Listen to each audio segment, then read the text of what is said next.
keep it riveted still. There she is. There she is. You know, I really wish they'd let us play music up here. Make these long trips go by a lot faster. It's against regulations. Yeah, I never understood that. They just don't want us having a dance party when a proximity alert goes off. See, that's a dumb reason. Because we'd already be on our feet, ready for action.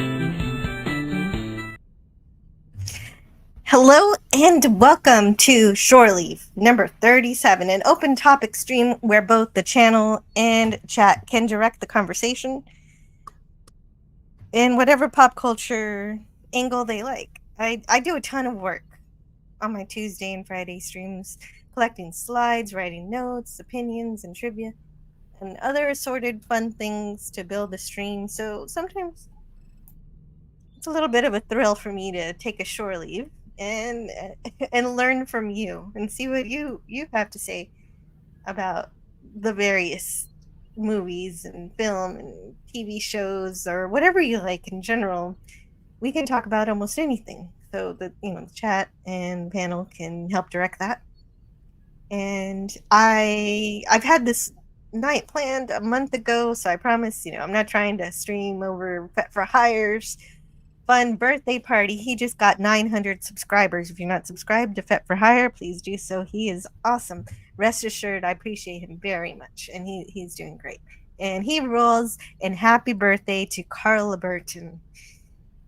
And happy tonight birthday, Carla Burton. Yeah, hello to Scotty R37. We've got some things to talk about, but if anybody wants to talk about something else, feel free to drop it in the chat and we'll fit it in. And I'd like to say first hello to DJ Knight. DJ Knight is here, as well as Kimberly Ann Hart. Hey, I didn't get to make it to Retro Nerd Girls Christina stream. I desperately wanted to be there, but I had so many things to do. Because I've always wanted to watch that movie. I've only ever seen the Star Trek Voyager episode that copies it. It copies Christine? Christine, oh. Yeah, there's a Star Trek Voyager episode that copies Christine, but it's obviously it's a starship. It's the one where Tom Paris becomes romantically involved with the starship, and it starts telling him what to do. You don't remember this one? No, I'm gonna have to see it. I promise it happens. I don't. And it tries to kill B'Elanna. Oh well, then fuck, I'm in. Horror story. It is. Sorry, I swore within the first 10 minutes. Yeah. You are supposed to wait, but it's a shore leave, so what do I expect? It's Saturday. It's Saturday. At the time of recording. Hey, Low Spec. Hey, right. Somebody could be watching this on a Wednesday. Could be. Yes. Hello, Low Spec Linux Gaming. I want to thank you so much last time for being there for the Fallout stream. That was really, really super helpful. Yeah. And John, the Beagle Dad. How many beagles do you have? Hello. It only takes one to be a dad. Sure, that's true. Hello, Herc130. Hey, Flyboy. And Gorilla's Random Thoughts says, "Hey, keep it down. I'm trying to focus on the road." Hey, wait a minute. Don't be typing on your phone if you're trying to focus on the road, Gorilla.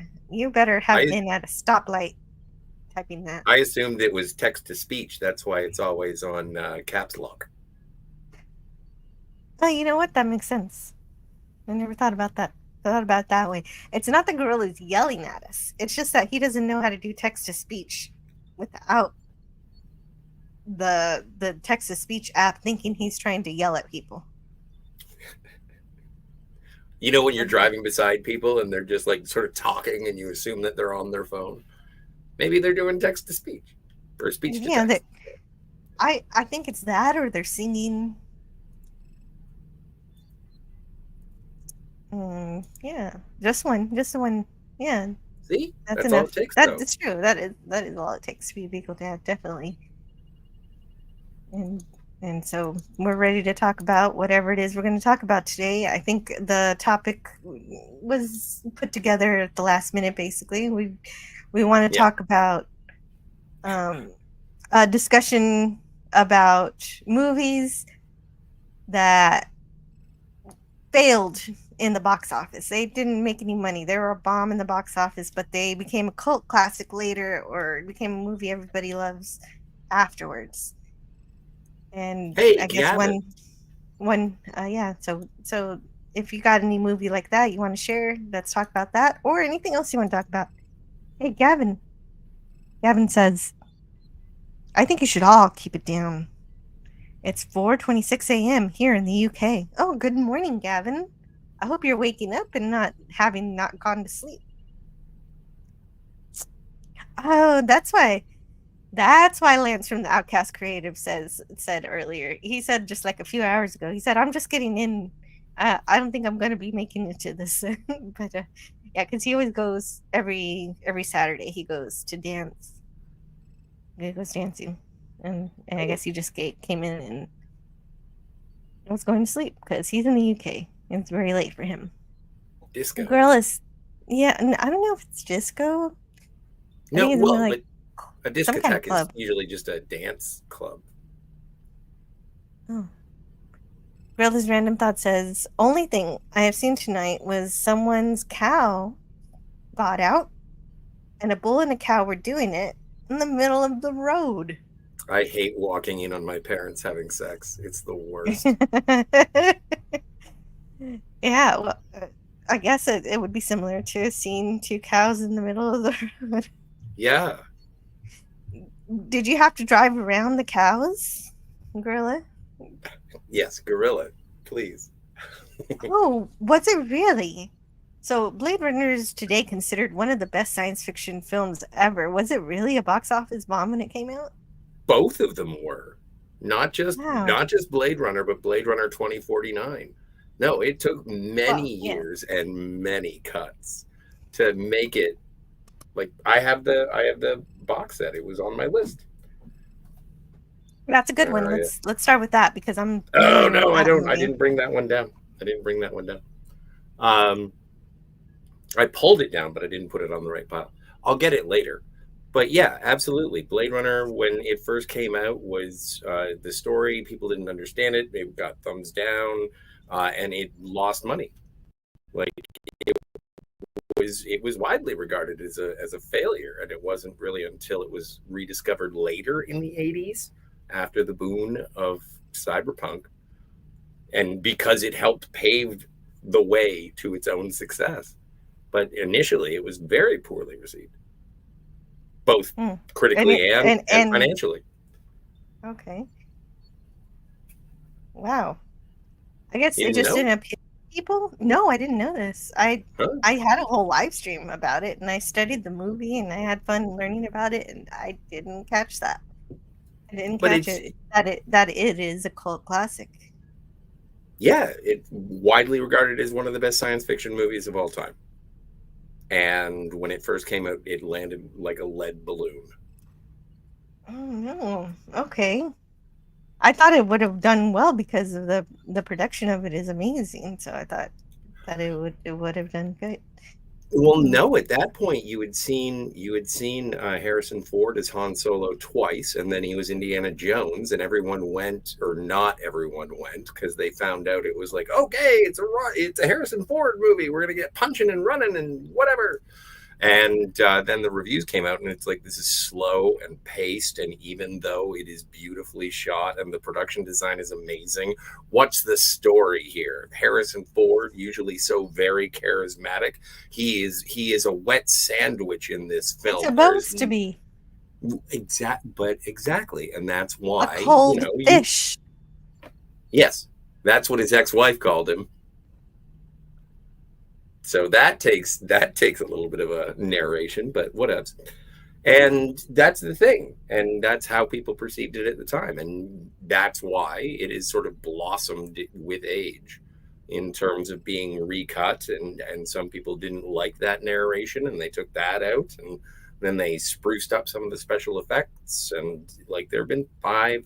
Well, there are 5. Like work print, I suppose, doesn't count, but there's a European cut, European theatrical release, North American theatrical release, the director's cut, and then the final cut, and then if you want to throw the I've only ever there. seen the final cut, and so that's how I have my opinion of this movie is from just that. And I don't see any reason why people wouldn't love seeing humans chasing down replicants, but I guess people just didn't understand it. Well, it's the moral quandary as to whether or not It doesn't matter. I think the actual I know it doesn't matter. Thing of Blade Runner. I think the actual theme of Blade Runner is it doesn't matter if he's a replicant or not. It's that he's got a certain sense of he has humanity either way. Yes, and I agree with that assessment. It is whether he is human who has lost his humanity, or if he is replicant who has gained his humanity. Either way, he learned that humanity through Roy Batty, who is specifically a replicant. So Roy Batty is the hero of the film, unfortunately, and not unfortunately, but he is the one who does the most murder, and then also he's doing it to survive, not only for himself, but just to justify his and others like him existence. So I do love that movie. True. And he does. I do enjoy it when someone who you think is the villain ends up giving you the most poignant scene in the entire movie. Yeah. Absolutely. I love it too.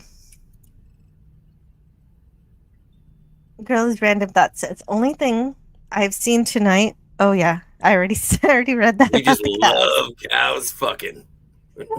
We're at 12 minutes. So. I'm allowed to swear now. It's great. Well, so I live in Texas. I see cows all the time, but I've never witnessed that. Not that I'm saying I want to, but I know a website that I've never.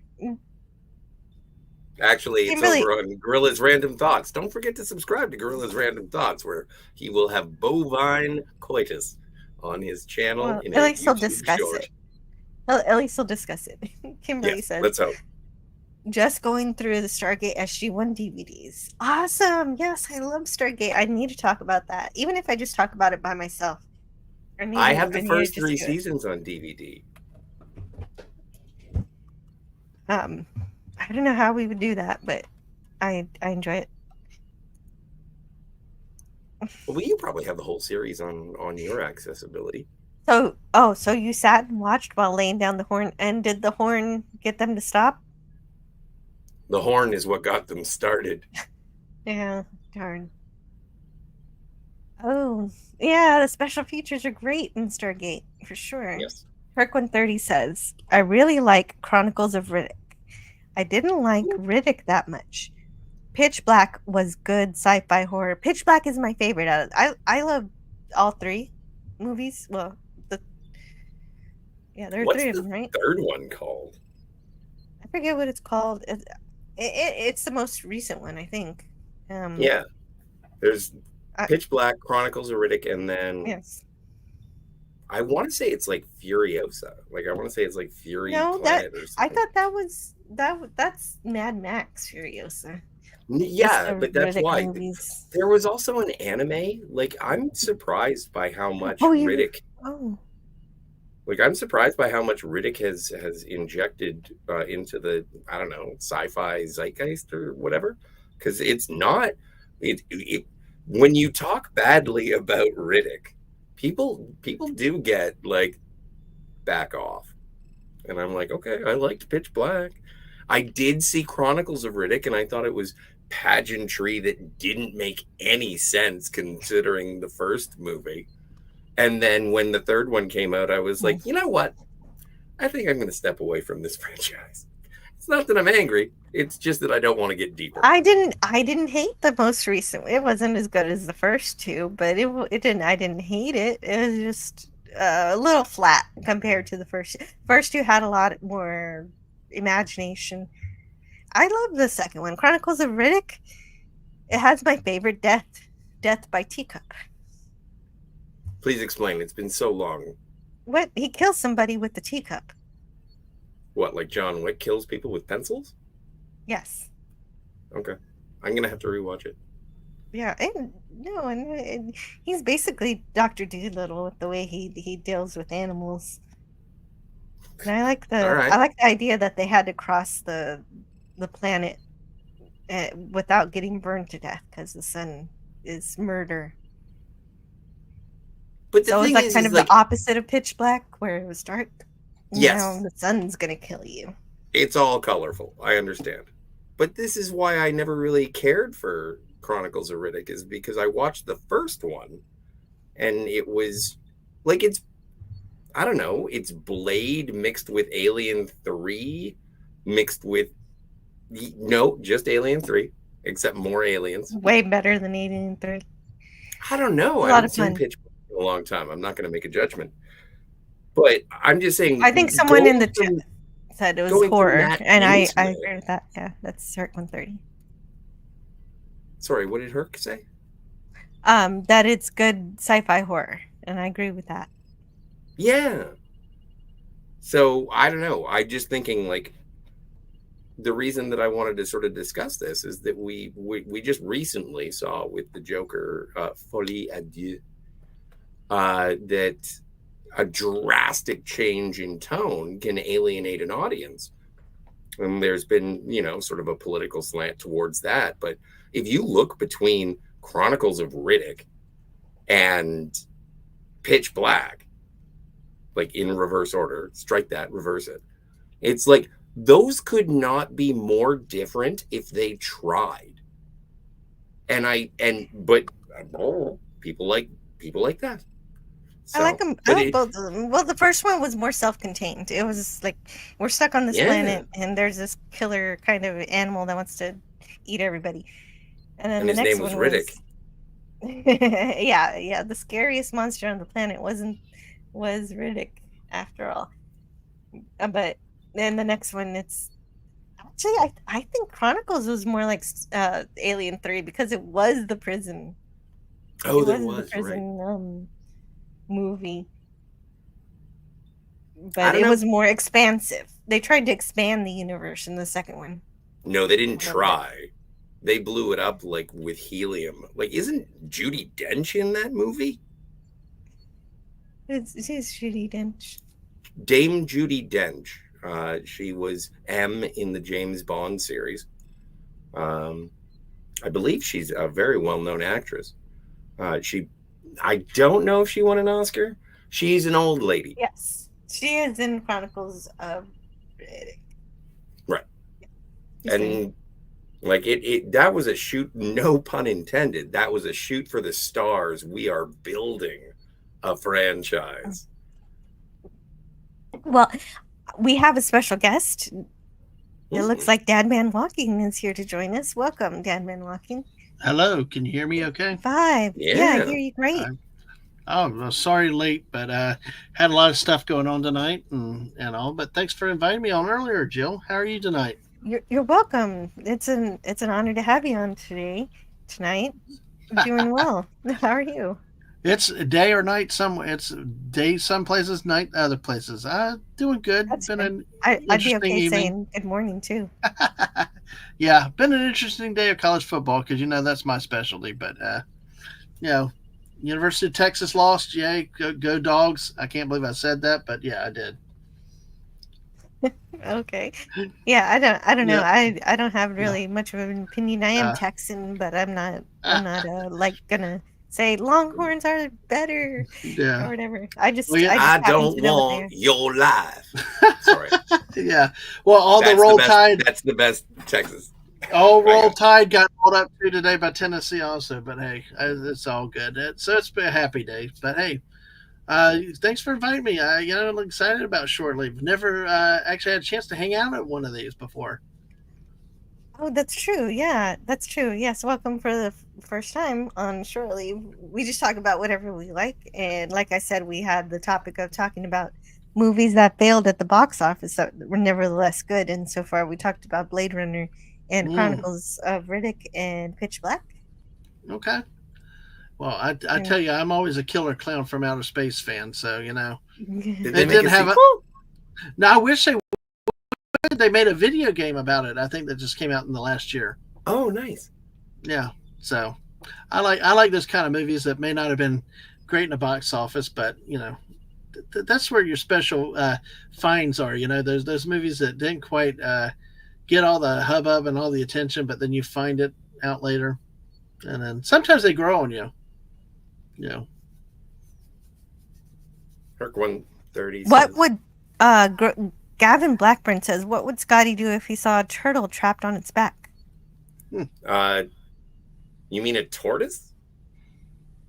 Yeah, that's right. If there was a turtle trapped on its back in the middle of the road, you'd say, "Wait, where's the ocean?" Oh yes, I think. I just he means don't know why I'm not helping it. Yeah, would you help the turtle? Well, this is your question for you, so I can't answer it for you. No, but we're just riffing on a quote from Blade Runner, which is fun. I like that. Okay. You can always help it over with a stick. Just get a stick and kind of flip it over. Oh, Well, no. Everybody has hand sanitizer now. Just pick it up, flip it over, go get the hand sanitizer. Well, see, I know you're human, Dad Man Walking, based on your answer, but Scotty didn't answer his question, so now we don't know.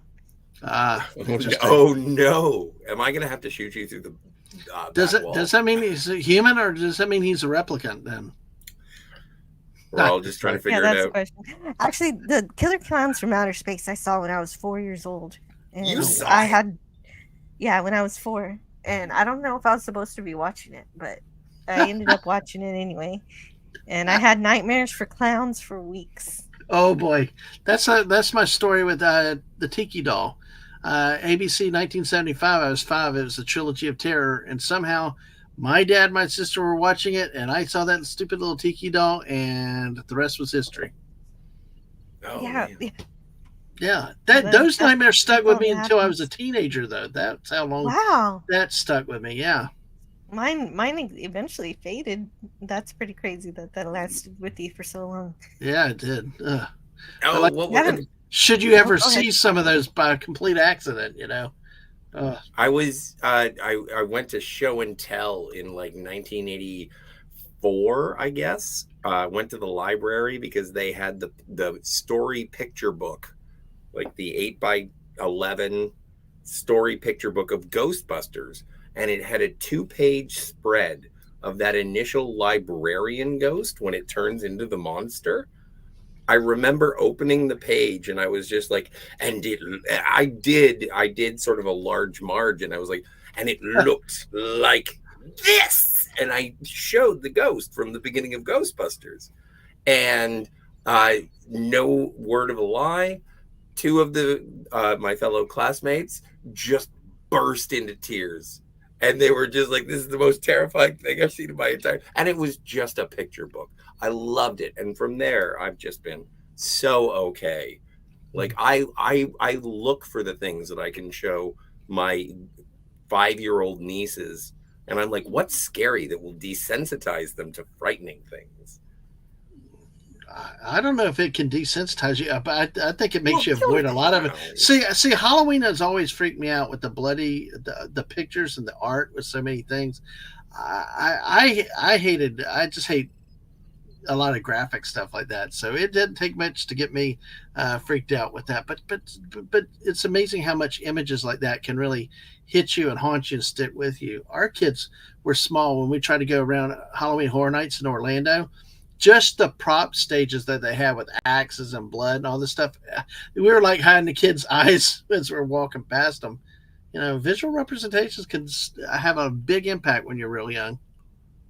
Yeah, definitely. When I was a kid, I had this big box that I loved to play in, and I kept it in the closet, and I had fun.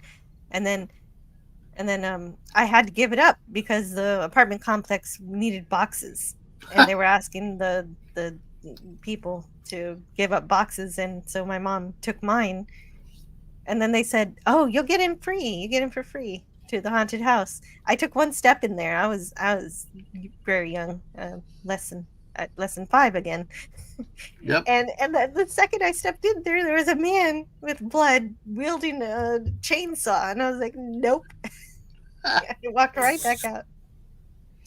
But that's the thing, and that's what I like about the safety of Halloween. Scary things will happen, but trust me, They will not hurt you. Oh, I'm okay with it now. I can go into a haunted house nowadays and be totally fine. Mostly. Mostly, there you Mostly. Gavin Blackburn says, I saw Blade Runner when I was young. The TV spot's marketed as a futuristic sci-fi action romp, not a thoughtful meditation on what it was to be human in a world where people can be manufactured. Yeah, I guess they sold it. Then there was a marketing problem. So, this in other news, Gorilla's Random Thoughts only needs 230 watch hours to be monetized. So if you're about to go grocery shopping, just pull up a Gorilla's Random Thoughts stream. You don't even have to watch it. Just leave it running on your computer, and you'll give Gorilla's Random Thoughts some extra hours. Use your bandwidth for good instead of evil. Yes. And then he says Jill banned me because she didn't want to risk Indian drumming to play in my ear. No, I didn't ban you. If you go to the stream posting group, Pop Culture Curators old Twitter group that we're still running, you will be able to find the link. The StreamYard link is in there. It's right above Sith Dan's one. If you want to join us, Gorilla, you're more than welcome. I think you're still in there, right? Let me see. Yeah, you're still there. And then I want to welcome Matt G. Taylor Swift greater than Disney, Star Wars, and MCU. Hello, what's up? I can't stay too long, but I just want to say hi. Sorry we're doing this. How's everybody? Good. How are you doing? Hi. Nice to see you. Good. I went to a retro night at the theater again. I saw Back to the Future Part 2. Oh, it's an anniversary this week, isn't it? Yeah, 35 years. Yeah, that's Wow. awesome. That is long. That is longer. Oh my! No, it has to be. Is it? No, it has to be 34. No, it's 89. Oh, it is. No, you know what? I'm thinking of the timeline of the movie, not the release schedule of the film. I apologize. Oh, we have another special guest to join us tonight. This is Price of Reason, a really great friend. Hey, what's up, mine. Joe? Hello. Hello, Price of Reason. Hey. How's it going? I'm good. You are an exotic beanie baby. Are you up late or early? Am I late or early? Up late or early? No, I think I'm up late. Okay. I'm late to your stream, but I'm up late. Oh, no, you're right on time. Awesome. How was your day? What's going on? I'm okay. You know, I told you I had some, family here from out of town, so I was doing some stuff, but now I guess everybody went to sleep, so I remembered that you were having a nice evening, so I'm joining. Oh, that's exactly what I do. I wait till everybody goes to sleep, and that's why this is going on right now. Actually, my daughter might be awake, actually, but we'll see what's going on with that. I'll run into that problem when I get into it. That's because you feed her Jolt Cola at 4 p.m. No, I don't. That's a good mom. Hey, come on. She does chores. So we're talking about box office bombs that nevertheless became cult classics or otherwise popular movies. We've talked about Blade Runner, and we've talked about Riddick. I've always had mixed feelings about Blade Runner. It's a movie that I know everybody loves, and it also influenced a lot of people, and it's, hailed as such a revolutionary film, and maybe it is, but it's one that I don't find myself watching all the time. It doesn't have that rewatchability factor that I always feel like watching it. There's something about it that I respect the movie and I like it, but not as much as some people do. Fair enough. I could watch it again, but I haven't seen it more than 2 times, so maybe you're right. Maybe I got into a relationship with a lady, and I was like, this is one of my favorite movies. And then we watched it, and at a certain point she was like, do you just want to make out? Can we just have sex? And I was like, no, this is important. I was like, I'm Richard Dreyfuss in Close Encounters of the Third Kind. Like we with have that to watch potato? this, and you have to understand this. And then at the end of it, she just fell asleep, and I was watching it. And then we woke up the next day, and she was like, why did you make me watch that boring fucking movie? You know, it's not for everybody. I personally, as a guy that likes science fiction, I could appreciate it. But I'll tell you, it is rather slow in its pacing, and Yes. it requires a bit of patience from you. It's fine. It's not that I dislike it, but in the same way that I watch Stanley Kubrick's 2001 Space Odyssey, I have a lot of respect for that movie.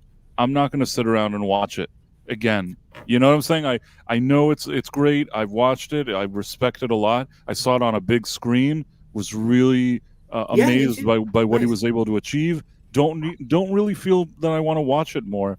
And I I think that love it. Blade Runner falls into the same category. It has things in it that are like classic cinema, but I still don't feel like watching them anymore.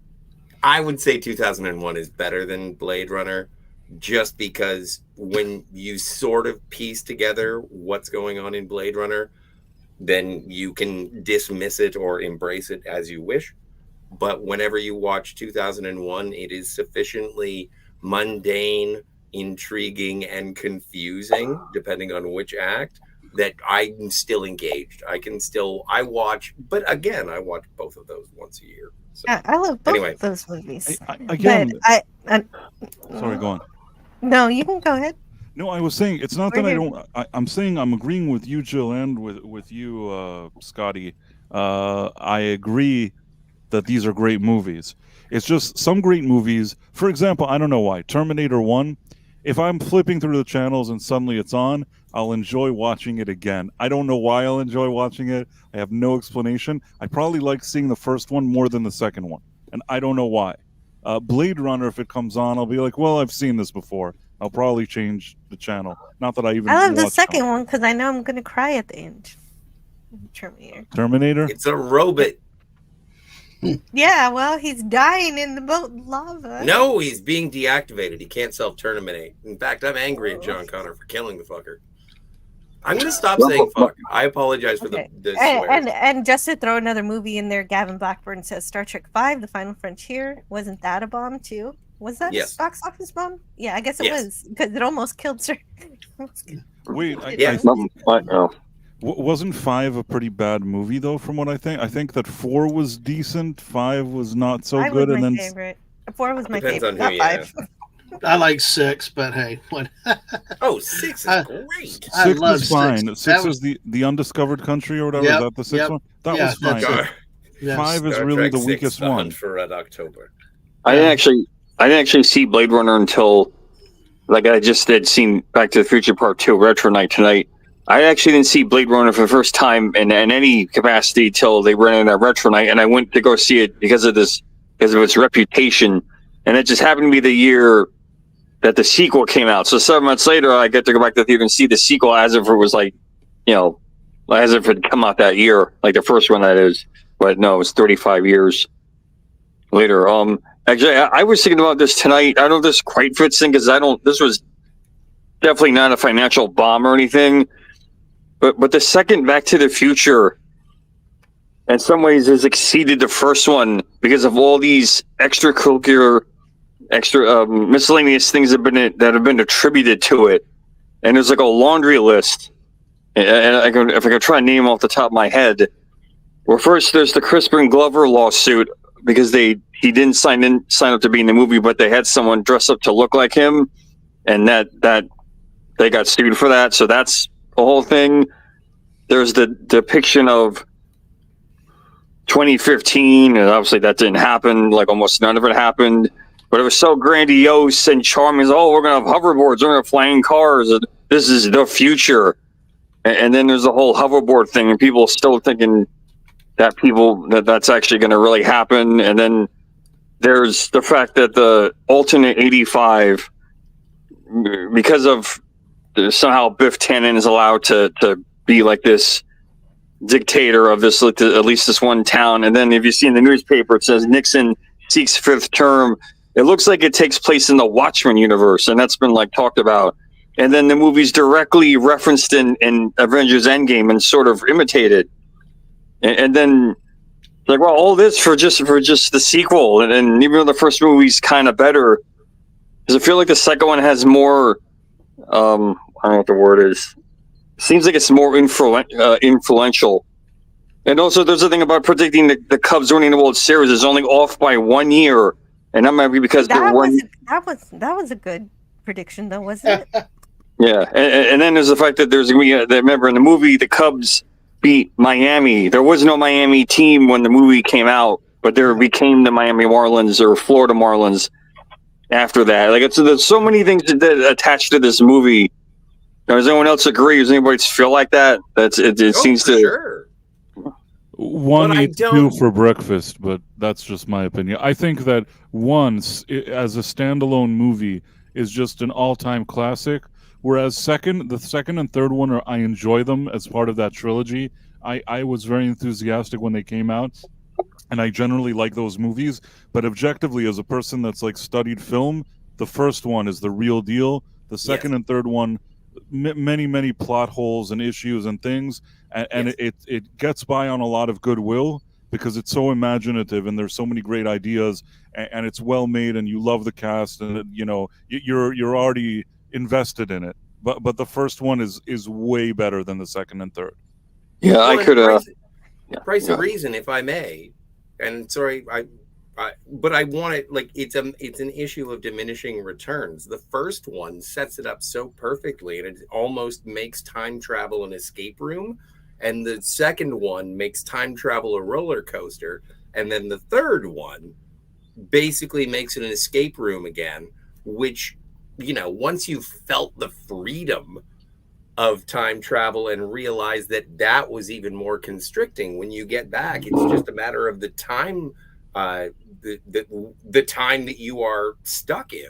And the 50s has radio, and the 1885 has ZZ Top. Yeah, no, I agree with. But the middle one's got like cars and flying and stuff. I'm sorry, please, Matt. Yes. Right. Oh, no, I definitely agree. I mean, I didn't study film, but I still know that the first one is made better. But I guess the second one's got these wacky things. And plus, I just read today, and I didn't even know this. I believe it's the first time that this also involves the third movie, too. It's the first time that somebody filmed sequels back to back. That wasn't done before. At least I read that. Now, if I'm wrong, then never mind. I think you're right. I can't remember another case where they did that before. With that, I could. Well, you know what? There is one case where they tried.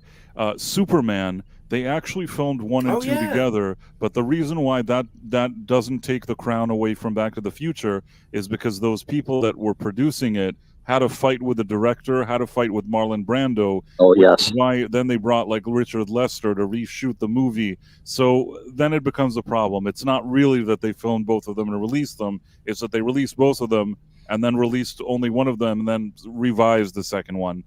As far as doing it proper, I think that Back to the Future is the first case that I can remember.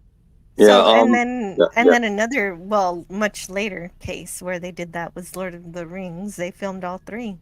Of course, they went back. If you guys want to talk about Lord of the Rings, I'm going to go dunk. What they do with Lord of the Rings is just the gold standard of how to, just do an impeccable trilogy.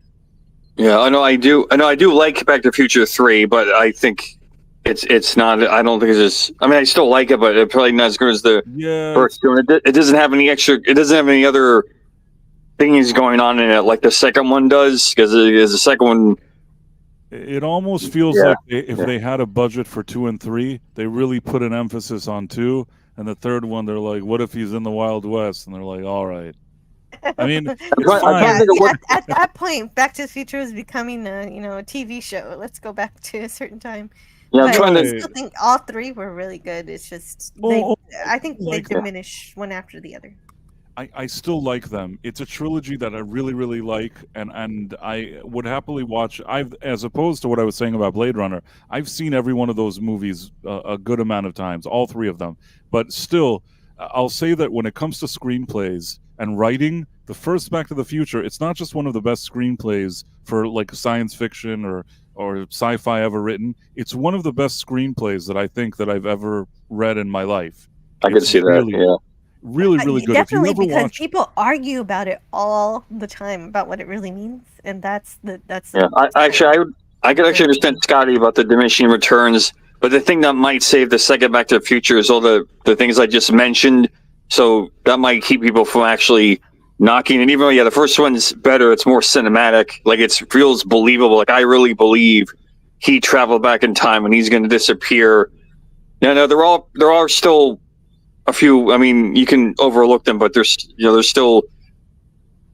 I don't know. I guess you could say there's still a few issues with the first Back to the Future. Like you could say, well, the second that he changes the future, like he gives his parents a better life because of the Biff and everything, that should have possibly prevented him from ever hanging out with Doc Brown because they're not like deadbeats in the future.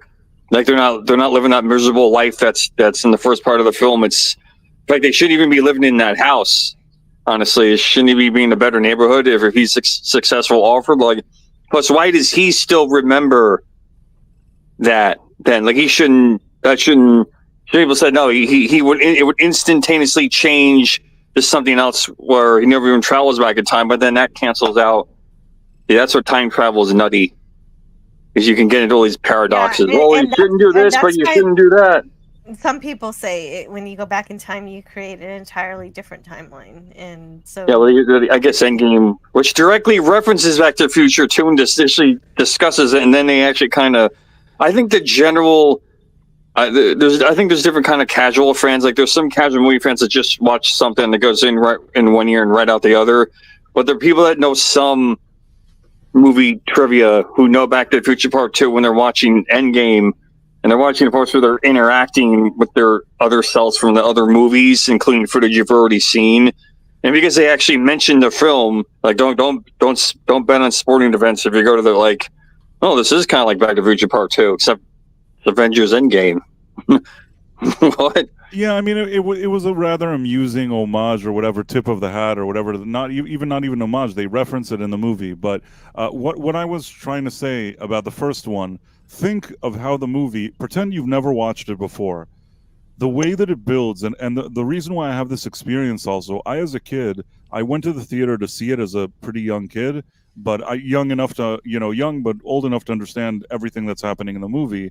And I think that I didn't even know really what it meant or what was happening in the movie. I think I may have known what the name of the movie was, but I came in really like a clean slate. And I sat there and I really went through that experience not really knowing much. The way they build with George and Lorraine, and you see them in the future and present day, whatever that present day is, and how miserable they are, and how she talks about like the enchantment under the sea dance, and him with Doc Brown. It's such a great build-up that I don't fully, at that point in the movie, you don't fully know where the movie is going. You don't fully... Yeah. There are so many movies that I can tell you exactly where they're going to go and how they're going to do it and every single thing. That movie creates like a lot of times you have a problem with exposition because it's boring, because you have to give all this kind of information, background information, so that it would be relevant when he goes into the 50s. But they did it so seamlessly, so smooth, so great. The acting is so great. The characters, the casting, the directing, everything about it, that you're enjoying the exposition. I think Professor R2 seems to agree with that. He says the first one is one of the tightest screenplays ever written. Everything has a purpose, setups, and payouts. Like I just throw this to use as a reference. The feeling that you get from him being trapped in the past and possibly trying to fix things, but he could also screw them up even worse because he's not supposed to be there. And the whole thing about him disappearing from the photo, and then he's at the enchantment under the sea dance, and there's the music playing. And it's kind of echoing throughout the hall. It's almost Twilight Zone-esque. Maybe I don't know if anyone else gets it from. I just thought that they're really capturing the sci-fi element, even though it's also like a fantasy and also a comedy at the same time. It's like, no, this is. I don't want to say it's scary, but like. Maybe he's really going to vanish from history because he just messed up his parents' meeting, and now who knows, like how he's supposed to put that back together exactly as it was. And of course, he doesn't exactly put it back together, but he goes close enough because once he saves his life, or he pushes him out of the car, it's all. Well, wait, I wasn't supposed to do that. Oh, uh-oh. But it also speaks to the fact that Marty's a good kid, and he does know it's his dad. He realizes he's a peeping Tom. But he saves them, and then he sort of sacrifices himself there, and then gets himself into a situation. No, it is Twilight Zone-esque, and that's why it's an escape room. Yeah, I do like that. It's such a fun puzzle movie. How do we get out of this? And before we continue, I want to say hello. I want to make sure we say hi. We haven't yet said hello to Lemon Pie, who says hello to us. Hello. Hello, Citrus. Yeah, I do actually like the opening of the third Back to the Future when you don't know what's happened since Doc fainted at the end of 2. So they're just on that couch. They're even in that room, and the TV's like fuzzier. I think it hasn't gone on the air because it was the 50s. And all of a sudden, the Howdy Doody comes on, and it's like really strange. And Doc goes, "Oh, it's Howdy Doody time," because he forgets what just happened. That he just sent him back, and then he came back like a minute later. He's not supposed to this is what happened. No, I think 3 still has a lot of charm, and that's how it gets by, and they try their best. It gets by because you like the characters. I think that after the first movie, I liked Marty and Doc Brown so much that just more adventures with them, I'm already on board. But even though I'm on board, if I'm being honest, that second and third adventure is not as well written. The second one still has a lot of cool. They went to the future, was very imaginative. The third one doesn't even really have that. And it's really skating by on how much I'm already invested in these characters. Yeah, unfortunately, I have to go in a minute, but I'll say one more thing. I did read one article about Back to the Future Part 2, and this doesn't hurt the movie for me or anything, but he was trying to analyze, okay, so what exactly would happen if 18-year-old Biff gets the Sports Almanac? He makes the bet in 1958 when he's supposed to be like 21, but somebody said that almanac is way too thin to have 50 years of all these sports. And then the other thing was that if he kept betting and winning, somebody would take notice, or they would do something, or he would maybe make a bet with the wrong kind of people before gambling is legal, and he might not make it to being who he was. Like, there's a lot of things that somebody said that you should win like 10 you should make 10 bets and then take the money and go invest in something. But he said he can't win like 50 sporting events in a row because they're saying that somebody would have noticed or somebody would have done something about it. Like, put him at the bottom of a river because the bookies are losing money on him because he never loses. Like, how does this guy know? This guy must know something. It's impossible. He went to the track.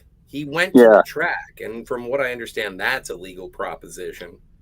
And I'm sure he would have rolled his bets into what he found out naturally in his own time. And it's like, oh, they're going to lose. They're going to lose. They're going to lose. And he's like, I know they're going to win.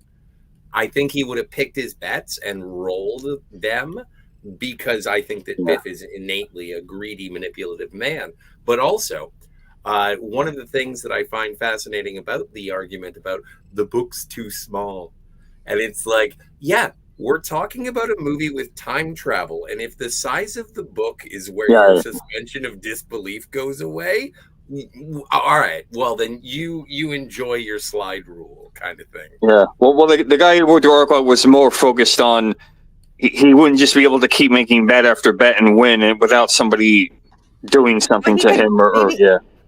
I would say maybe he kept changing his identity, but Biff's not that smart. No, he's not that smart. No. But also, I think Dadman has to take off as well. Yeah, first of all, I got to be going. Oh, you too then. Yeah. Another movie I was going to mention was that I found out about was Hocus Pocus. That is kind of one. Yeah. It did not do well at the box office, but I just finally saw it last year for the first time when it was back in the theaters around Halloween with the wife. It was a good. I could see why people liked it. I know I have a friend that named their cat Binks after the character in the movie, and I can understand why people really liked it, and it grew. Even though it didn't do well at the box I didn't realize that didn't do well. I haven't seen it actually though. Anyway. Yeah, I mean, there's some articles on this topic out there. One that they said also was like Rocky Horror Picture Show was one that didn't do well at the box office, but obviously became Oh, a yes. big cult classic. So Well, yeah, that's Obviously, yeah. never been pulled from its original release. yeah, Yeah, But that's that's really like- funny. That, But yeah. that's also something that sort of survived throughout theatrical runs as well. yeah. All I know is- yeah. all I know is I don't want to go for the first time. Yeah, I don't want either. I don't want to be the first timer. I've done all No. these movie adventures. I don't want to go to that. No, I've heard all about their. I hate all the fun events that they have, but hey. But nobody knew I was there for the first time, so I was okay. Yeah, I there didn't you know go. they did. Well, because it was at the Alamo Draft House. So Oh, okay. I was. It was Well, everybody have a good night. I gotta get going, unfortunately. Is there anything you Nice want talking to? I to know you don't have a channel or anything, Matt G. But did you have anything you want to share or promote before you go? Not really. Nothing. No social media Okay. presence at all. Okay. So then, can I just get one thing? May I make one request before Matt G leaves? What? Okay, go ahead. Jill, can you say Matt G? Jill. Matt G. All right. Everybody have a good night. Thank you very Good much. night. Good Thank night. you. Wow. And Dad Man Walking. What about you? Do you have something you want to share? or promote? Obviously the same name at Twitter, Twitch, and YouTube. But Monday night, the Missus and I are actually going to do a stream at 8 p.m. Eastern, where we're going to talk about do-it-yourself Halloween costumes. So you look forward to that. As we usually do something around Halloween and Thanksgiving and Christmas. So that's what we're going to do this year. The Missus wanted to do some costume stuff, so we're going to be talking about that on Monday night. I'll probably move my football show to Tuesday night, but we're going to be out of town most of next week. But yeah, I like talking college football and stuff like that. That'll be back on Wednesdays and the 29th, the Tuesday, Daisy Blossom and I we'll be talking about Independence Day once a month. We pick a movie and we talk about it and have some fun with it. So, but that's about it. What's going on? But Jill, thank you for the invite. Perfect. You're Come welcome. on. And nice to talk to you, Scotty. Me too, and you too, Price. Price of Reason. Yeah. Price here of it Reason. is. Yes, exactly. I love that. It's not really an avatar. It's that It's my kid does Twitch streaming, and it's a lot. That looks like something they use. I love that though. Well, it's good to talk to you, Dad, man. Yep. And All fairy right. tales can come You're muted, true. Price. Yes, he did. Well, y'all have a great evening. Oh, Enjoy I'm hip the- with Gen Z. That's what I was saying. I was muted. Oh no! How Oh, long yes. have I been muted? I don't know. Your lips. are I don't moving, know. nothing was If you were coming out. talking in the past 10 minutes, then you were muted. Oh no! Probably I said stuff and nobody even listened, but it's okay. Well, heard. I don't know. Well, on one hand, I was kind of letting you guys talk, and somebody was leaving, and then another person was leaving. So, Yep, I'm leaving. So but yeah, I don't know. Hopefully, I wasn't talking to myself. But it was That's nice to okay. meet you in any case, Dad Man Walking. nice to meet you too. But I do love that. That is awesome.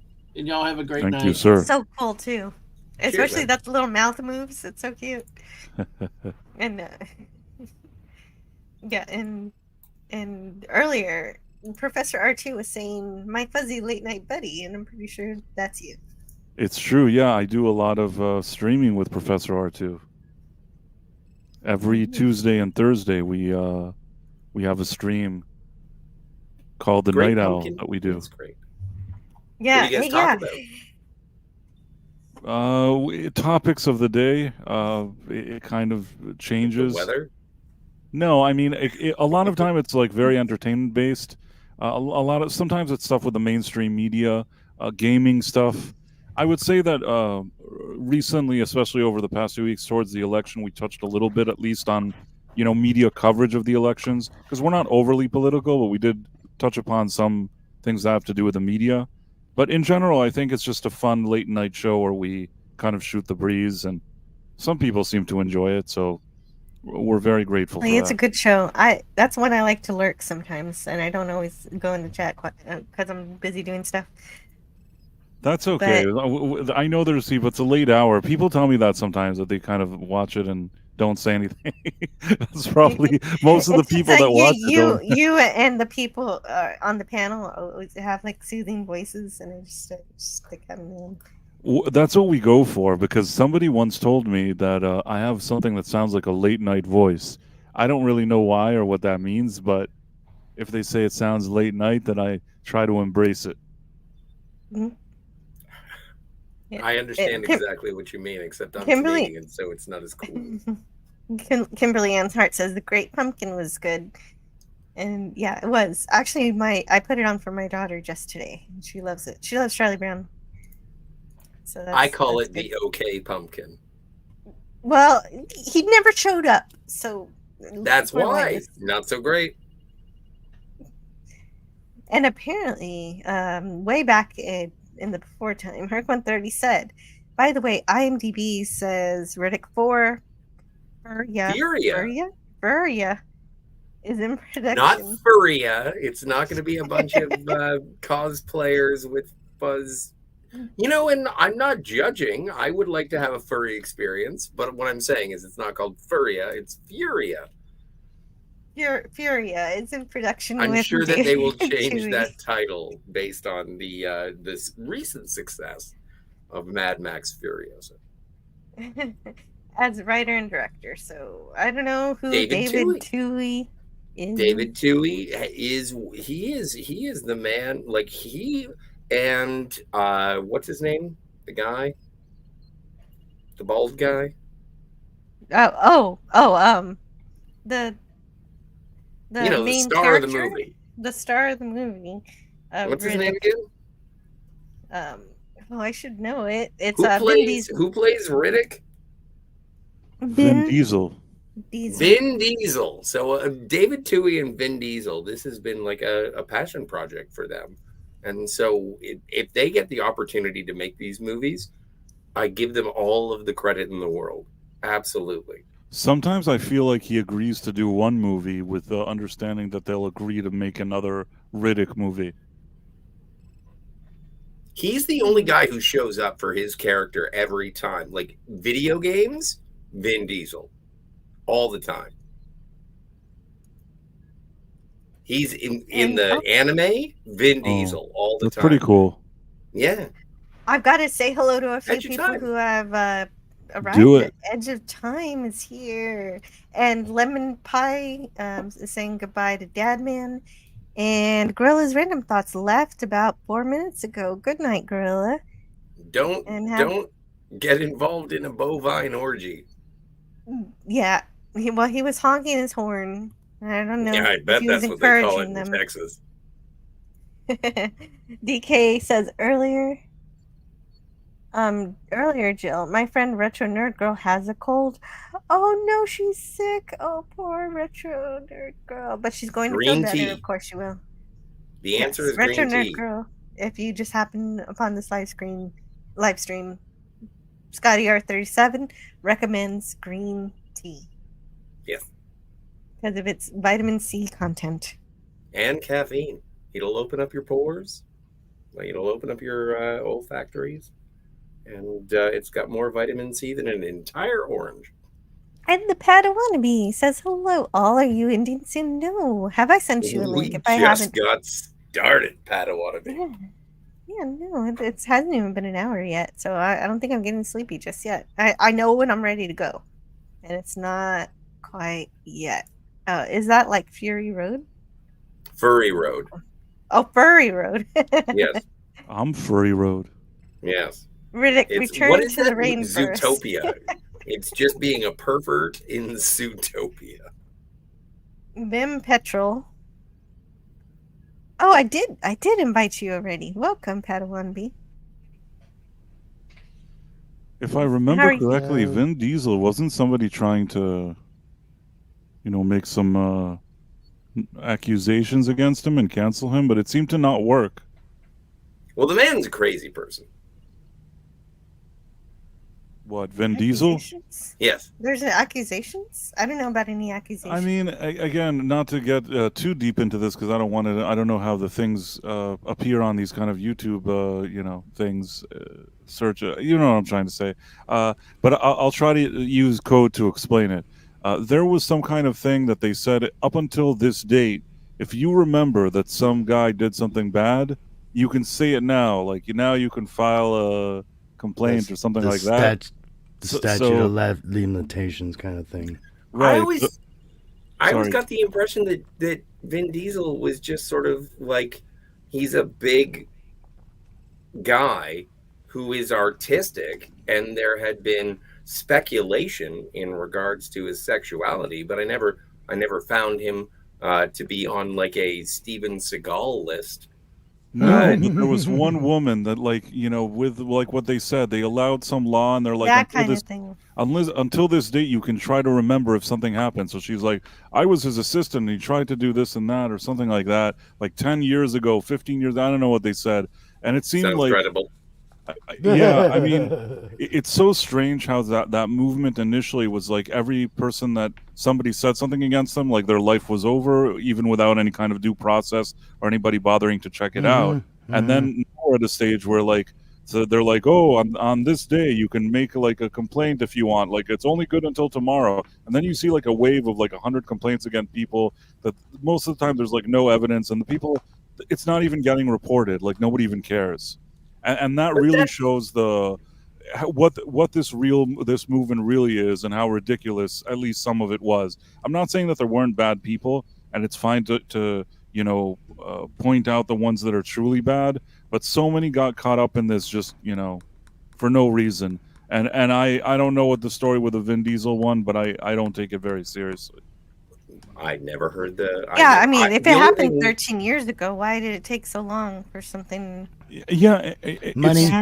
it seems a lot of things like, you know, I'll just say this and then we can move on, because I wasn't trying to get into this dark conversation, but what initially, when that movement came out, like in 2017, somebody was a friend of mine that, you know, the guy that I've known for many years, he said, well, and I think he works in kind of psychology, that's kind of his thing, and he told me something along the lines of, you know, somebody that complains, there's a 97% chance that they're telling the truth.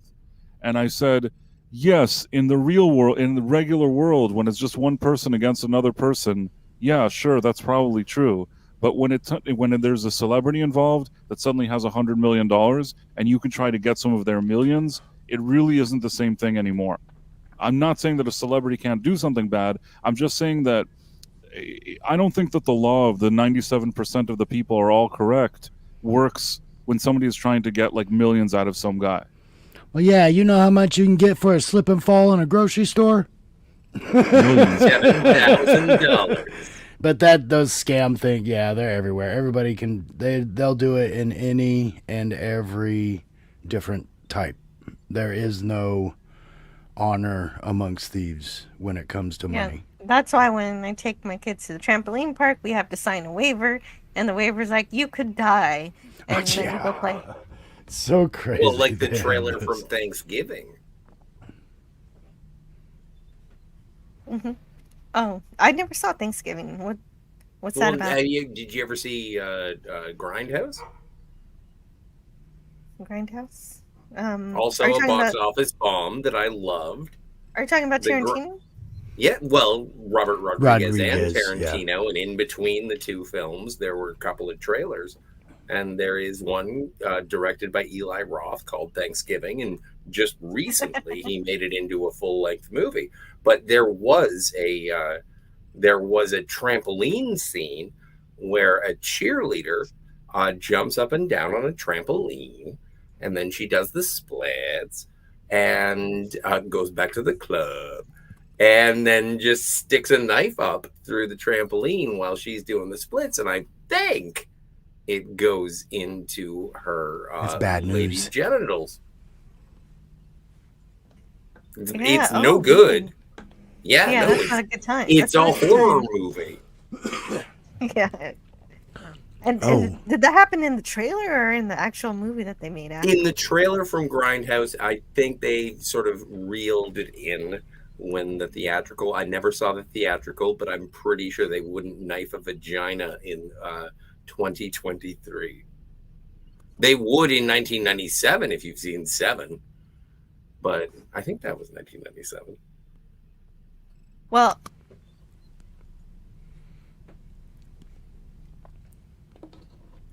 I know. Lemon Pie. Scary. Lemon Pie says, what's in the wine glass tonight? And I had some rose wine, but I finished it, and now I gotta get a different drink. I don't know yet what I'm going to replace it with. Tequila. So I don't have any tequila. Damn it. I did like this topic because this is actually what Appian started his new show. Oh. Is about kind of shows you love that weren't really accepted very well. You know, because him and I talked about it, and I was like, well, we can't do anything that was a success. Because it's like, we love Fifth Element, we love South Park, the movie, and things like that. And it's like, yeah, but so many people did. We need to find movies that not everybody liked, but are still decent. Like, we love them, but nobody else we know does.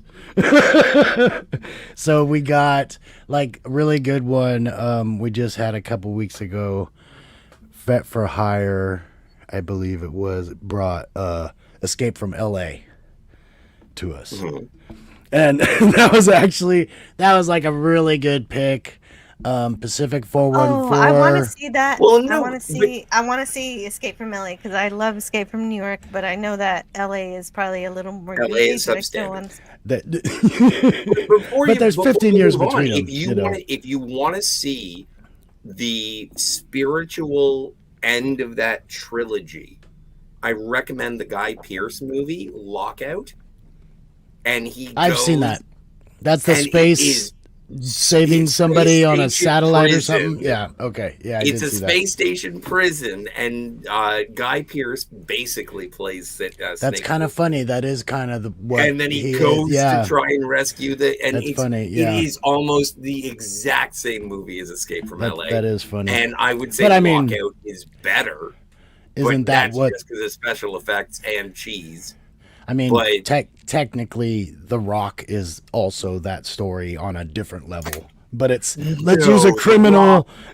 Let's use a criminal to help us solve this, problem we have. The Rock is different because that's a disavowed James Bond. Who is and it's turned up to 11. Yeah, but it's a disavowed James Bond, and there is something about the Escape from New York, Escape from LA, and I think that it does spiritually transfer over to Lockout is that it does have that science fiction post-apocalyptic authoritarian air. It's like the character just doesn't care about government. Yeah, he doesn't care at all. And I love it. Guy Pearce is so good in that movie. Like, and it sort of falls a part of it, but it was on Netflix, I think. I got the fucking Blu-ray, yo. Oh, do you? Wait. That's super funny. Is Lockout anything like Fortress? Like, there's. It is very much like Fortress. Yes, Fortress. Oh, yes. Shit, Jill. Good job. I didn't know. Yeah, it is very much like that. Except the thing is that Christopher Lambert goes into prison, because he's a criminal, or at least he's framed for a criminal. He's kind of like the Running Man. Like, I would say Fortress is more like the Running Man, and Lockout is more like Escape from New York or Escape from LA. It's over. Okay. Fortress really does try and maintain its, for lack of a better term, verisimilitude. It builds a world. But those are all. It wants to put you in that world. Those are all well within that category that you all were talking about. Sure. Oh, no. Like, I picked. Blast, man. Let's see. We had somebody pick Lost in Space, the movie, which I thought was a great pick too. Because it's a decent film. It people who. This was that time when TV shows were coming out, as films. And some did good. Like, I thought Addams Family did fantastic. And Charlie's Angels, I thought, was great, but it wasn't entirely what the show was. But then Starsky and Hutch was not the show, No, but I thought that Charlie's Angel found a balance between poking a little fun about the show, but also sort of embracing it at the same time. It wasn't just taking a dump on it. I think that it was trying to follow what you see in that show. They brought women that were appealing. And they even had like a cameo from one of the original with Jacqueline Smith. I don't remember now, but I feel like they found a way to honor the original show while kind of poking fun at it a little. and I didn't think it was done in bad shape. We all know there was a lot of heat with these movies when they came out. It's like they have to be what the show was. People would get so fanatic about it. I don't know. This strays a little bit away from bombs. Okay, wait. Before you stray, I just want to say, I want you to stray. It is about Charlie's Angels. All right. Okay, but wait. I've been asking you to wait for the past minute and a half. All right. I shouldn't have to ask. Minute and a half. Heavens, I'm sorry. David Forrester. I just want to say hello to David Forrester. I don't know if I said hello to him. He says Escape from LA was a week with plot holes with the president and daughter. And I also want to make sure to say hello to Sentai Ranger Donnie. Hey. And I'm gonna step away for a few minutes. So you're free to talk about Charlie's Angels. No. All right, more phenomenal. I'll be right back. I have something important to say. Also, I have to say hello to Mm-hmm. Ken Jack Ben, who always brings pumpkins. Hey, Ken Jack Thank you. Somebody here in the chat said that Lemon Pie said they were forced to listen to Vin Diesel sing on Kelly Clarkson's show. But that is a thing. Yeah. But what I will say is, okay, it's not my style of music, it's not my preference, but I kind of at least appreciated that a guy that doesn't really do that, he kind of went for it and tried. I didn't completely disrespect him for trying that thing. If you like that kind of style, which personally I don't, it's as good as any. It's not the worst thing I ever heard. It's just I don't really like that style of music, but I don't know. I didn't hate him for trying it. Is that pop music you're referring to? That type of music? It's like pop, but not even. Well, Kelly Clarkson, pop 40. It's a Top very 40, generic poppy song that you'll forget it the second you stop listening to it. But I've heard enough, songs like it. It's not like he stood out in any way. Oh yeah. He wanted to make like a generic pop song that sounds like other nonsense that you may hear somewhere, and he did it. And if that was his passion, I have to respect it. If Shaq can make an album, what'd you say? If Shaquille O'Neal can make an album, yeah, I mean, the only time. Big shout out from Tim's Talk saying "Price of Reason" sounds chill. Well, thank you, Tim's Talk. That's very nice of you to say. I'll say that Eddie Murphy, he pulled that off kind of with "Party All the Time." He almost recorded that as a joke because he and Rick James used to hang out at like parties and probably. I don't want to say negative. They probably did it all the time. No, I was going to say that they were doing other things at those parties, but I don't want to. Again, what? Don't they want were this. Partying. They were partying all the time with something what that year resembles was it? Something that Tony Montana from Scarface used to like to do. We're allowed to say cocaine. We're adults. So in any case, I feel like what happened was that one time they were just sitting, and I think this is true. Well, that's a thing you can't say, Padawan. Don't be like, oh, I'm quoting. a fan. Send it to me. It's a line from, is it Apocalyptic? No, Metalocalypse. That's it. It's a character from Metalocalypse. I just like cocaine. That's what the clown says. That's what the clown Somebody says. clip that. It'll be great.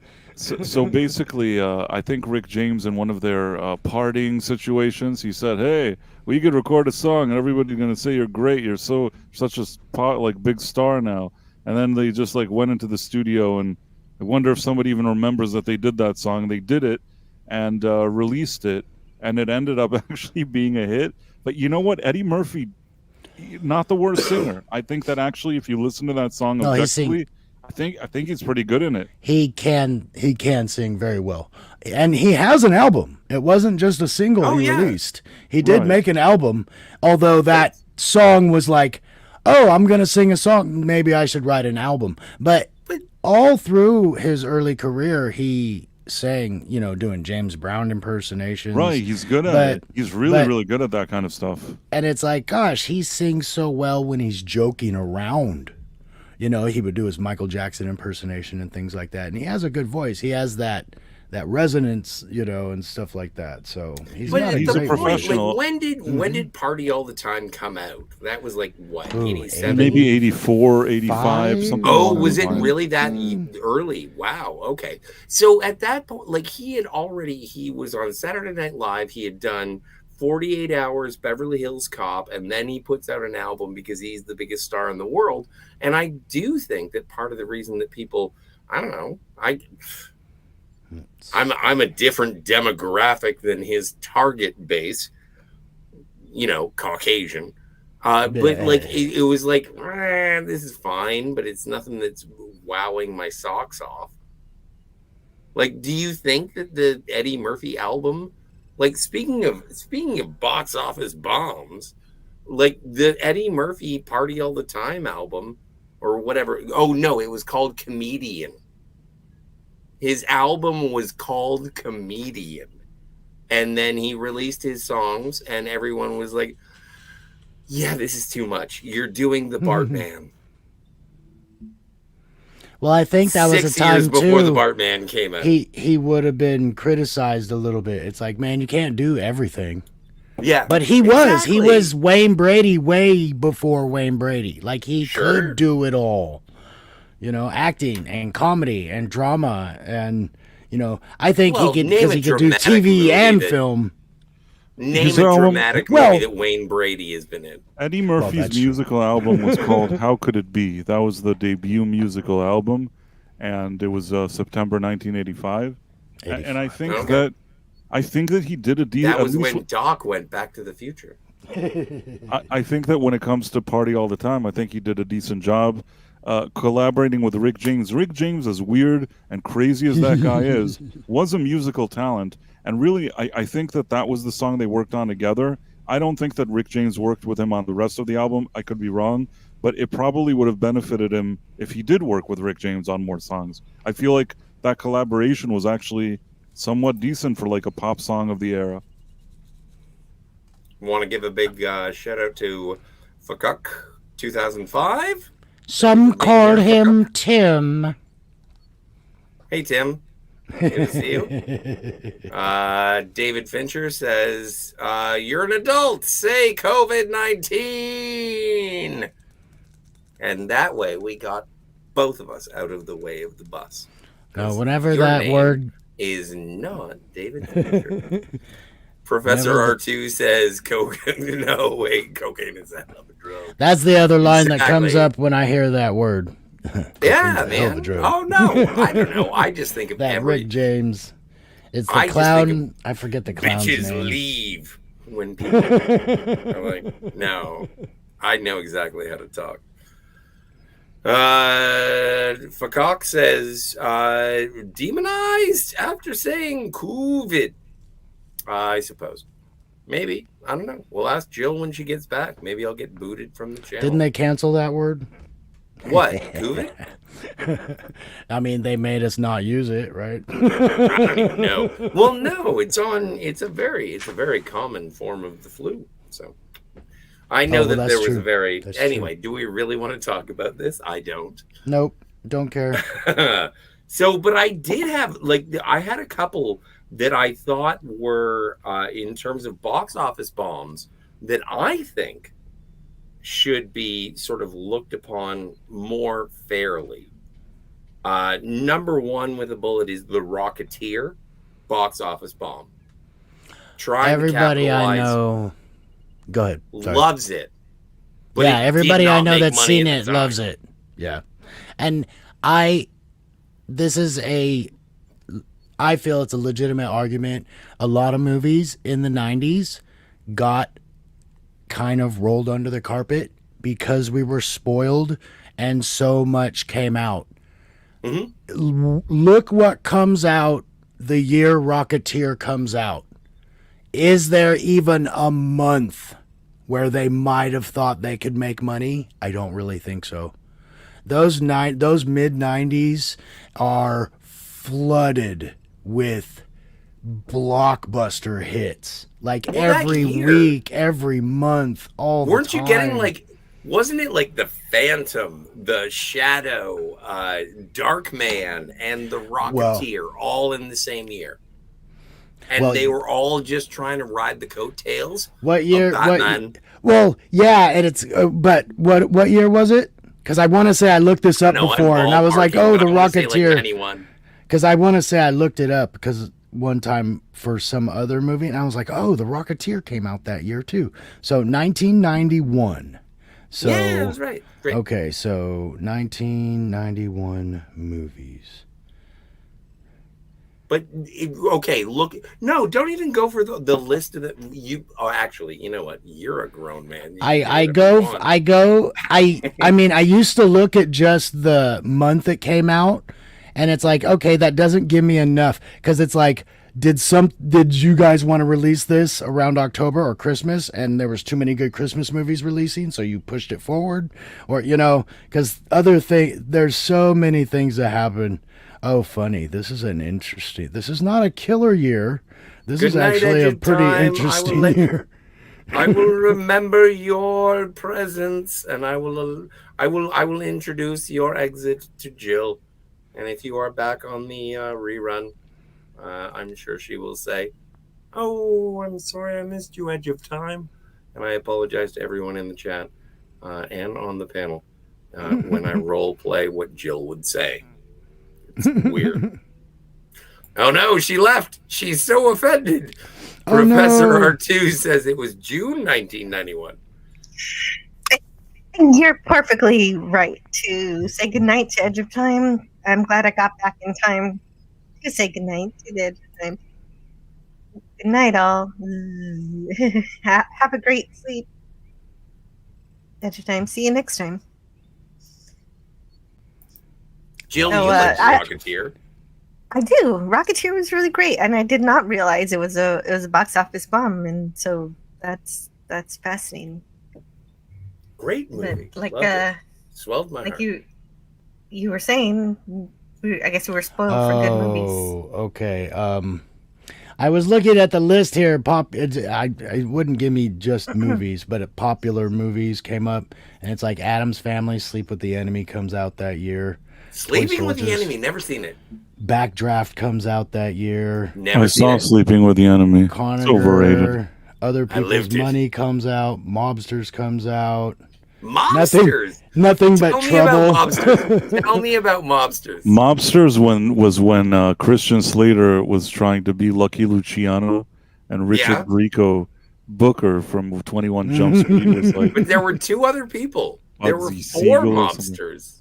There was. Let me see. Dempsey was. Anthony Quinn, Dempsey, and Richard Gray. Anthony Quinn was the fourth, I guess. Anthony Quinn? No, wait. I just think he's in top. The younger Quinn. Aiden Quinn. I just think he's in the top names here. Because he was Meyer Lansky. Patrick Dempsey was Meyer Lansky. Christian Slater was Lucky Luciano. I think that Richard Grieco was Bugsy Siegel, even though I don't think he looked like him. And then whatever, I can't even remember the fourth one.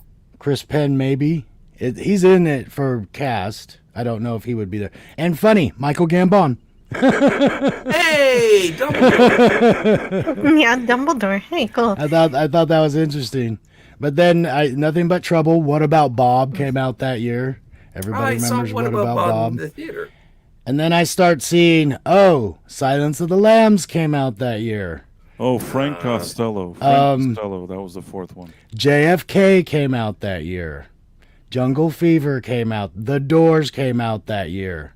Oh, I just saw this. So those were, there's Prince of Tides comes out that year.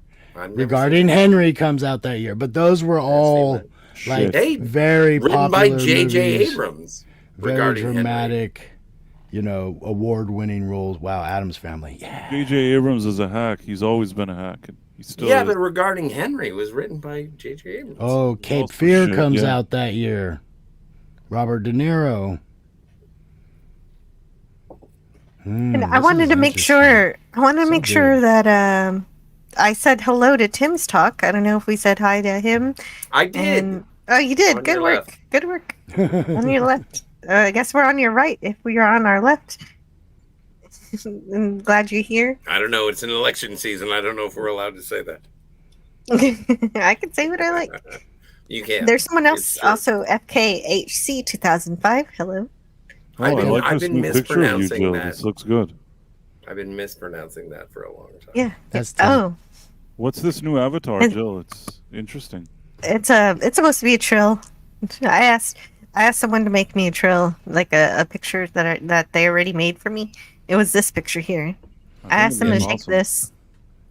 So they turned this picture into this one to make me a Vorta. Oh, neat. And then And then I asked to be a Trill, and then that turned into this. I like the Trill one. I think it's really cool. Thank you. You got something on your neck. I there. like it too. Yeah. Yeah. I've Yeah, watched that's, Star Wars. Don't worry. Yeah, that's the way you know she's an alien, because they used to have prosthetics on her face, but they said no, we can't put things on her face. She's Terry Farrell is much too pretty, so they did tattoo kind of alien markings instead. It always annoys me that Terry Farrell left and wasn't in the final season. Yeah, definitely. Well, she had a lot of production problems. She was not happy. I understood it. The thing is, and I understand. I am also of who do you prefer?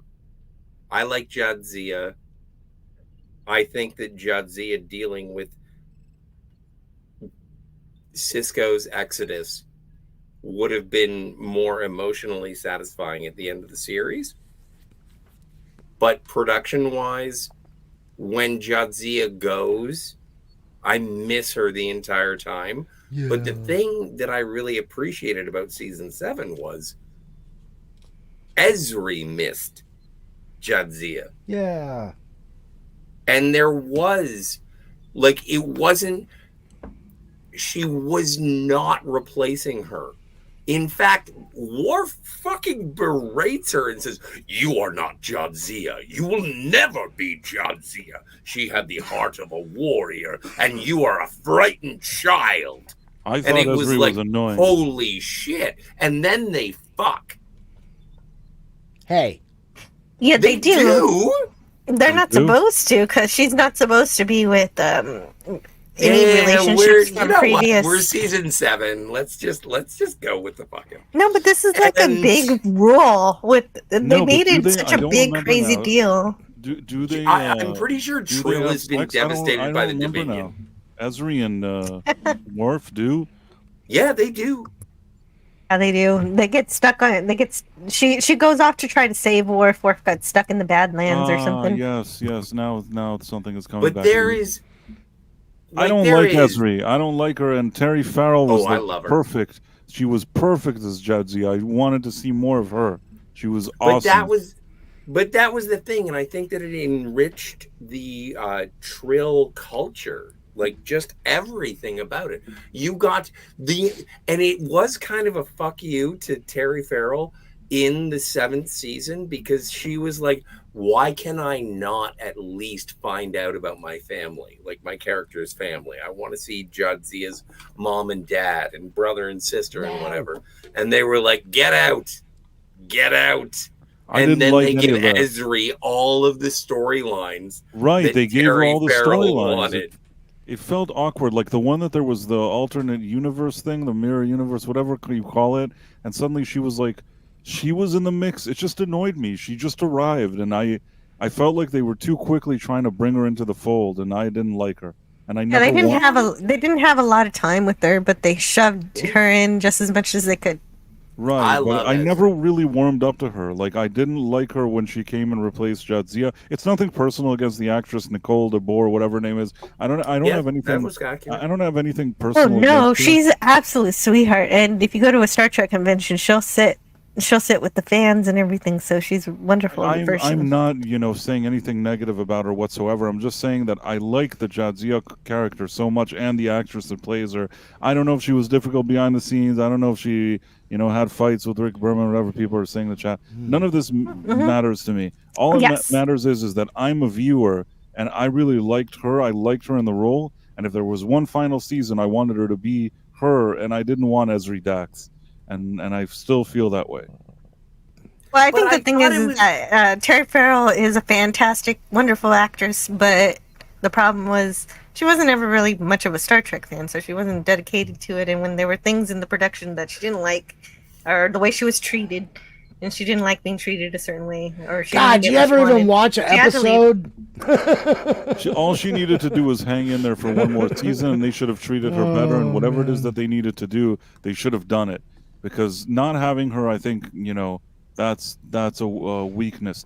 Yes, there's enough good things about that final season and how it ends, but that for me has always been kind of a point that I didn't like. Well, it is Mhm. like I very much enjoy Terry Farrell as Jadzia Dax. And from what I understand, have you ever seen Hellraiser 3? Hi, Outlaw Can't say Bill. that I I have, have no. not seen Hellraiser 3. She's in Hellraiser 3, and so she's always been sort of a an actress for hire, and maybe when she was negotiating for season 7, she was like, I have better opportunities. Maybe it's a little bit of a Well, she Denise went to Crosby Becker, sitch. but she was on Becker, but Becker also And I part of the- loved her Oh, on that's Becker. She right. was so much better on Becker. and then they parted ways with her there in one of the later seasons, and then the whole show fell apart. Generally, So in speaking, Becker, was she But I still a love Trill? Nancy Travis. Nancy Travis I mean, was she wasn't a amazing Trill, but on she still Becker. looked good and was a good actress. I think that she had a double thing Mhm. going for her. I liked her acting, and I like, she didn't look bad either, which is always good. And I think that viewers connected with that, whether it's on Deep Space Nine or on Becker. And in both cases, well, at least DS9 had such a great cast and such a great writing team and crew and all that stuff that even with her absence, they were able to put something together and still make it great, or very good at least. I think that on Well- Becker, once they didn't have her, they just the whole show fell apart and got canceled. Well, Price of Reason. David Forrester in the chat has an interesting. I'm sorry, Gavin Blackburn. We're gonna go back. We're gonna go back to Gavin Blackburn in a moment. But David Forrester in the chat says, "Don't have to be a fan to be a good character." Yeah, I mean, it doesn't really matter to me. I don't Yeah, care as long as the absolutely. person is I good in didn't the thing. say I didn't say she wasn't great. She was wonderful. I love Jadzia Dax, and she's one of my favorite characters. So I'm not saying the actor has to be a fan. It speaks to their dedication as to how much they will put up with, and Terry Farrell had enough. Wasn't Nicholas Meyer not a fan of Star Trek, but then he did The Wrath of Khan or something? But see, But everyone. he wasn't a fan at first, but then he watched all of it, and then he watched it, and then he was like, "Yeah, he can do it," and he did. No, you're conflating Nicholas Meyer with Harv Bennett. Harv Bennett. Nicholas Oh, didn't watch maybe. all of the episodes. Harv Bennett is the one who was a television producer in the 1970s, and when Paramount wanted to cut costs after Star Trek: The Motion Picture, they were like, "You can produce. Can you make a movie?" And he was like, "I can." And so he got all of the original episodes of Star Trek, and he watched them all. And he was the one who chose. Maybe it was in collaboration. I'd have to ask Nicholas Meyer. By the way, Jill, you should get Nicholas Meyer on our little sojourns. But yeah, and I think that it was Harv Bennett who was more of the creative.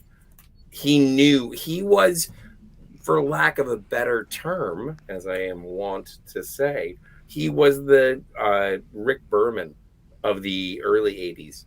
And he was like, so what sells? How can we do this? I have to know how to do it. I don't think that Harv Bennett had a good relationship with Gene Roddenberry, but I'm not a lawyer. But he did bring that, and it was the joining of Harv Bennett identifying which stories resonated from the original series and pairing it with an absolutely creative genius. Gene Roddenberry said that Captain Kirk was Horatio Hornblower. Harv Bennett found Space Seed, and then Nicholas Meyer said, "Oh yeah, I can work with this." And that is where Star Trek was reborn, in my opinion. You know what? You're right. It was Harv Bennett who watched all of Star Trek. Nicholas Meyer, they just gave him a few episodes to watch. No, but the thing is that Nicholas and that was for Star Trek 2. Nicholas Meyer before Wrath of Khan had never watched Star Trek, and at the end they conjured up some story, Harv Bennett or whatever it is, but he basically wrote the screenplay uncredited or put it together into a coherent screenplay. And yeah, I mean, I think that Harv Bennett decided on Khan, I think, but otherwise Nicholas Meyer is also of this. I think he's a good example for a person that didn't come into this some big Trekkie, couldn't care less. But he stepped into the role and he still delivered something that I thought was great. So back to Jasnia Dax and Terry Farrell. I don't care if she likes this or she likes that, as long as she's great on the show and she takes her job seriously in that sense. I don't have any issue with it. Yeah, me too. I agree with that. Yeah, I love Terry Farrell. I want to support. She signed my box. I want to thank Six for supporting the channel. Thank you so much, Six, for the $10 super sticker. Oh wow, Six is here. Six and I are close friends. Is Six from the 90s television show Blossom? It's a little Bushiba with a little heart. Hugging the heart. Hugs right back to you, Six. Thank you for being here. I said close friends because I'm expecting her to get annoyed. Are you? Well, I mean, I'm not even questioning that you're close friends with Six. No, actually we are friends. No, the truth is we are friends, but I said close friends in a way that probably will annoy her. And I did it on purpose. But she does stuff to annoy me sometimes, so I Gary! Now we have all that time in the world. I figure we're even. There are always possibilities, Spock said. Are you in Six's top 8 on MySpace? I think I annoy Six, but she likes me even though I annoy her. I think that's a good way to describe my relationship with her. That's also the way that I describe my relationship with Jill. Yes, he's infuriating, sir. How can you stand it? Jill, I'm here for Jill. Get over yourself, Bryce. I'm here for Jill. Get over yourself. Yeah, there you go. With also kissy face. So there's your mixed message. There's your mixed message. I love mixed messages. They entice. Anyway, I'm gonna go have a cigarette. I'll see you guys in a second. Oh, wait. This is a shore leave, right? Mm-hmm. This is the shore leave, yes. Okay, so I have a question for the panel. No. You don't want the question? Cigarette or joint? Do it.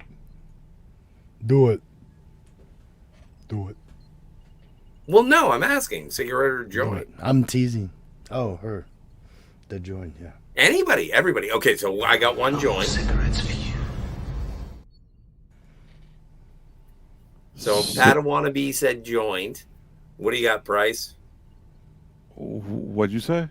Cigarette or joint? Oh. Cigarette or joint? Fitty. Joint is healthier. Yep, it sure is. That's why I always pick it. All right, democracy He already knows wins. my answer. Yes. I mean, so they say, Jill of course. How would I know? But, Jill does enjoy when I smoke weed.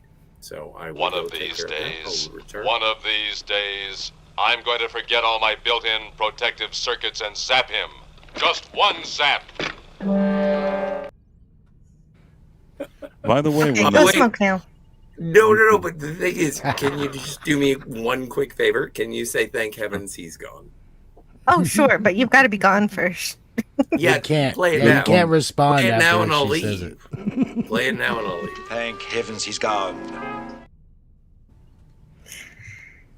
By the way, when I saw The Big Lebowski, when it came out in the theater, I was one of the only people that saw it in a movie theater.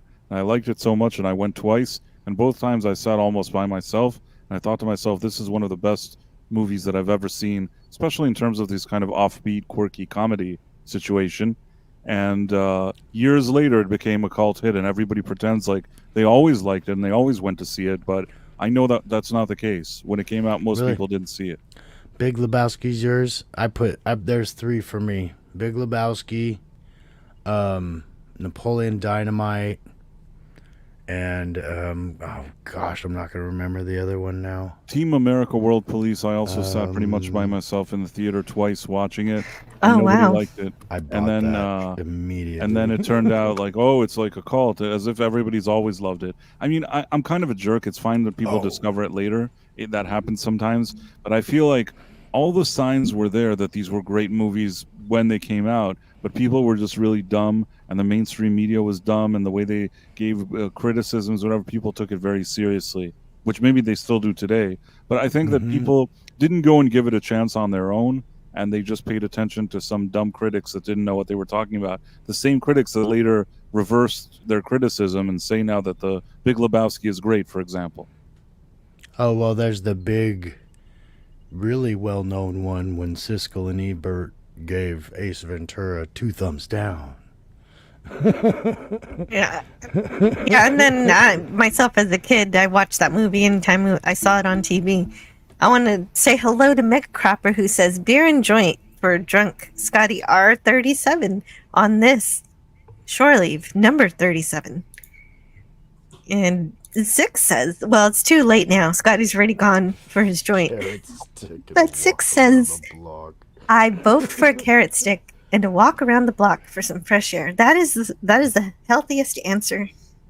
I can't. If you could pretend the carrot is a cigarette. I can't party with 6. What if there's ranch for the carrot stick? One is not a substitute. You have the carrot stick when you get back. Don't you know the joint makes you have the munchies? Professor R2 says, I watched 2001 in the IMAX all alone. Oh, it's so cool though when you have the theater all to yourself. You can put your feet up and nobody's yelling at you. Yeah, I mean, I don't mind it. Some people are like, oh, that must be a terrible experience. No, it's not a terrible experience for me. I don't mind if the whole theater is mine. I actually regret not watching 2000 Alone in IMAX. That sounds pretty cool. I saw it, in a much smaller theater.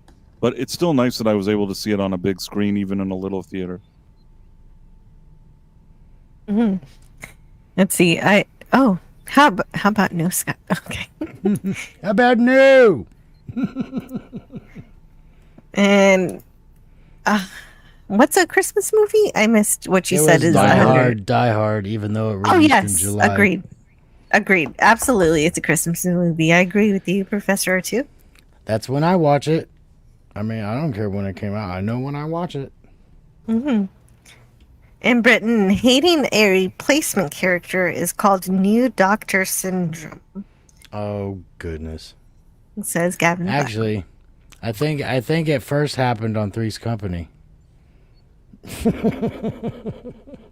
Well, it's always fun when they don't mention that the character's been changed, but you know it's happened. Or what could on be Three's the Company? worst change? What you mean with Chrissy being when gone? they changed the character? Yeah, or like could it have? Because they weren't the same characters, but is what they did with Dukes of Hazzard worse? Yes, I mean, at least on Three's Company, they tried to present it as though each lady is different than the other one. Whereas on Dukes of Hazzard, it's the weirdest thing that these two kind of lookalikes just show up and they're their cousins, Vance and Coy. And the craziest one is once they resolve the dispute with the two, with Schneider and what's his face, and Wopat. Yeah, well, but once they resolve the contractual dispute with them, they just show up one episode, and then like those other two cousins are like, okay, they're just gone. Yeah, they're just gone. They say bye to them, and then you Yeah. never see the cousins again. That is just wild. I don't know, Yep. Had to go into witness protection. But the show never. I think a lot of times these shows, for it probably hurts them. The show still went on to do a little more, but it certainly ruined the momentum.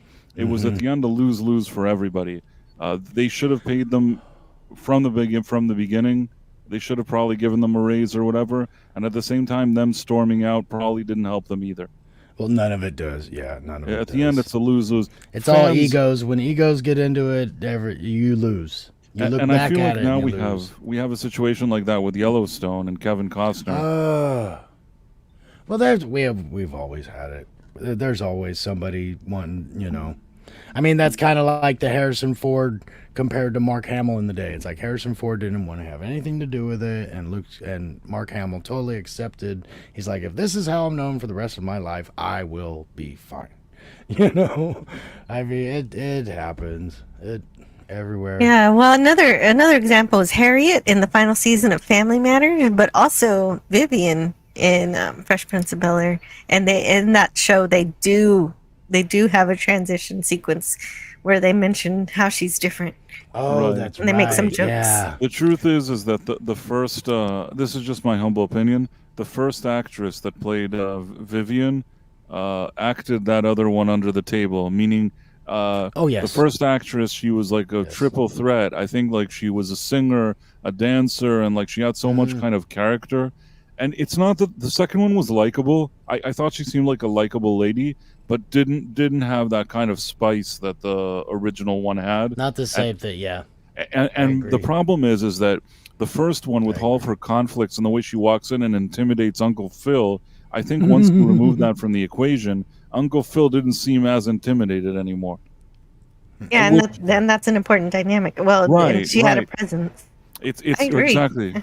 It's like a puzzle, once you remove a piece of it, of something that's working so well, and replace it with like a piece that's so different, it's not always going to work out that great. That's just my opinion. I want to say hello to DJ Ronnie G. He says, "Oh, cool! I thought it was Grogu," because Grogu is I know. also He's has also a little. Grogu. Yeah, I need to come up with some more original pictures. I'm thinking of dipping it. Well, I know when I get my new phone, I will definitely dip into AI. At first, Well, he's Grogu. You're Grogu, so I know, but then our profiles look very similar because we are the same people.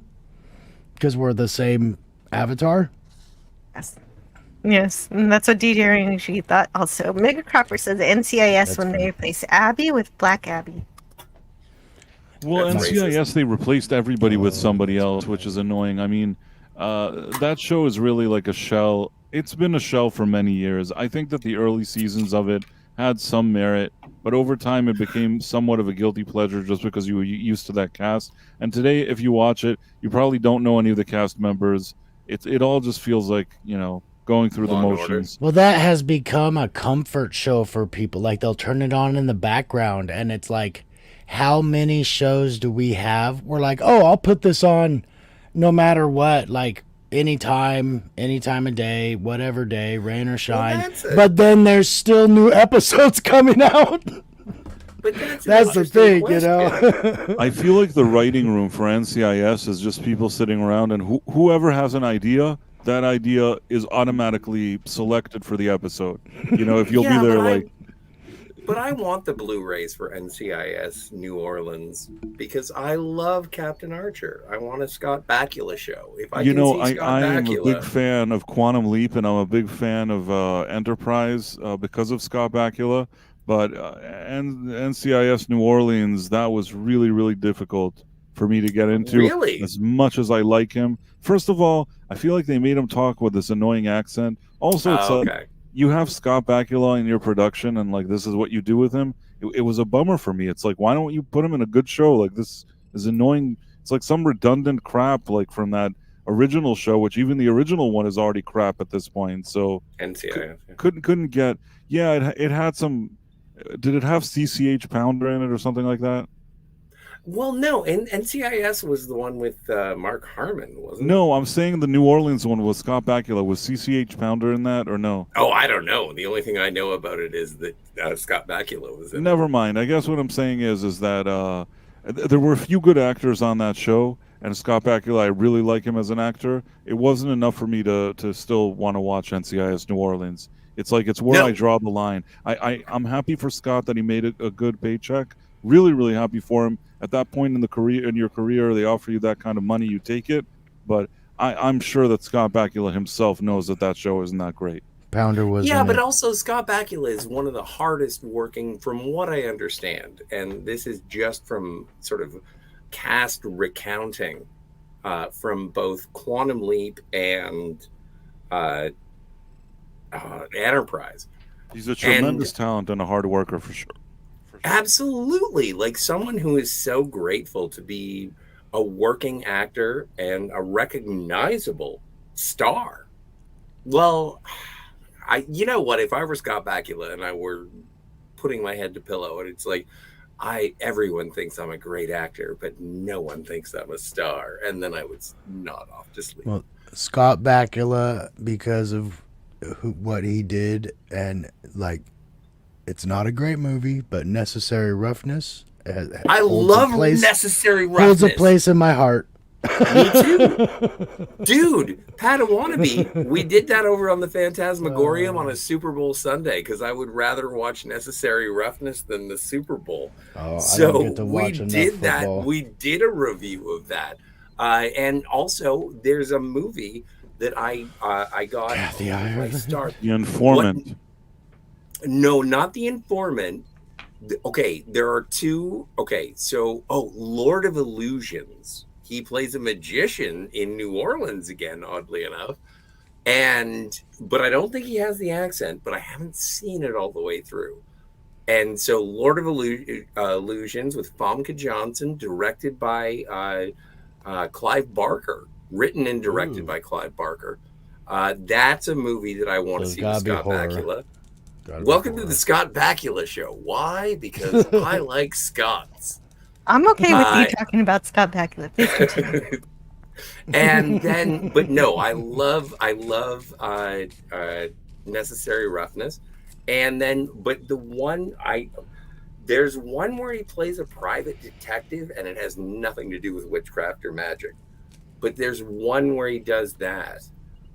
And that's interesting. I celebrate Scott Bakula every time I see him. David Borscher says, Jill, I want your Klingon tankard. I haven't shown that in a while, and apparently you can get it just at a normal kitchen supply store and slap a Klingon sticker on it, and I probably paid too much for it. But there it is. Yeah. Klingon tankard. See, it's made of aluminum. I like it, but I don't think it looks good enough. It's one of those things where I'm like, it's really not. It should look more Klingon-y. Oh, I know it's a metal cup with but it's kind of like that's what I'm saying. I could have just gone to a kitchen supply store and found it.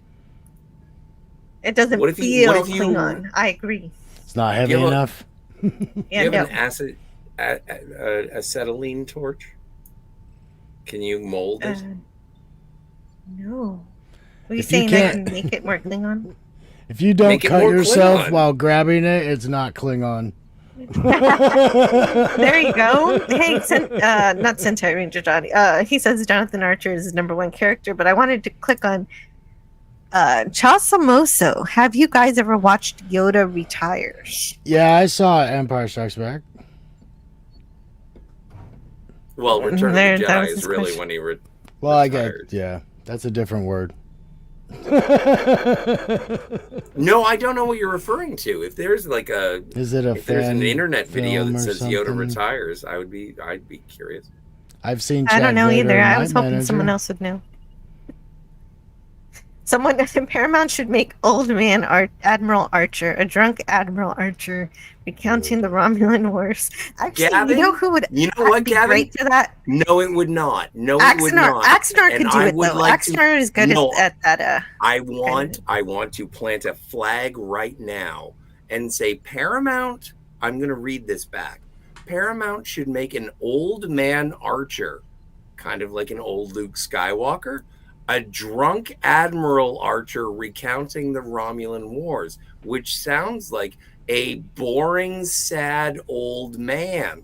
So, Gavin Blackburn, if you would like to see that, I appreciate your 4-star review for the Last Jedi. Yeah, I wouldn't want that either. But I will say that I want to see a successful man in his elder years being like, I hope I've done what I could. I don't need him to be drunk. I don't mind if he's older. And then Hoshi sitting there and saying, like, Captain, there were hard decisions, but you led us through those hard decisions. And then Archer is like, I made mistakes. And then Hoshi fucking Trip's dead, apparently. No, well, that was just Riker's dumb. Spoilers. That's what I heard. That was just Riker's dumb holodeck program. Could be. But what I'm saying is that I'm just saying, I don't want Archer to be redeemed by like Beckett Mariner. I really just thought Gavin was making a joke. But I know, but hey, I thought this was a shore leave where we could explore ideas. You can explore. I mean, if it's okay if you make him an older Archer, but I don't think he needs to be a bum like Luke Skywalker. But the final thing about this I want to say is, if people don't know, because I saw people were saying that they like him from Quantum Leap, I actually have a weekly show where we watch the original Quantum Leap series and discuss it. Jill has been a guest on that, and if you guys like Scott Bakula and Quantum Leap, you should check that show out. Yes. How far are you? Yes. What'd you say? How far are you? He got past where we were because Scotty and I used to review Quantum Leap too, but we gave up right before Future Boy, and so that's why I was so excited to be on for that one. And so you're a couple of episodes after that. I didn't I would know. love to see. Oh, you saw Future Boy. We're I think on towards the end of. We're getting towards the end of season 3 right now. I would love to. I am looking forward to your shows when it comes to the Dark Leapers. That'll be nice to review. Yeah. I know. How many are there? 3 or 2? There's 2, from what I recall. But if you want, you can. Oh yeah, it was. Right. That. Oh, exactly. You put. I see that Jill put everything in the chat. So yeah, if people like it, the live channel is the one that has these Quantum Leap live streams, and they're a lot of fun. I usually don't plug myself this aggressively, but like in a show. But I mean, that sounded bad. I don't plug myself this aggressively. No, I made myself laugh. In any case, I don't plug my own content this aggressively usually. But because people like Scott Bakula here, maybe they can appreciate that show. That's the only reason I brought it up. And we have a really nice community. Jill was on it once recently, and I think like there's a nice community of fans that hangs out. It's really a nice celebration of like Scott Bakula and Quantum Leap for whoever. So do you guys do like watch Yes, parties, it was or wonderful. do you just No. discuss the episode? No, No, it's more like my show. Oh, okay. Yeah, it's more of like we actually do like a watch party, and it's been going on since I think since last year. We do. He does an analysis of the episode, so you know everything that's going on, and he tells the story. So it's Yes, a good I show. even do impressions of the people, poor impressions, but for some reason some people enjoy it. Can you do a Gushy?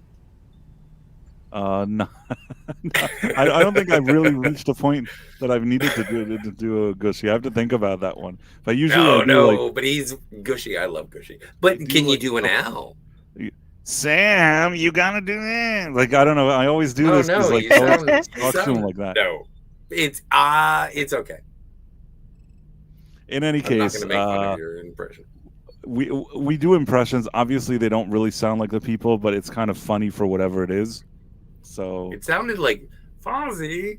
Sam. Okay.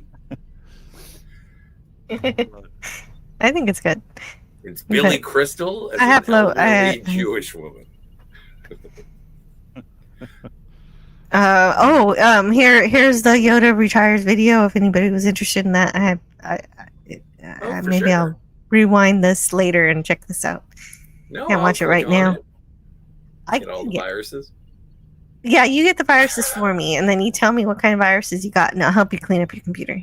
Yeah, but I already have so many viruses. Like maybe some of the viruses that I have defend against the viruses that whatever. Yeah, and you accidentally tripped on the stream. Yeah, on Twitch, I get like 2 viewers. So, congratulations. Oh, you is that found a, a hidden is that a stream. Twitch stream? That's a Twitch link. Yeah, I stream Twitch, I but can't nobody do watches anything me over about there. that. I'm a Me neither. I'm a, Well, actually, I'm a Gen I don't X, understand but it. I don't. Yeah. Well, no, and that's why it's like I'm a boomer. I'm not a boomer because a boomer wouldn't know how to work it.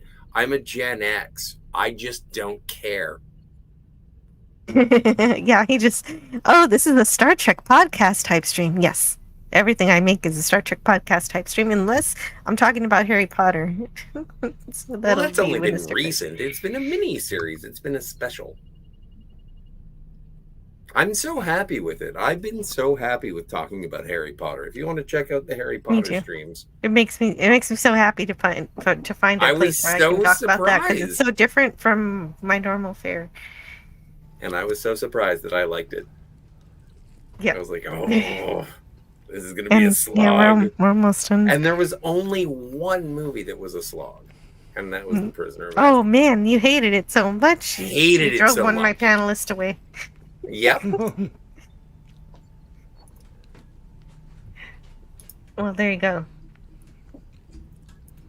Okay, so we read that one. Speaking of Star Trek, check this out at trekmovie.com. Another link. I can't click on all these links. Let's see. But it's Donnie, so I'm gonna click on it. Let's see if I can find it. Oh no, it's a reference. Thank you, Donnie.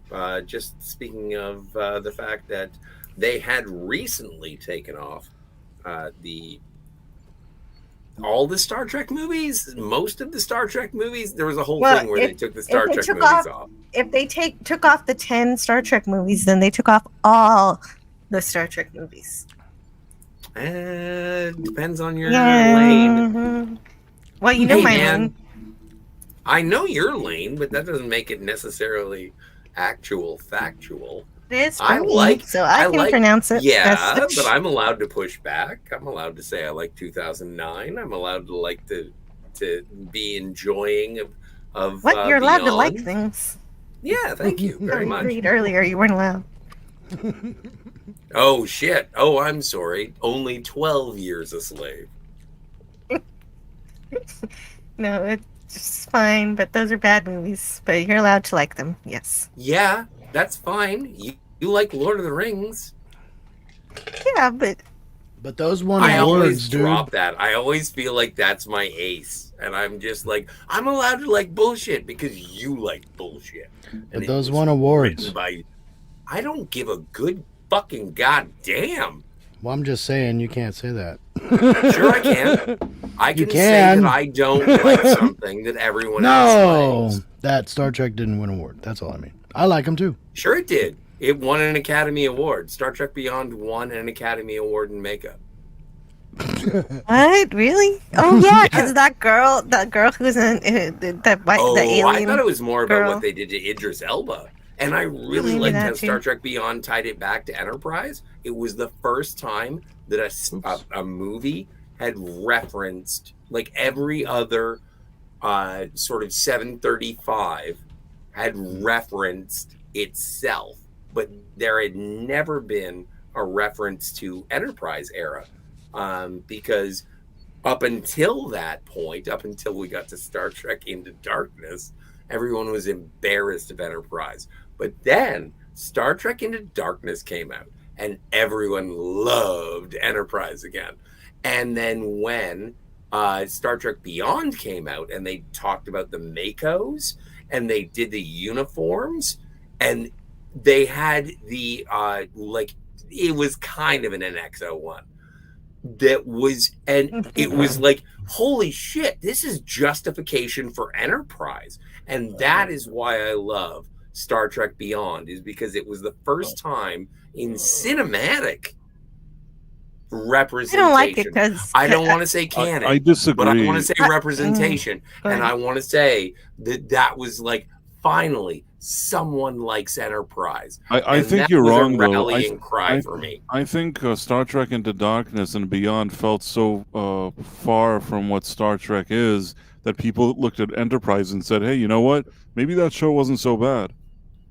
Yeah, But I think that- I'd agree with that, and I don't like Yes. Beyond because it makes Spock cry again, and then he's stalking her. That was He's stalking his shitty. girlfriend. But I wasn't expecting anything from Spock in fucking Star Trek Beyond. I think that McCoy is a better no, Spock had already failed when he yelled Khan. Like, I was just like, Yes. no, Quinto, get out. I don't care about you when you're on screen. I don't think you're Spock. I think you're Zachary Quinto. He has a fist fight. Yeah, That's no, the way I he's feel not about Spock. him. But everything else about Star Trek Beyond, kick out Spock. And I guess that's the worst crime of a Star Trek movie. Is Exactly. I want a If you Star can't Trek have- movie without Spock. Is it a Star Trek movie if you don't have a good story with Kirk, Spock, and McCoy where they're being friends and working together? Like, if that's not there, fuck off. Basically. But the thing is that no, but and I do want to keep going on this. I just want to push through.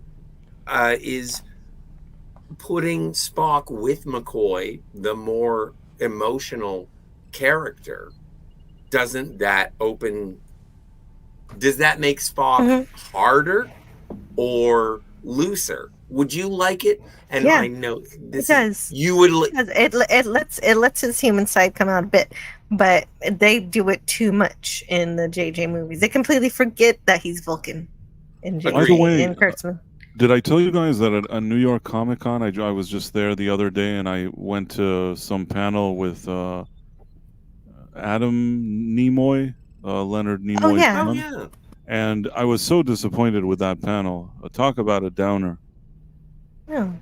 You know, I thought it would be What that did they're they do? talking about how great like Leonard Nimoy is and how great Spock is, and instead it was basically a lecture about how his son grew up so miserable because his father was Spock and didn't have time for him, and all this other nonsense. I mean, listen, I'm not saying that that's not a part of this guy's identity and childhood, but man, in the middle of Comic-Con, it's not really what I felt like listening to.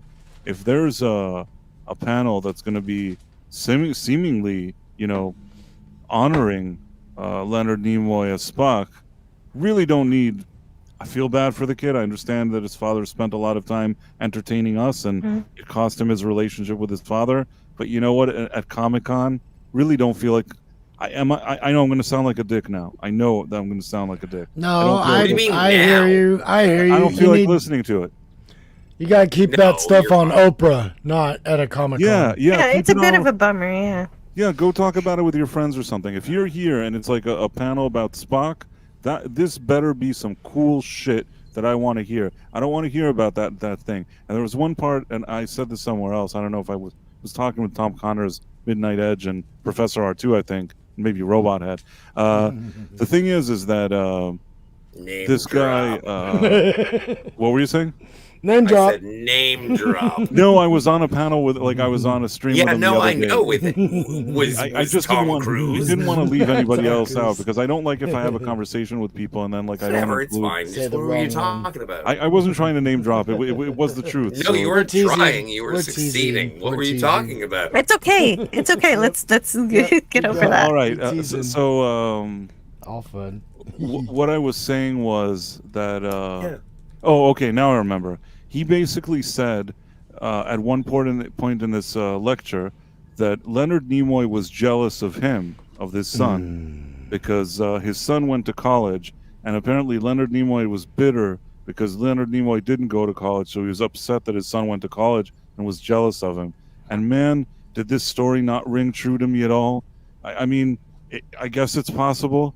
But I mean, his father probably paid for his college, so I don't know what he wants. Right? He's like, oh, my dad, he was son of immigrants. He like bootstrapped. He did his own career, and then whatever. And then he sends his kid to college, and all his kid is like whining about how his father's not. Yeah, visiting him I every would. semester. I'm sure that Leonard Nimoy was proud of him, but I don't know for Right. sure. But Hey, he usually gave him- that's what you are when you have In kids. any case, I don't need to hear about all that dirty laundry during a Comic-Con thing. I'm thinking that they're celebrating Spock, and this is what I'm getting. And I feel so terrible because, you know, maybe that is the personal story of Adam Nimoy. But at the end, he's also like, for years, I didn't speak to him. I became an alcoholic. And then, you know, my wife passed away, and he called me and this. And I'm like, geez, Well, like, what? Am I what am allowed to sitting here blame listening to? Leonard Nimoy for I my wasn't- alcoholism? I Because I never wasn't- spoke. I wasn't there, but I am a fan. And I could say, if I spent money and that's what I got, I'd have been very upset.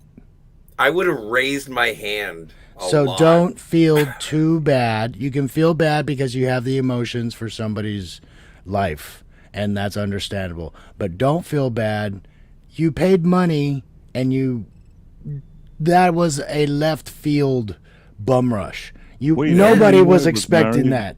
Adam Nimoy was married to Terry Farrell. Yeah, if I go to a goodness. Star Trek, That's oh funny. my God. If I I'd go be to a so Star Trek bummed. convention I'd be and I'm so listening to a bummed. panel, I want to hear about the show. I want to hear about the people who worked on it and all the fun stuff. And my And it doesn't sound like that. When you started this conversation, I thought it was going to be a lecture about not smoking and the dangers of getting COPD. But it was so much worse what you said. The family drama is even worse. It was awful, and I felt bad with myself that I felt awful and annoyed. And at that moment that it was happening, I'm like, I should show empathy for this kid. That was like he's like 100 years old, but I mean, this kid is like it's sad or whatever. But at the same time, and now even Professor R2 said he married Terry Farrell. He married her in 2018, and then she divorced him. I don't have to feel bad for this guy. I don't have to feel bad for this guy. He married Terry Farrell. I was at the Star Trek convention where they announced that they were together, and now they're not together. What happened there? The wife that died. Did he complain about that too? It's personal. Terry Farrell probably wanted a better contract, and just like on it was on Becker you're always on DS9. You're always involved in Star Trek. When do I get me time? But what I'll say is his second wife, I guess, was the one that passed away from cancer. And I guess during that time, or at some point in that era, he reconciled with his father after years of not talking to him because he was an alcoholic. The son, I guess, was an alcoholic. I couldn't understand if he was saying that Leonard Nimoy was also an alcoholic or only he was an alcoholic or they were both alcoholics. I think they were both. It's subjective. And I thought to myself, this is too much. Like somebody, I don't know if which of you two said it here, three. One of the two dudes here said that it's not like Maury Povich or Oprah or whatever. Yeah, that belongs on a different show. Right, exactly. Emotions I are. don't need it. And you know what? I should have raised my hand. I should have raised my hand. You know what? This is supposed to be where you're respecting. But what did Adam Nimoy do except get inside of Jadzia Dax? Made everybody. First of all, that is an achievement in and of itself. But aside from that, no, I'm not saying it's a bad thing. I'm just saying when it comes to Star Trek lore, what did Adam Nimoy ever do? I have no idea.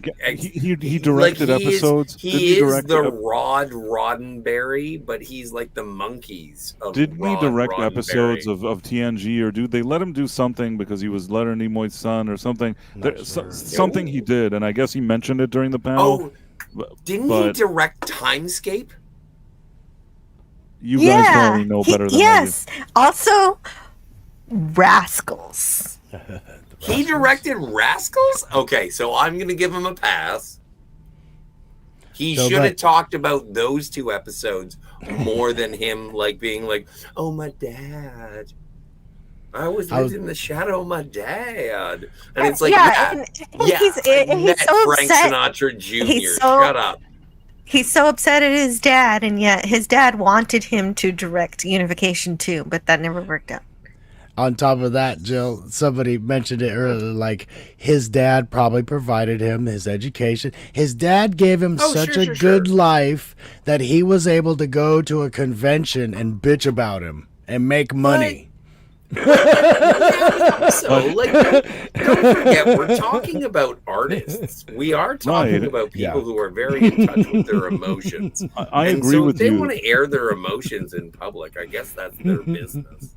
Yes, so I mean, his For the Love of Spock was a very lovely documentary, so I'm surprised that he did this to him. Yeah, I don't really know. Maybe I didn't fully get it. I don't know. I was sitting there. I only heard negative stuff. And by the way, you were saying that I name drop before. I want to name drop. I want to say that once I turned on a stream that had the Critical Drinker and Jill. So you know what? She can do some name dropping too, and it's a pretty big name drop. But I didn't get to really talk to him. We were busy talking to the Nevertheless, if there's a stream with a Critical Drinker, and it's and it was 1 million people. It was a guest, you and the Critical Drinker and Lance, from Outcast Creatives. I thought that was very cool. So you certainly have your share of potential name dropping, but I wasn't trying to name drop. I just was just thinking of a stream that I recently did. No, now you're doing it on behalf of others. I was very fortunate to be on that stream. It's not that I take anything for granted. I was very, very fortunate to be on there. But I'm also saying that, Jill, in her own right, also gets invited to really great streams, and I just want to point that out. Well, big streams. Yes, thank you. And, what a legend Maury Povich has, says Sentai Ranger Donnie. Donnie, you never fail. You're amazing. Arabic Sandra, I want to say hello to Arabic Sandra, who's saying those Ferengi were poorly portrayed. They seemed like like in the last Outpost? Oh no, in Rascals. I think they suck in the Outpost, definitely. I don't know. That was just like a fun romp. That was almost like a piece of the action. Yeah, but it's kind of ridiculous. Old. It wasn't even a new Klingon ship. An old Klingon ship piloted by. It's kind of ridiculous. Take over the flagship of the Federation. The crew of the Enterprise were turned into children, but you're more concerned with the ship. Okay, all right. You're suspended of disbelief. You need a slide rule. Okay, I'm just saying that's ridiculous. But also the transport accident also is a bit ridiculous. But it is kind of fun. It's kind of fun. It was really cute. The actors who played the children were really good. The young girl who plays Guinan, she is still like the oldest person. And I think that young woman was like, she did such a good job at playing Guinan. I remember what you're talking about. Yeah, she was still wise. She was still giving advice. You all throw Star Trek titles around. I'm lost. Sorry. Sorry. I'm sorry. It it just makes me realize it's like, oh, I didn't really pay attention to episode titles. Yeah, but I didn't get what she was like when Jill told me about this Christine remake in Star Trek Voyager, and she's like, "You haven't seen that?" I felt stupid. I was like, "No, I haven't seen I was surprised. There was one thing you haven't seen. I know, but isn't that the joy? Is the learning? When I get to see it, I'll be like, "Oh my god, this is a Christine remake." Yeah. I look forward to it. Yes, that is another great name drop is Doomcock, because I was just there on Wednesday. We talked about Reanimator, which I guess we could talk about here if you want, because it's a Halloween movie. Yes. I've never seen that. I've never seen. Pleasure is in the learning of each other. I've never seen Terrifier. I haven't seen Wishmaster. There's a lot of old ones I need to see. Yes, me too. But like I've seen Phantasm and Hellraiser, and I have Phantasm. I've got a DVD copy of Phantasm. I've never seen it. I am a co-host on a channel called the Phantasmagorium, and I feel very, very guilty. I feel like I should watch the Phantasm. My mom flipped out on me big time when I was watching the Hellraiser movies. Why? She's Hellraiser 3? Well, she's only 3 years. She's only 20 years younger than me. She's 20 years younger than me, or 20 years older. So she's not like as old as her mom was to her. And like I consider my mom a pretty young mom. She was always, all my friends liked her compared to their parents and things like that. But she wasn't religious per se, but she did believe in certain things, and she really thought like I was inviting spirits and demonic possessions and all this stuff into her house by watching these movies. And at the time we were on, is there a 4? I can't remember, but I had just watched 3 or 4, and it was the one where Pinhead recruits new demons, so he like recruits a DJ. Cenobites. So the one guy's got CDs sticking out of his head and stuff like that, and I was like, "Mom, this is not what you think this is." I said, "I can't even." The first one's scary. The second one, scary. third one, not scary. I said it's like Freddy. I said it's a joke. It's not what you think it is. She just, changing of the generations kind of thing. Well, it's almost like it's branded shock. Like, well, what but you're that gonna get. demonic for that old generation. Oh, sure. But if you watch the first Hellraiser and you keep going through, it's just like, oh my God, the Cenobites, they get more ridiculous and weird looking.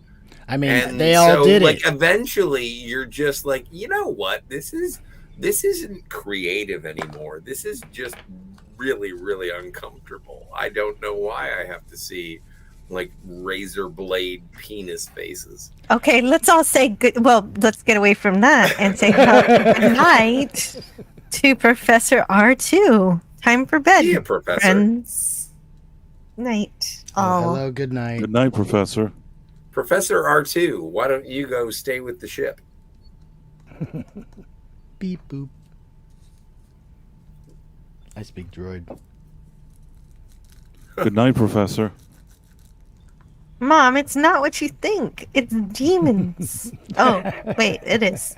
Yes, it's exactly what you think. Honestly, all those movie series started out scary. Like Freddy, first couple were much scarier.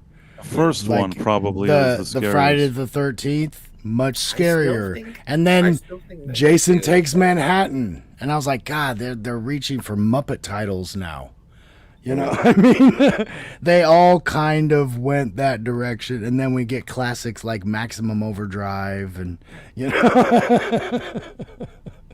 so they're not all Rosemary's Baby. They're not all, They're not But all I that get in, bad.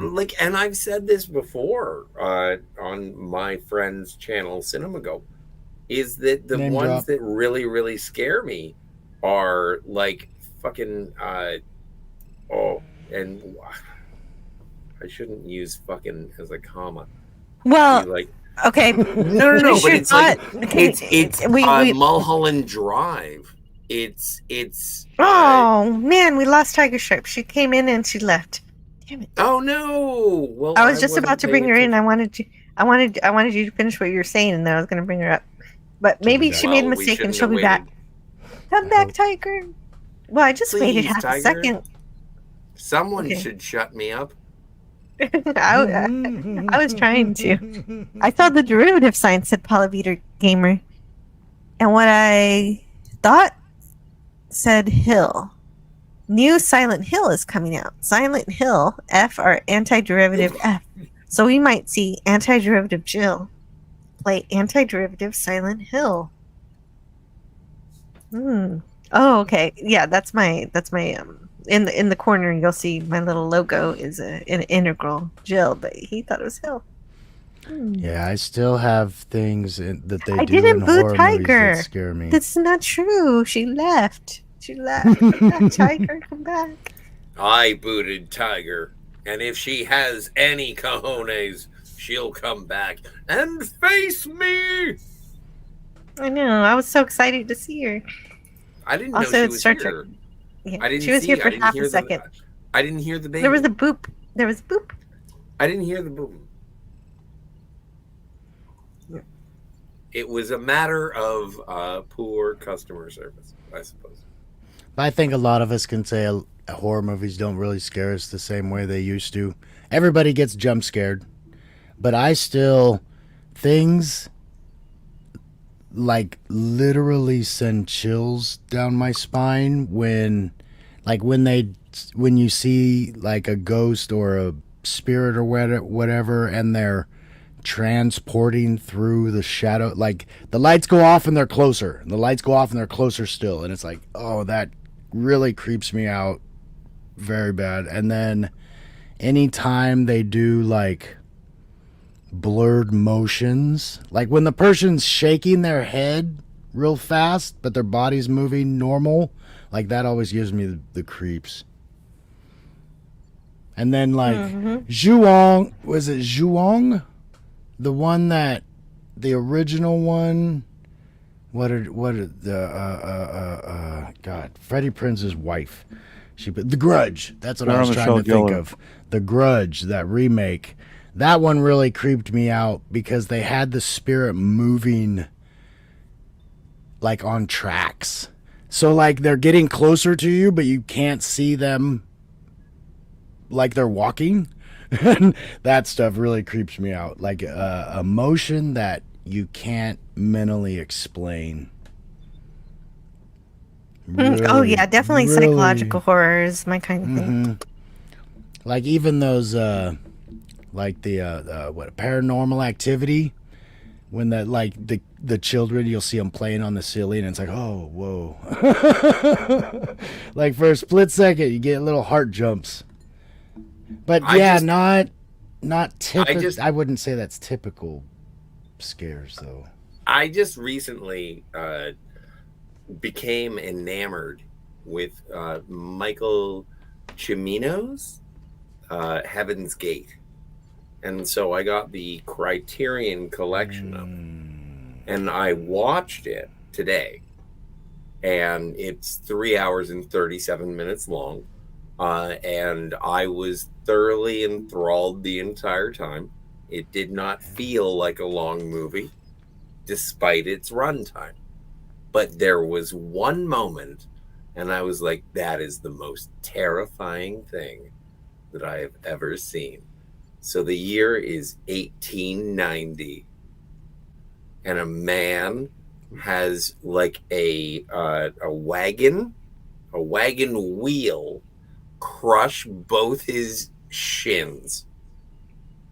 And I was like, so you're dead. You are dead. You are going to die slowly and painfully. Someone's going to use a saw on your legs to try and help you. And I was just like, that is the worst. It gave me the heebie-jeebies. Describing it gives me the heebie-jeebies. And so, like, that is horror for me. It isn't ghosts. It isn't. I'm not going to conjure lightning. Like, the thing is you know what's going to happen? You're going to stub your toe and then you're going to die of diabetes. That's life. Red Dead Redemption is a nightmare for you. Anyway, No. So it was just one of the most scary things. Lemon Pie says that he saw Exorcist as a kid and it was frightening. Well, yeah. That girl walking upside down's freaky. I got that girl pregnant. That is a good movie, though. They even do it Well worse made. now. They have like real Why do you think she contortionists do threw up? parts like that. Oh, it's so creepy. Oh my gosh. Scotty, no. Also, hi Maybe. to Daniel's Hot Topics. Hey, Daniel. Diabetes. Have you ever seen, Jill, have you ever seen The Exorcist? I have, yes. I have not. Watch Gerard Butler's new one, The Pope's Exorcist. Isn't that It's a good not one. Gerard Butler? That's Russell I'm Crowe. sorry. Yeah, Russell Crowe, not Gerard Butler. My fault. Yeah, thank you. I always You do that. confuse 300 with I- Gladiator. in I your mind. always get those guys. It's a I fair always confusion. do that. I always do that. I like the South Park episode where there's an exorcism. We're fighting around. Oh, I thought you were gonna say the fighting around the world. Oh, that one too. Jake and they Holy fighting around the bugger. world. What we gonna do today, Tugger? That So that funny. episode had me like really laughing hard. The part that Tugger Oh my gosh. unalives himself at the end there, man. I mean, I think I can't explain how hard I was laughing when I watched that episode. And I think Tugger is actually like another star, even though it just makes noises. Well, yeah, it is. It even has to go to the hospital, and everybody's sad about it. Constantine. I remember one of the big ones in the beginning. George Clooney was the dog, and it's like, is that? And I just remember seeing that in the credits, that's right. thinking, is that real? Like It that's is what the real. show. That's what the show did to me, though. Is like, are they making jokes in their credits too? One time they But had no, they had it started Worf. doing that. Yeah, and it's One time they brought Worf on as a character, and Michael Dorn saw the episode, and he said, "Why didn't you guys call me? I would have definitely done this." That's so funny. They had so many people on that show too. That has to be the greatest. Like we were talking about, kind of it being a travesty when they were replaced characters, but what they did with Chef on South Park has to be the greatest thing I've ever seen. On how they release somebody. I don't know if you remember that, but it was just the funniest stuff. I do. They're like, okay, we're just gonna cut up your dialogue so bad. Like I know, they had enough sentences said differently that they could have just put in normal sounding dialogue, but nope. They're like, nope, we're gonna chop up every word of every sentence and then make them part of a society. And then make them part of a very evil society that does very bad things. Well, it was that science. It was a poke at those science people. Yeah, right. Well, actually, that's why he left. That's why he got mad. Yeah, they're like, "Oh, you signed all those other checks, but but this is where you draw the line, huh?" Yeah, I guess he had his boundaries eventually. I mean, gosh, the one boundary. Jill, can you hear me? Yes, I can hear you. I want to share. This is like a world exclusive. I want to share with you. I really regret that I don't have more of this, but during that time that I was sitting in that Adam Nimoy thing, I took out my cell phone and filmed a little, just like 2 minutes. Even these 2 minutes, I think they like convey how miserable he is. I don't know, maybe it's just me, but if I can share it, maybe you can tell me what you think. Nobody's seen this. This is like an exclusive. Okay, please share it. And Polybeater Gamer says, I hope Constantine 2 gets made while Keanu is still with us. I think they're going to do it. I shared it, but I don't see it. I think maybe you have to... I see it. I see it. Let's see. Okay, I'm going to press play. Years was Beverly Hillbillies. But along comes a show that's very smart. And he's the smartest character on that show. And he's really the first breakout character of any TV show, I would really think, besides, nobody was licensing I Love Lucy to nearly the same degree that they were licensing Star Trek. Breakout characters is not the right, both licensable breakout characters, possibly. But no, I mean, he becomes associated with this role, but with this, and the other thing is what he was associated for. Being intelligent, being distant, being remote, being emotionless, all the ways he parented me.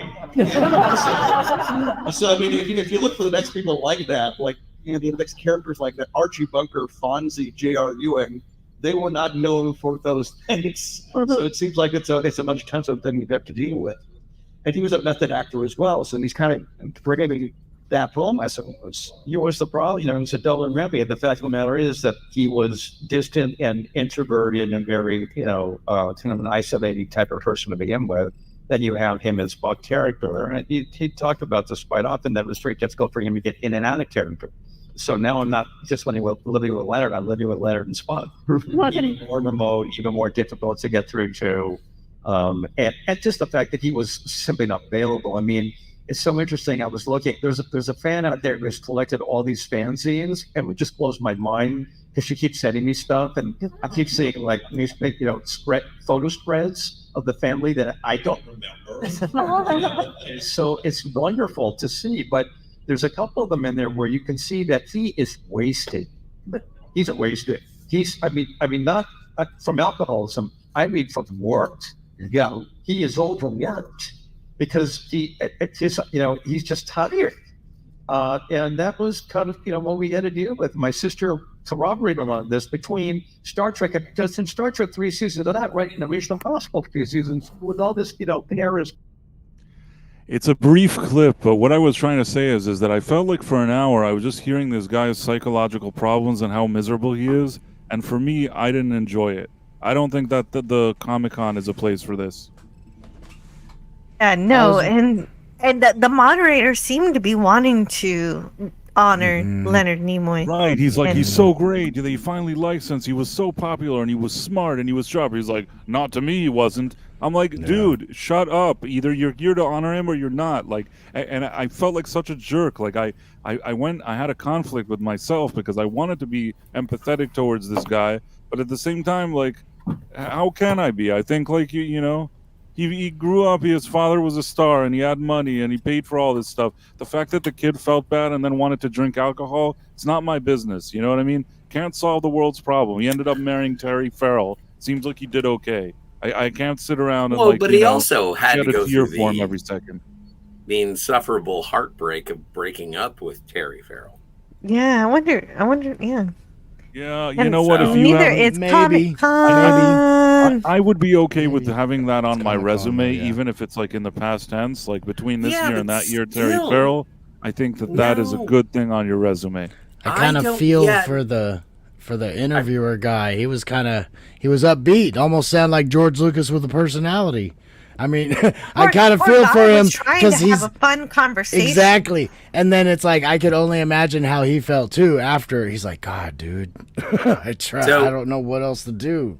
I don't mean to interrupt you're good. everyone's love fest with Adam Nimoy, but I was wondering if I could do brief flashcards of the biggest Hollywood bombs that I have in my Blu-ray collection.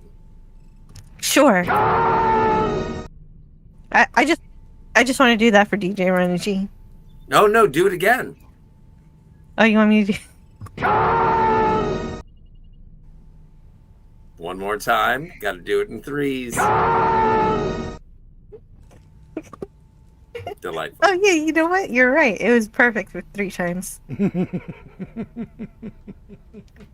So I was just going to do flashcards. Date ladies? Okay. Do not date ladies. Well, that's what Canadian Spider-Man is up to. Do not date lady boys. Well, not lady boys, but that's not what he says. He says, do not date ladies. I am a big fan of dating ladies. Sorry, I had to date ladies. Enough said. There's nothing I can do about it. Lemon Pie says I don't have a problem with his son being honest about what it was like to be his son. Yeah, I but don't he have- was. It sounded like Just he the was place. getting hardcore for it. Time and a and pla- the thing time is, and a this was place. just the tip of the iceberg. The thing with him, that story of him being jealous of his son because his son went to college, really started rubbing me the wrong way. But aside from that, you know what? It's his son. He has experience. It's fine. But if you're in a Comic-Con and there's a panel, maybe I didn't understand because I was looking and it said like, I don't know if it was called like Being Spock or I don't know what it was. I'm like, okay, this Sure. is cool. It's his son. Spock is Spock. Let's see what he has to say. This should be cool. And I think that is not the forum. If you want to just air your dirty laundry and say how miserable you were growing up, I don't think that's the forum to do it. You could do a separate panel, not at Comic-Con. Do it in your own time. Say like this week, Adam Nimoy is going to be at this wherever center at Barnes and Noble. I don't care where. He's going to go and talk about how miserable it was being the son of Leonard Nimoy. If you want to go see that lecture, do it. But if you're at Comic-Con and you want to celebrate Spock and that's what you get, doesn't feel right to me. Agreed. Or at least give me some kind of comic relief in kind of a nagging way. Like he could be like, oh, you could not believe how bad it was when my dad started singing that Hobbit Yeah, song. exactly. He Like, sings it's the not- Hobbit song all the time. It's not a problem to tell It could the be truth. but done. That It can was be maybe done know one in of your the passion. audience. That Know was your one of audience. the only basically. moments that he said Yeah. something like nice about him, that he was like, oh, he did those albums that were things that were off on, but there were things that were spectacular. So like he was nice about that. There were moments here and there, but I think that the part that he dwelled on, like how he became an alcoholic and they weren't talking for years and all that stuff, that part just didn't sit well with me. Especially, and I'm telling you, the part with him being yeah. jealous of his son, that was the part that really felt like, dude, I think you're living in some weird Twilight Zone or something. I I don't think get this it. dude had time to be jealous of his son. He probably was working his ass off, paying for his son to go around and live like a I great life. completely understand. He was I saw really- Luke Skywalker He was throw the jealous of lightsaber his away. son because his son had sex with Jadzia Dax. But that happened after he That happened died. after, yes. Oh, This then was never mind. Much, My mistake. much sooner. Much like I don't even know if his father even lived to see him, end up with Jadzia No. Dax. No, he didn't, because I saw them get Her together name is at the Star Terry Trek Farrell. convention. Right, exactly. So he didn't even know that. He wasn't jealous of him because of that. He was jealous because apparently his son went to college, which he sent him to, and then he was sad that his son went to college or some dumb thing like that. The story made no I sense. guess maybe he's writing a book. He is writing a book. I think you can buy a book where he whines about how he was know. mistreated. There but is. I couldn't care figured it out. less. Oh could yeah, I'm care not less getting about on any that of buy list. If you're I'm not gonna, getting if on you're that gonna, buy list. take a ride on the whole Spock idea and try to lure people in, it's like what I don't like about movies. That you're like, oh, this is Star Wars, and then you come and he sees Luke Skywalker throw the lightsaber off the cliff. It's So sort of you're not saying- exactly, but you it's are also like that with the saying panel. that when if I may interrupt, you're saying that Luke Skywalker throwing his lightsaber off of the cliff of what is it, Acto or whatever, that is on par with Well, I said it actually. Okay, we just got lots and lots of guests, and so we're gonna Yay. close out. We're gonna close out the Adam Nimoy topic by saying, who would Thank leave Terry Farrell? Just like who would leave Nicole Kidman? Those women are goddesses. Yeah, so who would leave Terry Farrell? That's how we're gonna Yeah, stop He talking signed about my Adam box. Nimoy. Yes, and I gotta welcome back Matt G, Taylor Swift, greater than Disney, Star Wars, and MCU, and oh my goodness, everybody's showing up all at once. And also welcome to the panel PvP, Pleasant Valley Picker CA. How are you Hi, Jill. guys doing? Hey, and then also back from a long hiatus, Stone Did you- Racket is here. Wonderful to Did see you you. think I'd forgotten about you there, Jill? No, I figured maybe you took a nap. No. I've been doing other things, but that's cool. Yeah, and also welcome to West Kegel. And oh, I got that clip for you somewhere. Let's see if I can find it. I am not a merry man. Darn right. I'm not. How dare you to even suggest at my merriment? Yes, yes. Now the panel is bursting forth, and this is the perfect time. It's some kind of raid, definitely. I don't know what Yeah, happened. it's a- It's like four it's- panelists all at once. It's a Stone Racket raid. It is. Friday night. PvP wow. and Matt and I were all in my StreamYard studio, and I said, "Hey, let's go raid Jill's stream." Well done, well done. And this is the perfect moment for Scotty to do what he said he was going to do, which is show us his flashcards of movies, which is our loose topic for tonight. You can talk about whatever you want, but we're gonna go through his Blu-rays of films that did poorly in the That box office, bombed. but are now Ooh, I can cult recruit. classics. Or I can what do they call it? I can, when you steal another team's players, what do you call that? Poaching? Poaching. Yeah. I need some guests. No. I want to hear these bombs that you love. Well, Yeah, okay, yeah. We talked about Blade Blade Runner. Runner. We talked Well, about you that guys earlier. talked about Blade Runner. Both of them. Okay, give you that. I fully give you that. Hey, is that fully the give you movie that. where the unicorn came from that they put into Yes. Blade Runner? Yes. Fully Yeah. give Even you that though one. this people, movie fucking bombed. Yep. yeah. And And Ferris it is Bueller's great. girlfriend's If you haven't beautiful. seen Legend, you should see Legend. And I hate fantasy. That's actually one of the best depictions of Lucifer, I think. That's Yep. the one I was waiting for. I was hoping Yep. you would have that one. Buckaroo Banzai is one of my favorite movies. I also did get to go on to Doomcock's channel for a pop culture breakdown to talk about this, and it's Yep. That's such amazing. That's legit. I have to Both ask that- of these. Oh wait! There's somebody who wants to mention something about this. Yeah, Was that Wes Cagle? Yes, that legend. That's with Lucifer is played by what's his name? David Bowie, right? Tim No, Curry, Tim actually. Curry. Oh, Tim Curry. That's right. Where's the one that? Oh no. Mistaken. Muffled out. You muffled out. We couldn't hear Try you. that again. Try that again. I'm sorry, I messed you up. Go ahead. Okay. What? There was a movie he was in that I thought he was some sort of a god. Who? Wasn't there that Jim Henson movie that Bowie was in? Labyrinth.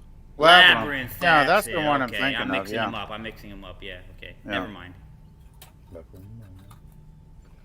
But I could talk about Buckaroo all Tron. day. I don't know if I can give you the classic Tron, but the new Tron for sure. Yeah. Oh, saw the both classic of those in Tron the is theater. fucking awesome. Well, that's the thing, though. I don't know anybody that doesn't like that old Tron movie. Yeah, I got to see both of those Classic. in the It theater. was an economic failure. It was. Yeah. Really? It was So too ahead was- of its time. I think that the Maybe first Tron for sure, 2 for was sure. good enough to make its money back, but it was not. Like, Disney put a lot of money into Tron, and it never really recouped. Video games rot your brains. First Oh, movie Stone was Racket. Racket. Stone Racket. I haven't heard you in a while, and Lemon Pie wants to know. Tinker. Stone Racket, how about them apples?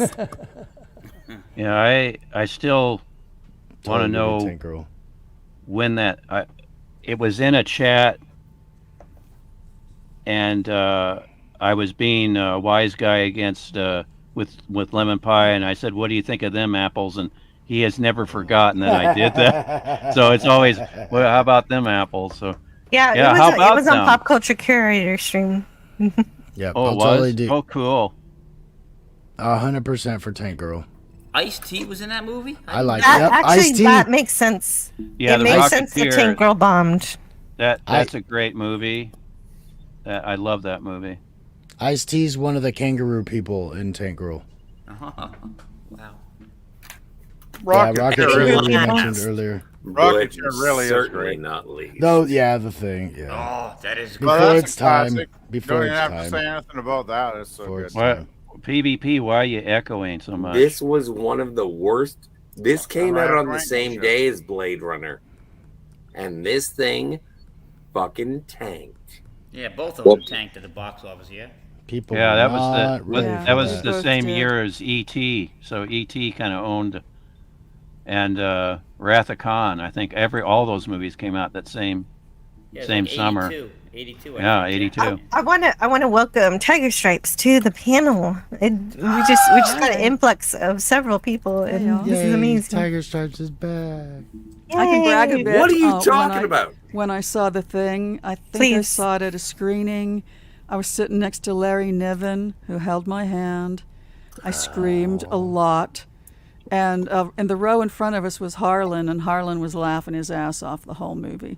And in retrospect, I kind of wonder if he was laughing at me screaming. But I don't know. At the time, I did not make a connection. I just screamed my guts out during that film. Yeah. Well, that's very good. And I didn't know that was a box office bomb either. This is good. This is good education for me. That destroyed Carpenter's career. Wow. Yeah, it did. Well, he came back. He bounced back. Until vampires. Gradually. Not really. Not really. No, not he like he didn't. was. No, not like he was. And then he had John Bon Jovi in a movie. You gotta hold on to what we got. Hey, Matt G, you gifted a membership, Anti-Derivative Joe membership, and it was It'd be funny gifted if it to wasn't an anti-derivative Jill membership and someone else in your chat. Franco. Always deserves a free membership every month, but he doesn't always get one. But I'm so glad he got one for this month. I'll have to let him know when I see him. Franco works so hard. Matt, He's you fantastic. Matt is Mr. Big Bucks. He's giving out those free memberships all right and left. Yeah, sometimes to myself. I'm gonna say hello to Donnie. Hey, Donnie. Oh yeah, hi. Yeah, Donnie's here. There's a new subscriber too. Somebody just subscribed. Who is it? I want to thank somebody for subscribing, but I gotta find who they are first. It said somebody became a sponsor. Oh, I didn't see the subscribe. yeah, no, it was Chaso Moso. Delightful. And as usual, I will say, I'm fine, Donnie. How are you? Oh yeah, right. It's nice to see everybody here. Hi. She's got her glam on in the corner. Daniel's Hot Topic says John Carpenter's The Thing is an interesting movie and it's creepy. And apparently it made Tiger Stripe scream. Oh, it's incredible. It's just incredible. He's got really. full The original is good too.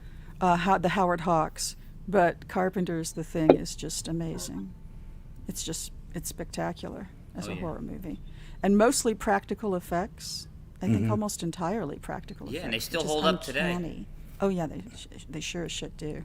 I was talking It's so about terrifying. I was talking about that with somebody the other day. It's like the idea that Carpenter uses practical effect, but it's like they tend to look similar throughout his career, and it's almost like it creates its own genre. Burton does that too. His effects often look very similar, very, very Burton-y. And I like it. Yeah, I love that about Carpenter. Because it's like, it's in between those, like there's another horror movie called House, and to me it's kind of a similar with the effects and stuff like that. I don't think that's him. I don't think that has anything to do with him though. And this is a good. I think this is a good beginning for a topic. But before we get into it, I want to let Price of Reason go because he's getting to be a sleepy puppet. Yes, I didn't sleep a lot, and I can feel like I'm getting tired, so I don't want to lower the energy of the panel. But thank you so Can't tell much. by your eyes. But thank you so much for inviting me, and it's been a pleasure hanging out with you all. Some of you came recently, so I feel like I didn't hang out with you enough. But I came recently. I came just recently. You like to come all the time, from what I heard. You may be tired. You may be tired, Price of Reasons, but you're still so cute.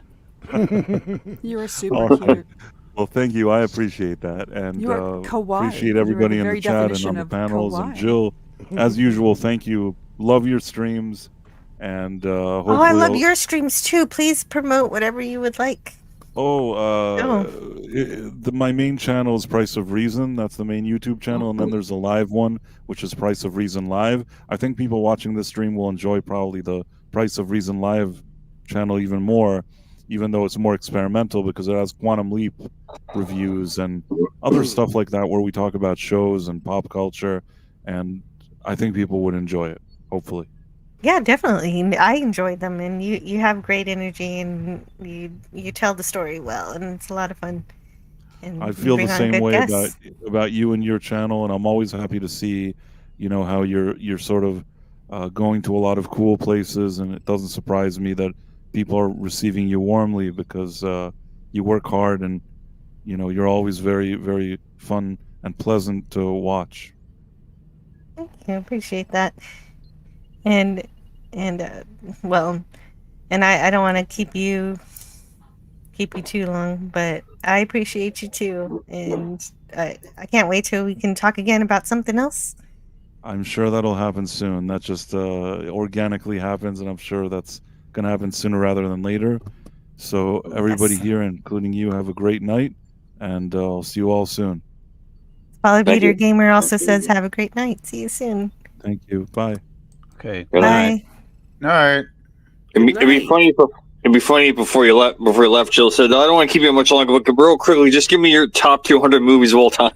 I don't want to keep you though. Oh, I should have asked him something like that, but like not 200 movies, but asked him to give us one more movie.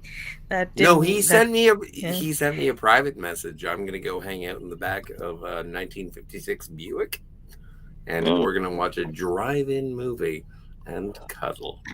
You got a date with Price of Reason. Wow. I know it's gonna be such a good time. Okay. You were talking about something Star Trek related before we all came on. What was it? We did that.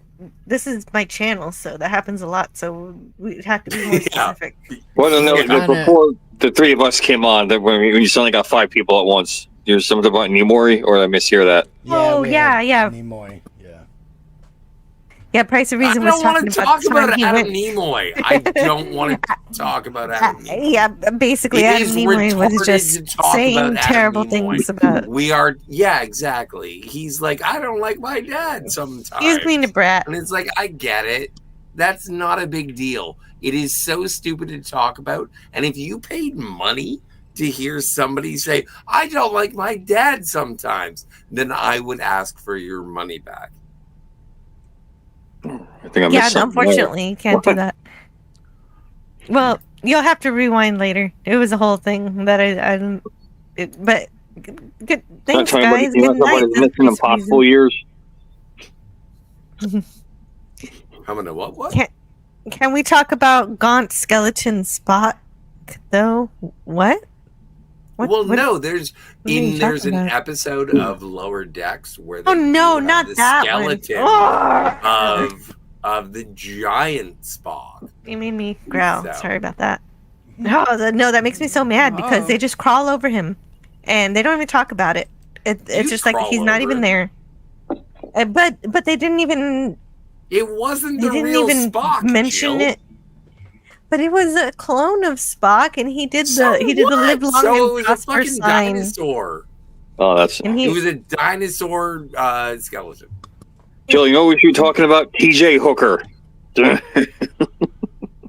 Who's dragging this conversation down? We were going down a Carpenter rabbit hole. Hold up another movie, Scotty. Take us somewhere else. Hey, Tiger Stripes. What do you want? Welcome to the What- stream, Tiger Stripes. But I, as I understand it, I It think is it your is house. my channel, It is and your I was channel. okay with Jill's what house. was happening. Really? Gaunt skeleton. Denny Crane. And TJ That's for Hooker? Matt. That's for Really? Matt G. That's for Matt G. Delightful. Yes, and TJ. You had one job. You had to just pull the trigger. TAS is canon. Yes, I agree. So the Gorn skeleton was just non-continuity. Oh my gosh. Yeah. Gorn skeleton. Oh no.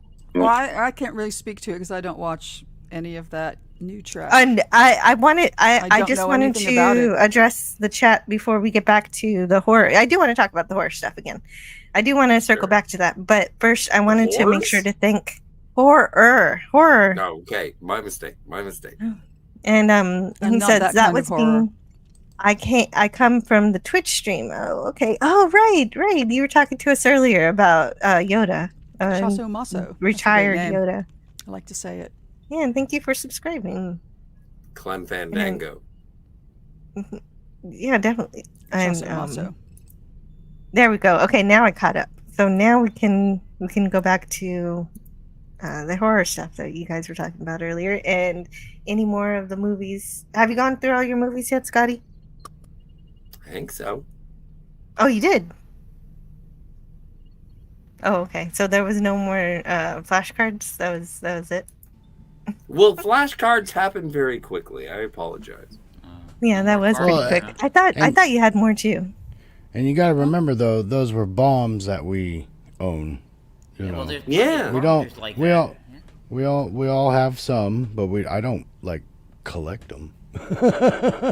Oh no, I'm a big fan of physical media, but Well, I thank like you. what I I don't like. want to be. I don't no, care if they those bombed are at the those box office were or not. I like what I like. yeah, totes, and I think that's what the conversation was sort of set sail towards. Is that no, there's a lot of stuff that doesn't make money at the onset, and then later it becomes more popular. People find it as an audience. It's difficult to do, more difficult nowadays, but all the movies The Thing, fucking a bomb. The Rocketeer, a bomb. Tank Girl, a bomb. Tron, both of them, bombs. Buckaroo Banzai, bomb. Legend, It was a bomb, but Buckaroo Banzai also came out alongside Star Trek 3. So I think a lot of the people who that movie was targeting just went to go see Star Trek 3 15 times and didn't even give Buckaroo a chance. But it's just so interesting is what connects with you, and whether or not it is financially successful doesn't necessarily mean. Someone can shit the bed every day of the week financially. And when an audience finds it, I don't care if it's 20 people or 20 million people. It's like, oh, you like that? And Somebody I'm so bought happy to Ishtar. meet them. Yeah. Angeli. Look at Rocky Horror. That thing lost Oh. tons of money. And it's I'm a glad huge you deal brought now. that up. Because I remember Didn't when get it a fair came release, out, Rocky Horror. It got and- a terrible release. and it Terrible release. was already like a huge cult classic Yeah, beforehand as a because theater piece. Yeah, exactly, because there were Yeah. so many places that would do this as a theater piece. And I remember when it was coming out, and a lot of my friends that would go to these showings like religiously, weekly, and they were like, you can't make it a movie. It won't be right. If you can't have the interaction without the crowd, it's not right. That's how he felt, because he was one of those that went to the more theatrical Wow, ones that's very all the time. hardcore. You know, and they'd have the ones where they were very interactive with the crowd at the ones Yeah, I you went were to. you were heavy So, into the theater crowd then. he loved. I never went to one, but I would see him before and after, and he would go with his older sister and her group, and he just loved it, man. Well, sometimes I think that the money men in Hollywood are intimidated by certain properties, and they just undermine them. They sabotage them by not giving them any kind of decent release. And so, and you know, when that happens, But I have to say, Tim yeah, Curry, a excellent. really great film can bomb. Tim Curry, excellent casting. Oh, I mean, no! I He can't was- say they he was didn't the try. only person for the role, really. He was the only person for the Yeah. role. I know that I- other people have performed the role and with success, but he was the first, and he'll be the only one for me. Just spectacular. Yeah, you know, Patawanby, there was a theater by my house in Jersey here, where I lived when I lived in Piscataway. It was like 5 minutes from the house. Every midnight, every day, they played it, and They there would were do that. people who did the acting in front of the screen every night, all dressed up and everything. It was Yep. wild. Yeah. Is that theater still open? No, they tore the entire strip mall down. So. Yeah, It was, same it, here. It was, Oh, God. it was a United Artists theater, a UA Oh, okay, theater. wow. Yeah. Lemon Pie says PvP went quiet. Someone make sure he didn't get buried in his freshly laundered Argyle socks. And the meaning behind that is that very often when PvP joins a stream or something, he's talking about what he did that day, and very often that is the laundry. And so that's become a thing. Argyle's nice.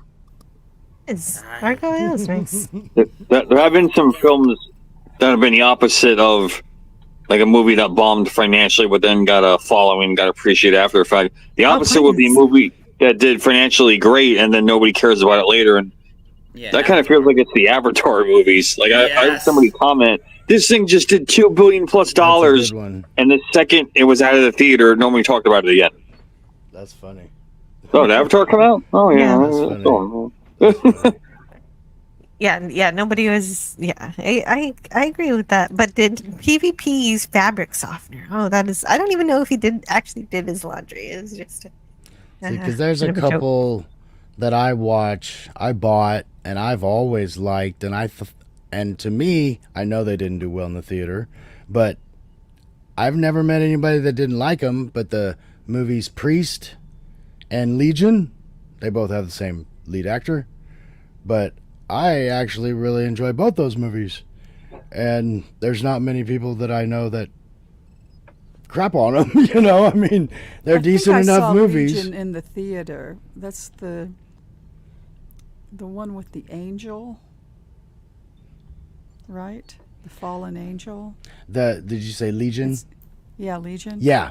Yes. Yeah, yeah. And then it's surprised I got remember it that it's well. got guy I can't remember how to I pronounce know we her have name. to think of his name because he's It's wonderful. well, it's Married got to the Jennifer girl Connelly, and we deserve to think of his name because he's really great. And then it's also got the first officer from the Orville.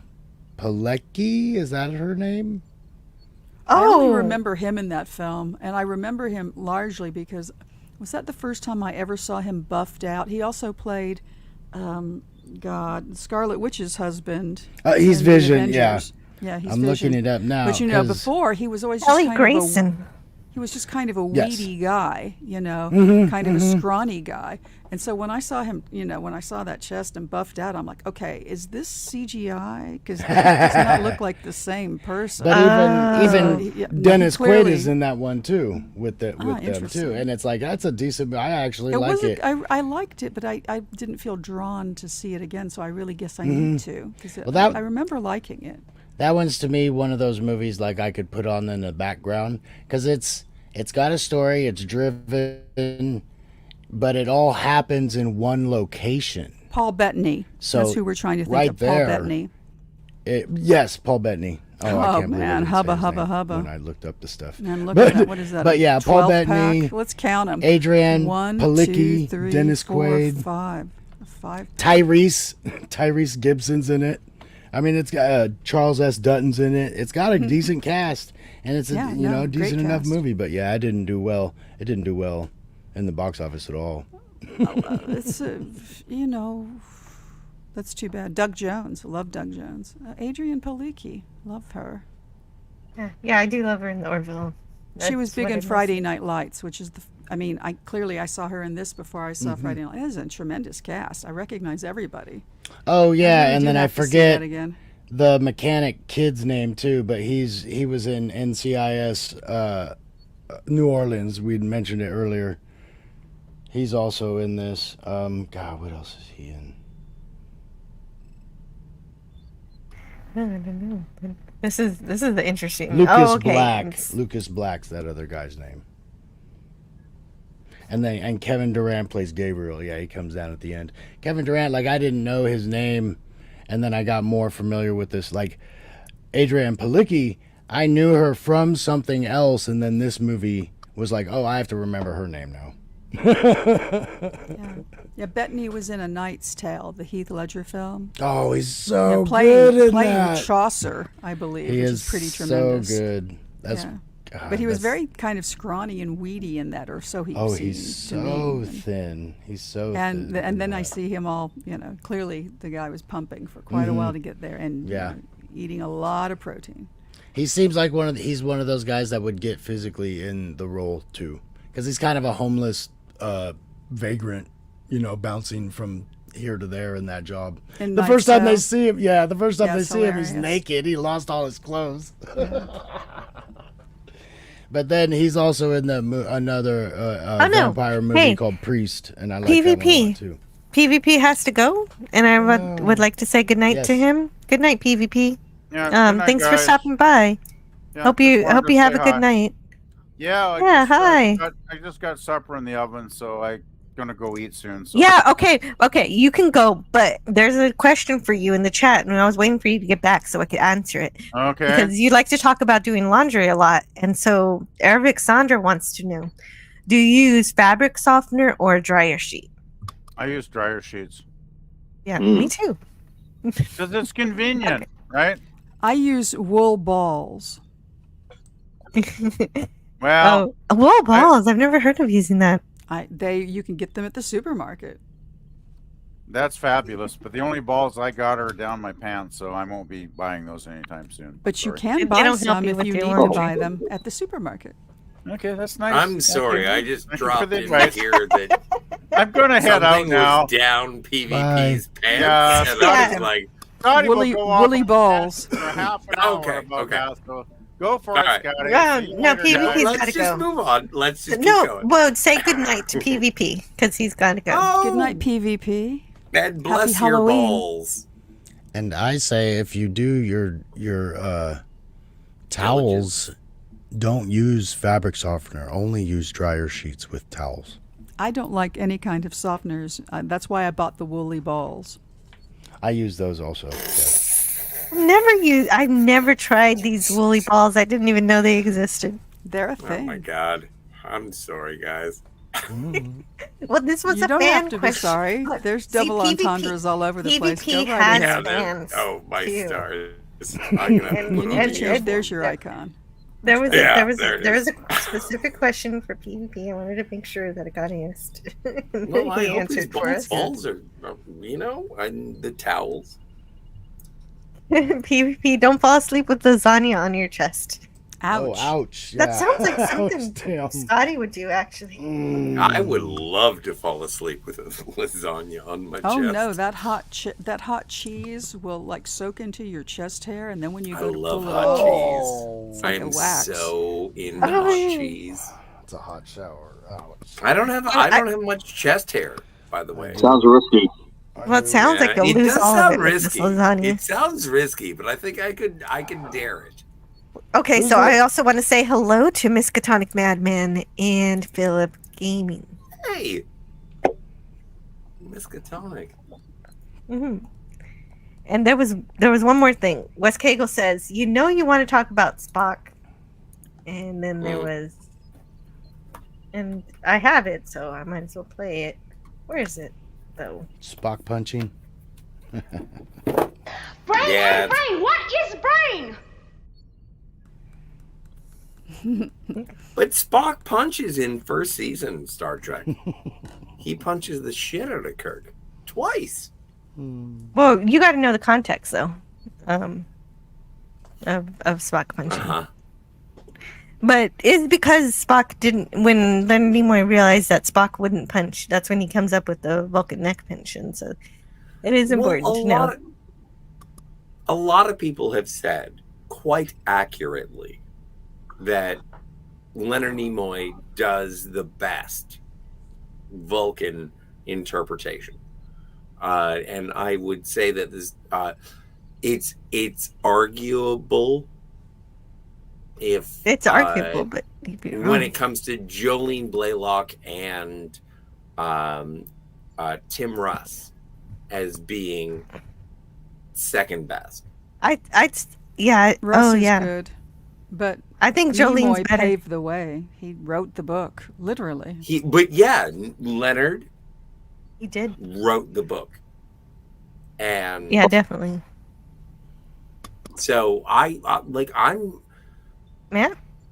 in awe of Leonard Nimoy's not only performance but also contribution to the lore, the history of the Vulcan species,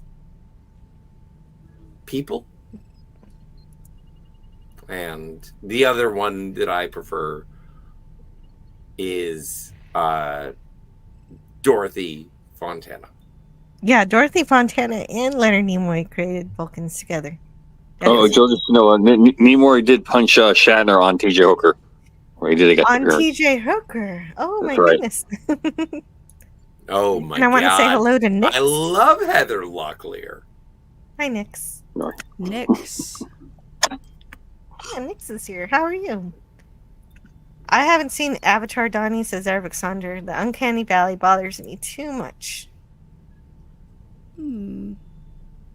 So where was I the other day? Somebody was saying that somebody was married to Richie Sambora, and we were all racking our brains, and it turns out that it was Heather Locklear. Yeah, and I was wrong. I remembered Heather in that Locklear. stream. Yeah, we were thinking of somebody else. I was wrong too. I Trying said to somebody else. remember. I was going with a Katane? I was No. yeah, I was going with a brunette. Yeah, that's what I said at the time. No, it's Oh, Heather Tawny Locklear. Katane was right. I was trying to remember who Valerie Bertinelli was married to because I couldn't. Oh, come on, I Eddie couldn't Van Halen, remember. dude. I know. I couldn't remember Yeah. her name And they're like at the two time. peas in a pod. I It's like know. sometimes people marry someone who looks like a themselves. rock star girlfriend. Well, we were talking about women who in like 60s, 70s, 80s still looked gorgeous, and I couldn't remember her name.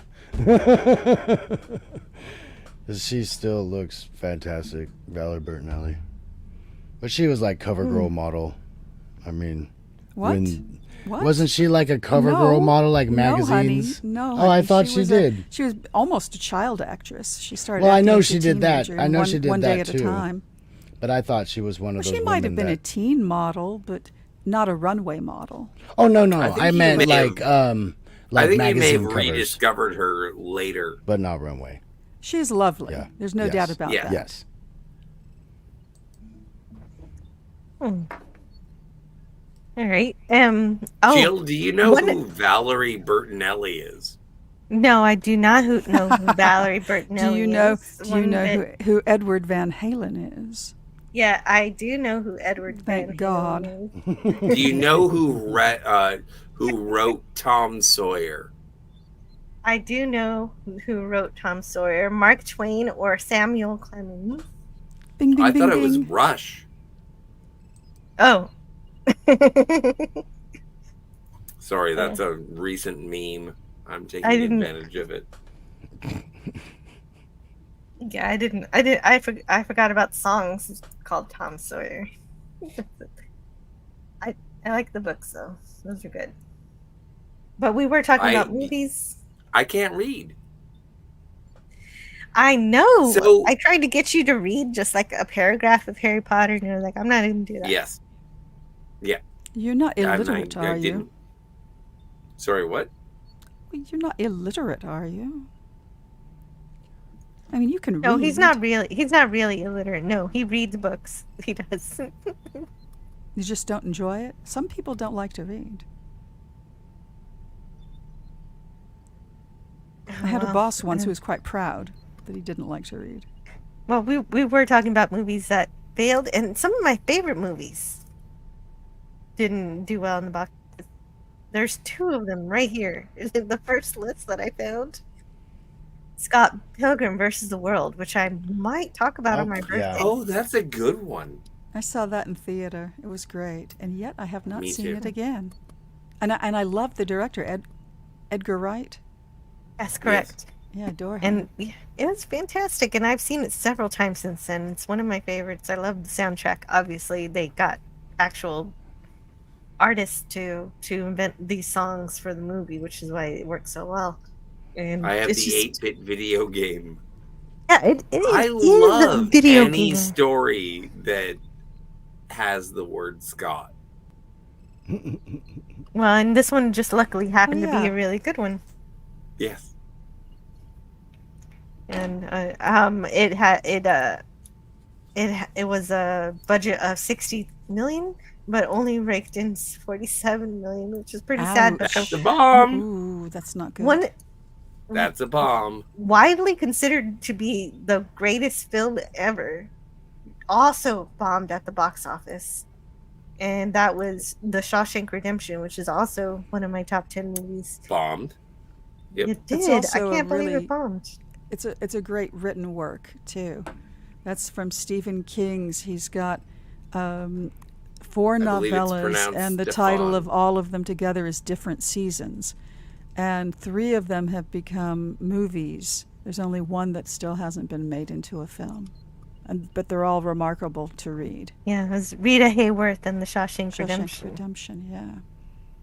See, Yeah. a lot of people give out so much credit to Stephen King in terms of his stories being so, oh, my stars, my genes, they have been creamed. And I really appreciate Alan Moore. And Alan Moore, I find to have more integrity as a crazy person.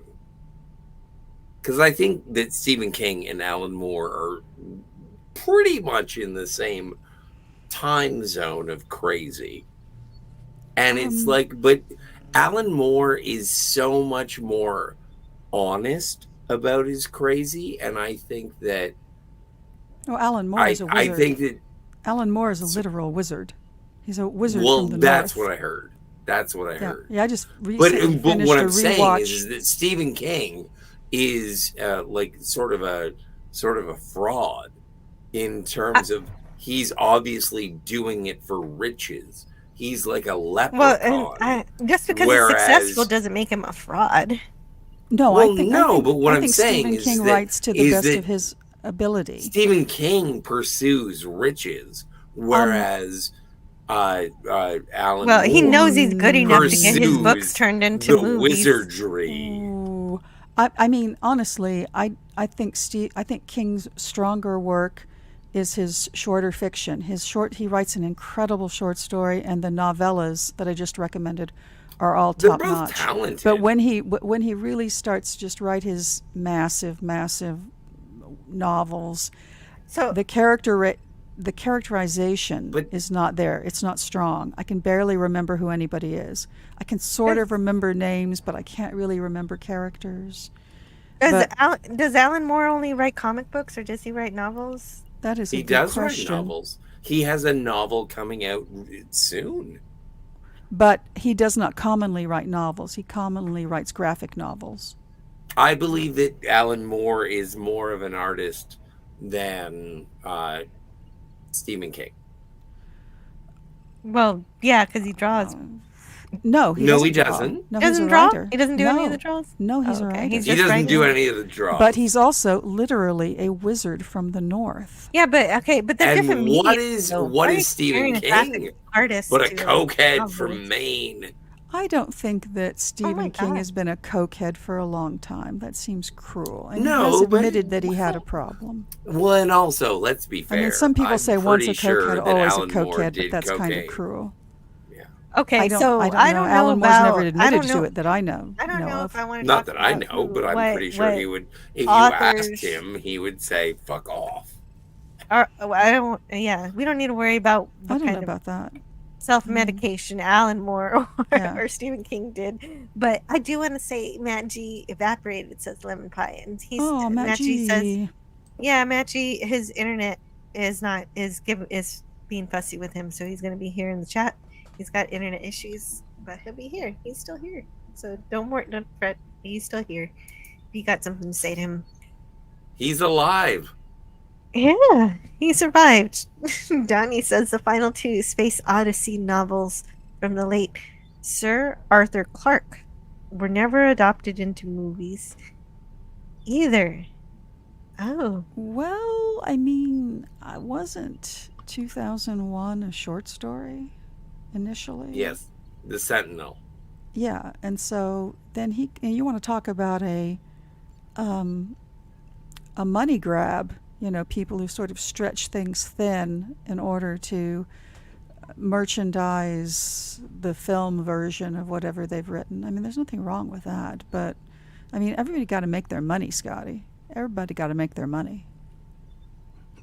For sure. I want to your read this money. from Nyx. Sunday morning, little past 9 a.m. here. Lazy waking up and out of coffee in my hands. Have to make some. Otherwise, good. How about you, Jill, panel, and chat? And, well, That sounds for lovely. me, it is. It does sound like a lovely morning. Mm-hmm. For me, it is also morning, but it's 1:43 a.m., so it's more like late night party time for me. Have a glass of water. Me? Do I need water? No, Do I not sound like I need you. water? No, that's my response to the chat. Just have a glass of water. See what Oh, I happens forgot after. to tell you. No. Six Have a earlier. shower. Okay, so earlier when you Coffee. earlier, Scotty, when Mm. you went to go have a cigarette or a joint, I Six had said both. you should have a carrot stick and a walk around the neighborhood. There you go. And that was her advice. That is such good advice. Oh, you're going to have a really hard time smoking that carrot stick, though. No, but the thing is that instead of smoking, I should take a carrot stick. Like, and I not like a carrot stick, like not something chopped up. Like I mean a full, like, have a carrot. Walk around, and I mean with like the whole the root hanging, the pom off the end of it, and Well, then just that's walk not a around. stick any longer. That's a freaking carrot. It's a carrot, and you just walk around and Mm-hmm. Yeah. and if you do run into anybody, what's up, Doc? There you go. So I did yeah, that a lot that when I is was how 3 I years will old. get knifed. Oh, I went to a New Year's Eve party as a fully grown adult with a pencil that it was a very slim pencil and very pretty color and had a metallic cap on it. And I held it all night long and pretended it was a cigarette. And I was a full You know, grown you woman. could have If it looks started like one though. smoking. Oh, It did look like one. show everybody your not cigarette pen cigarette. Oh, I wish Scotty I has could. one. Oh, he does. Yeah. But, Oh, you want to see it? Yeah, I mean, no. There's no Scotty, doubt that well, smoking looks cool. Yeah, pretend you're smoking, Scotty. I want you to You're- cut you're- back. you're Just pretending. cut back. You Just smoke cut too back. much, Snoopy. Dance, monkey. Say it again. So this is a pen. Very nice. Cool. Ah, I like it. And then you put it like this. Mm-hmm. It's brilliant. Oh, it's so So you fantastic can because suck the on thing that. is that when you put it in your mouth, people kick you out of establishments. It's very Hunter Thompson. I have a question for the panel. What we were talking about Halloween costumes a little bit. What is the best, worst, or most offensive Halloween costume you've ever dressed up as? I went it as a committed sex offender, and I didn't wear anything but normal clothes. I did blackface. No, He was a you weren't. child. You weren't blackface. You were Aladdin, weren't you? No. No. I dressed up like Mr. T. Oh, right, Mr. T. And Mr. T. I did blackface, like, and it was when did the A-Team come out? Like Yeah, 1984. 70s. We're talking about. 80, Oh, no, that's good. They were the 80s. Yeah, it was the 80s. Yeah, it was early 80s. Early 80s. And Late so 70s, I was early like, 80s. I want to be Mr. T for Halloween. And so my mom was like, let's do this shit. So they, like, she painted a beard on me. She made a brilliant woolen tri mohawk. And we got a vest and decorative chains. And so I dressed up like a black man in 1984. But you were a little And boy. it was you were a one little of boy. the happiest Halloweens I've ever had. I have pictures of it. They are, but he was like, your hero. If you want to see them, you can. I want to see them. I'm not going to do it right now. Tease. But he also No, I'll he send also was you. Superman I'll send one you. time. Tiger, looks I'll really good. send you. Please. But yeah, no, totes. That was my best Halloween costume. Scotty, did you pity the Yeah, fool? I did did. pity the fool. I was the fool. Say it. I am the fool. Say it, I Scotty. pity me. No. Say it. Say it like you mean it. I'm not going to do that. Mr. Yeah. T would want you to. Yeah, he wasn't Aladdin. That was his prime minister, Justin Trudeau. That was Aladdin. Right. He was Aladdin. Yeah. Right. Hi, hey, hello, my friend. Hey, it's Big Daddy MRI. Great to Daddy. see Big Daddy you. MRI. Big Daddy. Yeah, he works on MRIs. It's not just it's not just nickname. Oh. It's a real life thing. Neat. Hi, yeah, it is late. It's I have a late night Saturday night stream once a month, but also there are other Saturdays where at night I might be playing Fallout. I'm not sure when we'll do the next Fallout. I have to see. What We got to talk to Tony. we have to talk to Tony whenever he's available next. And we'll see.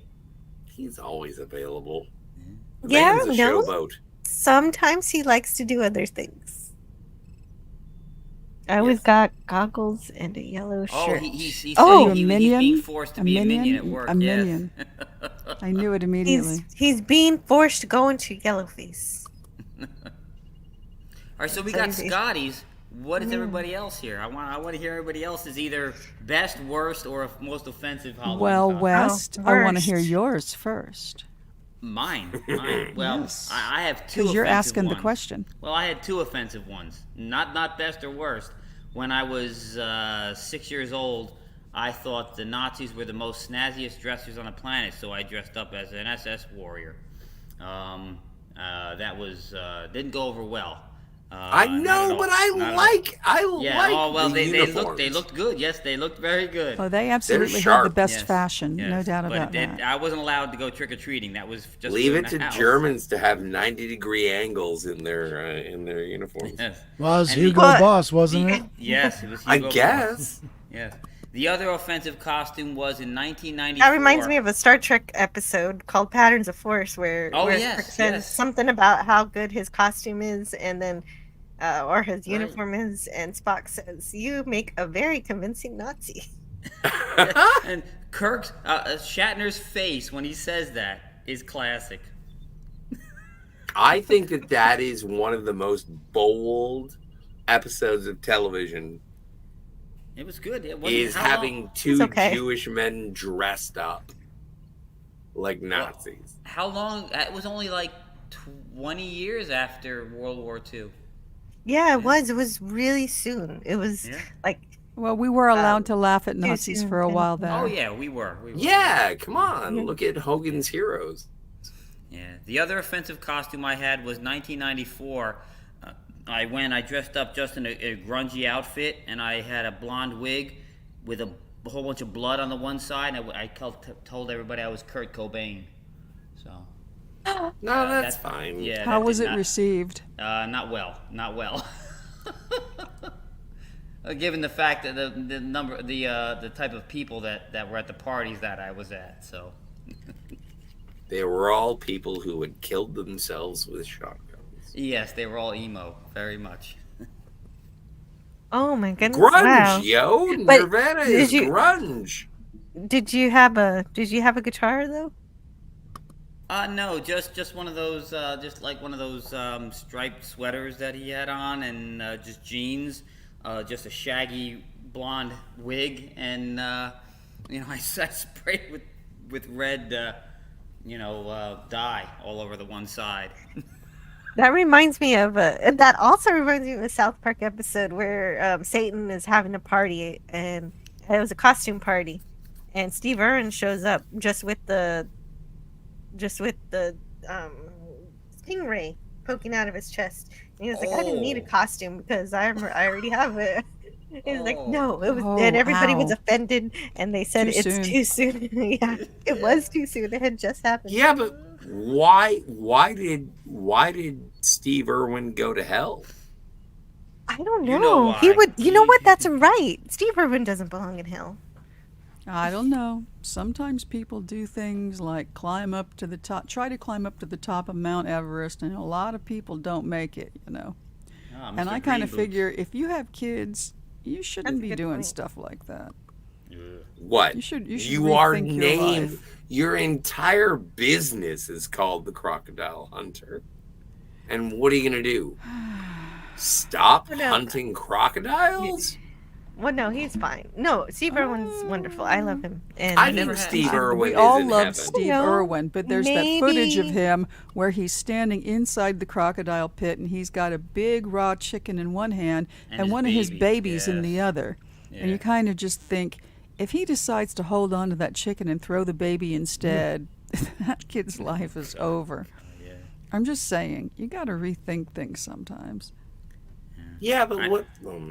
Yeah, I never had a problem with all his crocodile stuff, and it was whenever he was dealing with the snakes, I couldn't handle. He got nose to nose with some of the most deadly snakes on the planet. I'm like, are you nuts?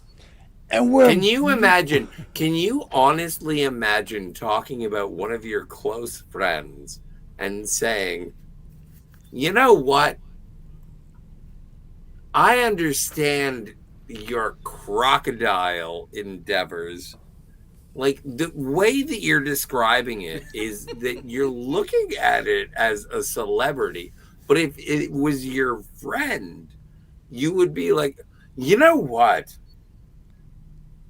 you messing around with all these crocodiles, I think it's gonna come to a bad end. Like Well, it but just he falls wasn't apart. he wasn't just messing around with animals for no reason. He was doing it to help them. He was trying to save I think them he was and in love. rescue He them. loved Well, of course he was. cloacas. No, not that kind of love. He And did love and animals. what though. was it who took him out? What was it What, again a that took him out? It was a stingray. manta. That is Wasn't it so manta or surreal. No, stingray? some stingray. I mean, Manta ray, maybe. and it just nailed him just in the right place. Holy, gee. Right in the heart. That was a freak accident. Yeah. How horrible. I have not. It wasn't an accident. He was swimming with predators. No, I feel like he was on a ship wrestling with it or Escapes are not something. predators. That's just a defensive tactic. What? That's the thing is, you think he would have gotten hurt from a shark or one of those crocodiles or something really Yeah, dangerous. something more but deadly. You know how you Stingray. don't get killed by one of those creatures? Don't Stay get out close of up the to them. ocean. Oh. I want to say hello to the dead man. The dead man is here. Welcome. Hello, dead man. Hey, dead man. You should put on your business card Steve Irwin. Why? Oh, never mind. I guy just is dead, man. Because he dead. He dead man. He dead, man. Thank you. You're welcome. Scotty, did you fear flying on planes just like BA? BA? Is BA? B.A. Baracus. Yeah. B.A. Baracus. Badass Baracus. Yeah. Oh. Yes. Sorry, I never watched the A-Team, so I didn't. Planes are all right. I'm cool with flying on a plane as long as I get the window seat. Yeah, like that the way you window can seat, tell, make too. sure there's no gremlins. Yeah. I can hang out. Yeah, but I'm B.A. Baracus in terms of it is terrifying getting up in the air, and then when we fly, that's fine, and then when we land, I'm terrified again, and so yes, drug me like they gotta B.A. knock you out, Baracus, yes. knock me out, knock me the fuck out, wake me up for the movie, and then knock me out again. That's funny. Mhm. Oh, wow. This is incredibly gracious and generous. Bruce Lombardo of Dick's Division, who also has a channel, sends Nice. a $10 super chat. And he says, I'm enjoying the stream while I get ready to leave one late night at work. Hope you're all well. I go to Star Wars conventions in Oh, that's the best way to go. That's awesome, Bruce Lombardo. And I hope you That's have pretty cool. a good work That'll- day. Sorry you got to work in the middle of the night. That'll rile up all the Star Wars fans, that's for sure. Oh, well, See? yeah, the Star Trek convention, they had R2-D2, and there were a few Jedis there. And yeah, so there were Star Wars fans who went to a Star Trek convention also to come play with us and tease us a bit. So that's fun. See, I don't understand the Star Wars Star Trek rivalry. I'm a huge Star Wars fan, and I'm also a huge Star Trek fan. I mean, I grew up watching it as a little kid, so I don't get it. It's not so much a rivalry anymore. I think we love each other now that JJ destroyed both of our franchises. You are great. I am great. Yes. I don't know. I have. Suck it, Picard. Hey, that's not even a dare. But like when I go to a Star Trek convention or a fan convention, because they're not just specific, but like I'll see a lady who's wearing a slave Leia, and I'm like, I don't want to hang out with you. You're easy. And if I see a woman in a original series Star Trek uniform, Starfleet uniform, I'm like, oh, you have decorum. Thank you so much. So You're out of your mind. That uniform doesn't work without the beehive. What? I know. yeah, but if yes, you're it does. if- Not everybody in a skirt, in a TOS uniform skirt, had a beehive haircut. Hairdo. I like ponytails. Yes, very Yeah, much. I had a Oh, ponytail are on awesome. at the convention. I'm wear fine them. with it. Little fringe, little ponytail. I think that you can. There are many hairstyles that complement the lady original series Star Trek uniform. Yes, Jadzia, when she wore the Oh, and I want to the welcome. original had a ponytail. But that was the beehive. I want to welcome welcomed? I'm welcoming DJ. Oh, nice. DJ Play Nice. Hey, how you doing tonight? Hey, DJ Play Nice. What's happening? Oh, I'm doing all right. Well, we're I'm talking pretty about a whole lot pissed of off stuff. at you. Why is that? Well, Well, for one starter, you're really loud. no. Volume works on both your ends. volume is good. Your volume is good. DJ Play Nice. You were hanging out, and you were like, "Thanks for hosting, Cat." I was hosting. Oh, okay. My bad, man. Did not mean to miss out on making sure that I covered you. I will make sure that I do it in the future. DJ should Play I have the Nice. opportunity.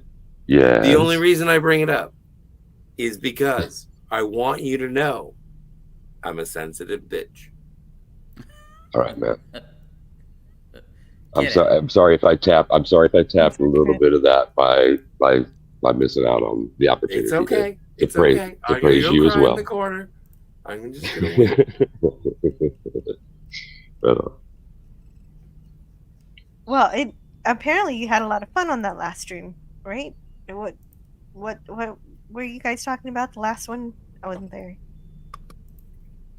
Oh, we were talking about. Oh my God! It was the You're Wolfman. doing monsters. You're doing monsters. Yeah. Those the Wolfman. Okay. And when are you doing Frankenstein? We're doing it on Halloween. Oh shoot! But I'm taking the kids trick or treating. Did you guys cover the original Dracula yet? Oh yeah. Oh, I missed it. No, okay. That's my favorite. Don't y'all? Oh, we don't lost. y'all kind of we start lost later, DJ. Scotty? Don't y'all Sorry, start what? like at 9 or something? Well, it's what do we do it? We got to double check with Kat because she's my co-host, and we were gonna do a double feature of on Halloween, Frankenstein and Bride of Frankenstein. That's a lot, but yeah, you might have to It's start not earlier a because lot. of that. It's only 2 hours.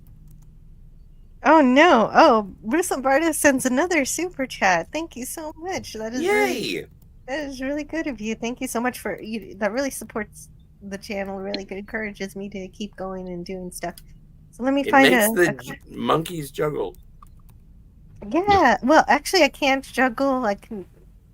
No, I can't juggle. I've seen you juggle. Don't be modest. But I haven't. Maybe I could do 2, but I can't do 3. Juggling, and I'm not. I don't know. But I do other stuff. I do now I'm I do lost. video essays Yes. and about movies and stuff. And thank you. I was gonna pick a video for you to play for you. So let's see. Yeah, we need a video. Ooh. Oh. He accepted me for what I am. And that I have learned is friendship. My congratulations, Captain. Dazzling display of logic. Please, Spock, do me a favor. And don't say it's fascinating. No. But it is interesting.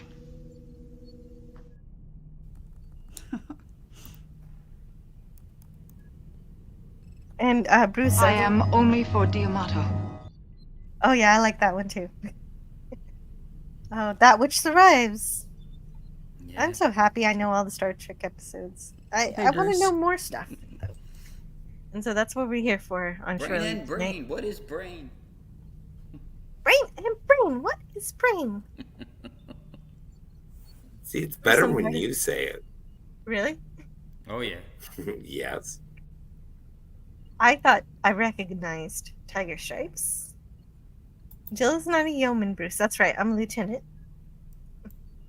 Actually, because Clobby wanted to make me an ensign, and then I think I You got to be at least a lieutenant commander. Yeah, exactly. Well, no, I was happy with lieutenant. A lieutenant junior grade or a full lieutenant? Yeah, just lieutenant. That was good. It was TOS, so because on the Clobby prize, you know, it's a TOS ship. Oh yeah. Anyhow, damn it, Arabic. I'm a sanitarian engineer, not a psychic, says Bruce. Oh, I didn't know that. I didn't know that you were a sanitarian engineer. Sanitation. Sanitation, excuse me. Sanitarian sounds like some sort of religion. I've Based been on in the the toilet. sanitarium. No, that's where they put crazy. I've been in the sanitarium often. They I often don't send know. me I was there. thinking. I was thinking. I don't know. I was thinking of a Metallica song, "Sanitarium." Oh, cool. Yeah, the nervous hospital.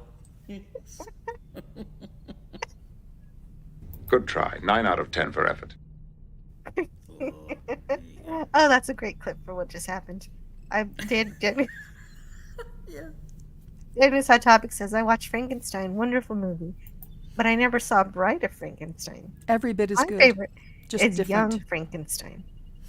But you have to have the basics in place in order to Mhm. truly appreciate Young Frankenstein. It's true. It's true. Those Universal movies are only 60 minutes long. So yeah, Scotty and Kat should be able to do too. I don't think that they are. I think that they were cut to ribbons, but they've been restored, and they're a little longer than that now, I think. I could be wrong. Mm-hmm.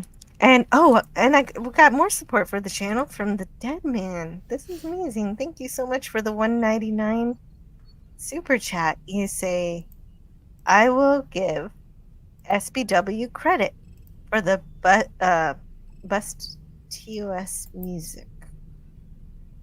The best I do not know what that means. I don't either. SBW. Well, yeah, we do need more information. So, what does that mean? Music. Original series. Oh.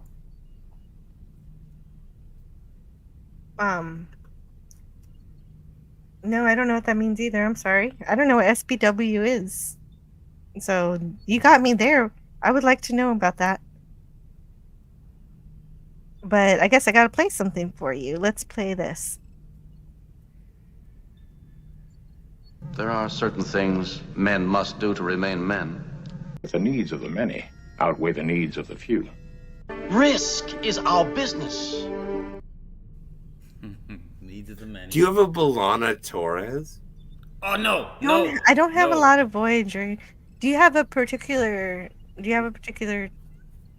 B'Elanna Torres quote you would like me to get? Yeah. No, I just want it when she says, "Fuck you, I'm fucking right and I'm sick and tired of everyone else's bullshit. I will punch you in the face." And then I enjoy when Chakotay comes over and says, "B'Elanna, come on." You calm mean down." every episode of Voyager then? That's what I was You have gonna say. no idea. As soon as I get a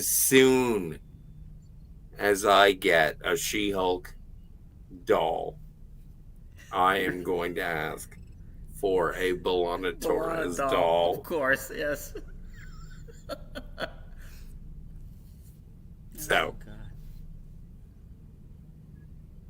Oh, Strange New Worlds trailer. Oh, okay, Deadman. Thank you for clarifying. I didn't. Okay, not SBW Voyager haters. Oh yeah. Oh yeah. I like Voyager. Voyager, okay, it's okay. Yeah, I like. I Voyager, haven't it's seen fine. that much of Apparently, Voyager. It there's this certainly has episode its that's moments. very much like Christine. It has its moments. I've learned to Yeah, there is. appreciate You have it. to watch it. It's really good. I've learned to appreciate it with all the garbage we've gotten after Enterprise. So Yeah, exactly. At least Voyager's God, trying yeah. to be Star Trek. yes, It it is. really is. And succeeding. I'm okay with Strange New World. No, wait, sorry. I'm okay with Lower Decks. I'm okay with I'm not. Prodigy, But you can. and I'm not sure and about some Prodigy. Strange New Worlds. yeah. Of course, I'm not a fan. Discovery can die in a fire. Yeah. Well, I think all Star Trek fans, even Star Trek fans who like New Trek, don't like Discovery. Oh God! You know, listen. Lower Drex, I'll give you a little bit of that. But Jill, if Scotty likes Prodigy, he's got to go. Yeah, that's the end. He's banished now. That's the end. I don't know. I've only seen a few episodes of it, so I can't really judge it too much. But the only good thing I'll say, the only thing good I can say about the few episodes I watched is that even though they get things wrong, none of it is malicious. None of it screams that it hates Star Trek or is trying to reform it into something it's not. And that's unheard of with Kurtzman Trek on the whole. Yeah, right? Yeah.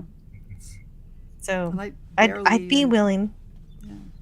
I'd be willing to see season 2 just to see what's going on.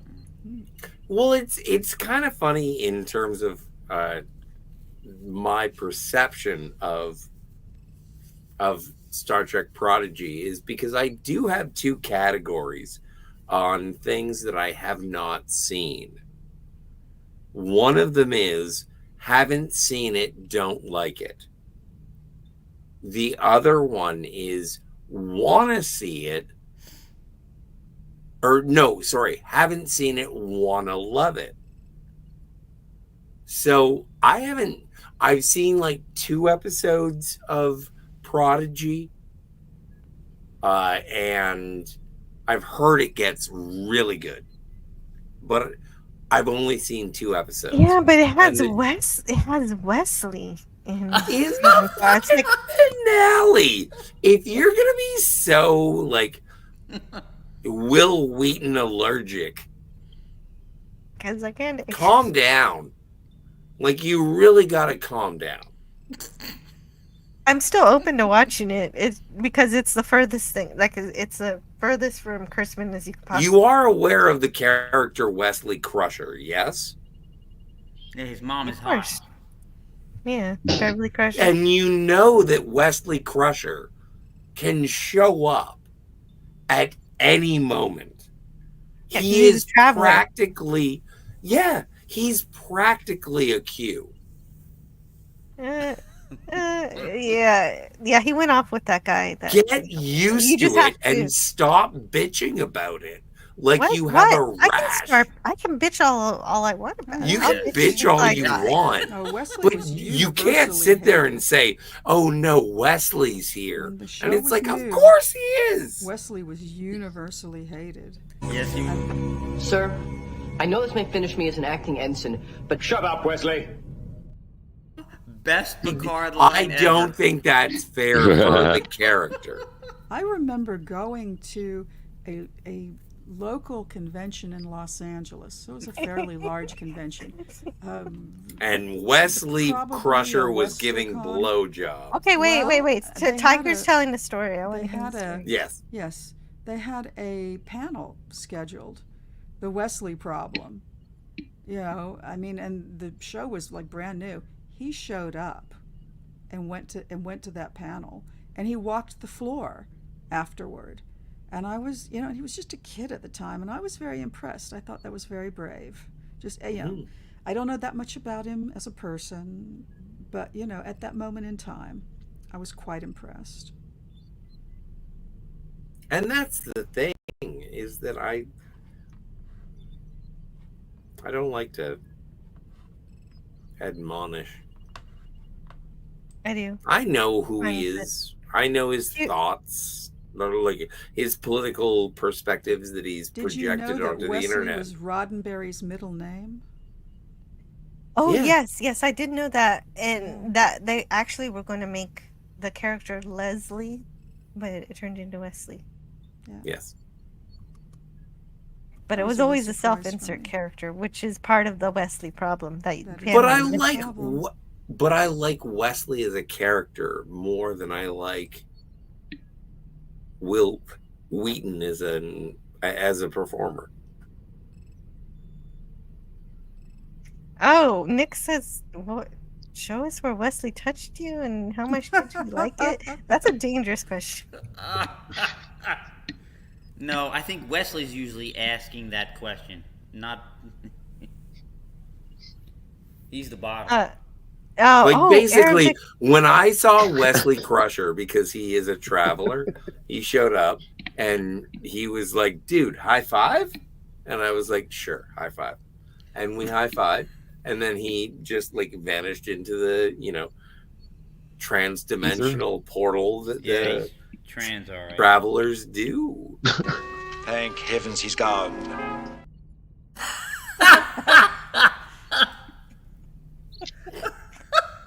That is also what I said. That was the most perfect little cutaway ever. I'm glad you liked it.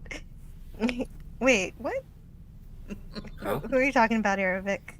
Oh, I missed what Arabic. Oh, he says he got to meet Ichib recently. That's great. I was so happy when Ichib. Well, he followed me on Twitter. The actor for Ichib. Was he wearing an eye patch? No, it was not. Well, see, the thing is, when they jabbed Ichib's eye out on STP, that wasn't even the actor. So the actor for Ichib. That's right. But he followed you? That's very cool. Yeah, he followed me. Yeah, I've Oh, never had anybody Manu. famous. The only person I've had famous who followed me was Edward James Olmos, because if you follow Edward James follows you. What? Oh No, my it's God, I not. didn't know that. That's Yeah. the same thing with James I'll be right Woods. back. It's the same thing with James Woods. If you follow him, he usually follows you. Interesting. That's very generous. I No. love James Woods. He's Very awesome. generous. That's bad news because I follow James Woods and he doesn't follow me. Oh, poor Scotty. I know. I feel rejected. I love The Hard Way, starring James Woods and Michael J. Fox. It's one of my favorite movies. It's a good one. I want to get Diggstown. James Woods, if you're listening, follow me on X. By the way, James Woods is not listening. If I you kind of tag love him that on Jill a- just jumped out to go follow Edward James almost. Yeah, that's exactly. She can't wait a second. Oh no, that's She's great. That's great. Go. Scotty, if you tag James Woods in a Twitter post and he sees No, it, but it's- he'll follow you. I'm telling you, he will. But I do follow James Woods, but this is the thing, and this is why I think that there is systematic racism. Is that as soon You're as white, you Scotty. said You're white. we should follow Edward James Olmos, a bunch of white guys started talking about James Woods. And I'm like, no, I think we should start following. You know what? Fuck this James Woods noise. Let's start following Edward James Olmos. I like him in The what sad is that movie? news, Tiger that- Stripes. I can't find him. I think he's left Twitter. What's that Oh, school no. movie? Oh no. Where he was in with Lou Diamond Phillips. What was that movie? That's my Mama? favorite movie ever. Yes. This is why I'm such a big fan. That is a good movie. Is, Lean on Me? No, not no. that's it's Morgan a Freeman. school film. Stand and Deliver? He's Stand playing a and math Deliver, teacher. Yes. That's a great movie. It is a good movie. It's fantastic. I don't speak I Spanish. love it, and it's mostly in English, with just Well, Spanish. you want me to go accents. look and I see if pay he's still attention. there? I mean, it wouldn't surprise me if he gave it up He's because left. Twitter has become a hellmouth since Elon bought it.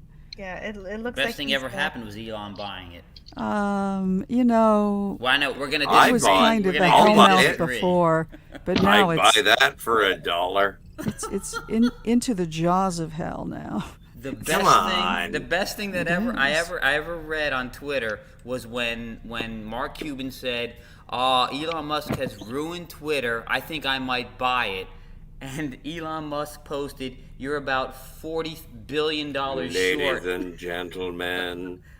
Ladies and gentlemen, I would like to remind everyone that we are here to enjoy a pleasant conversation.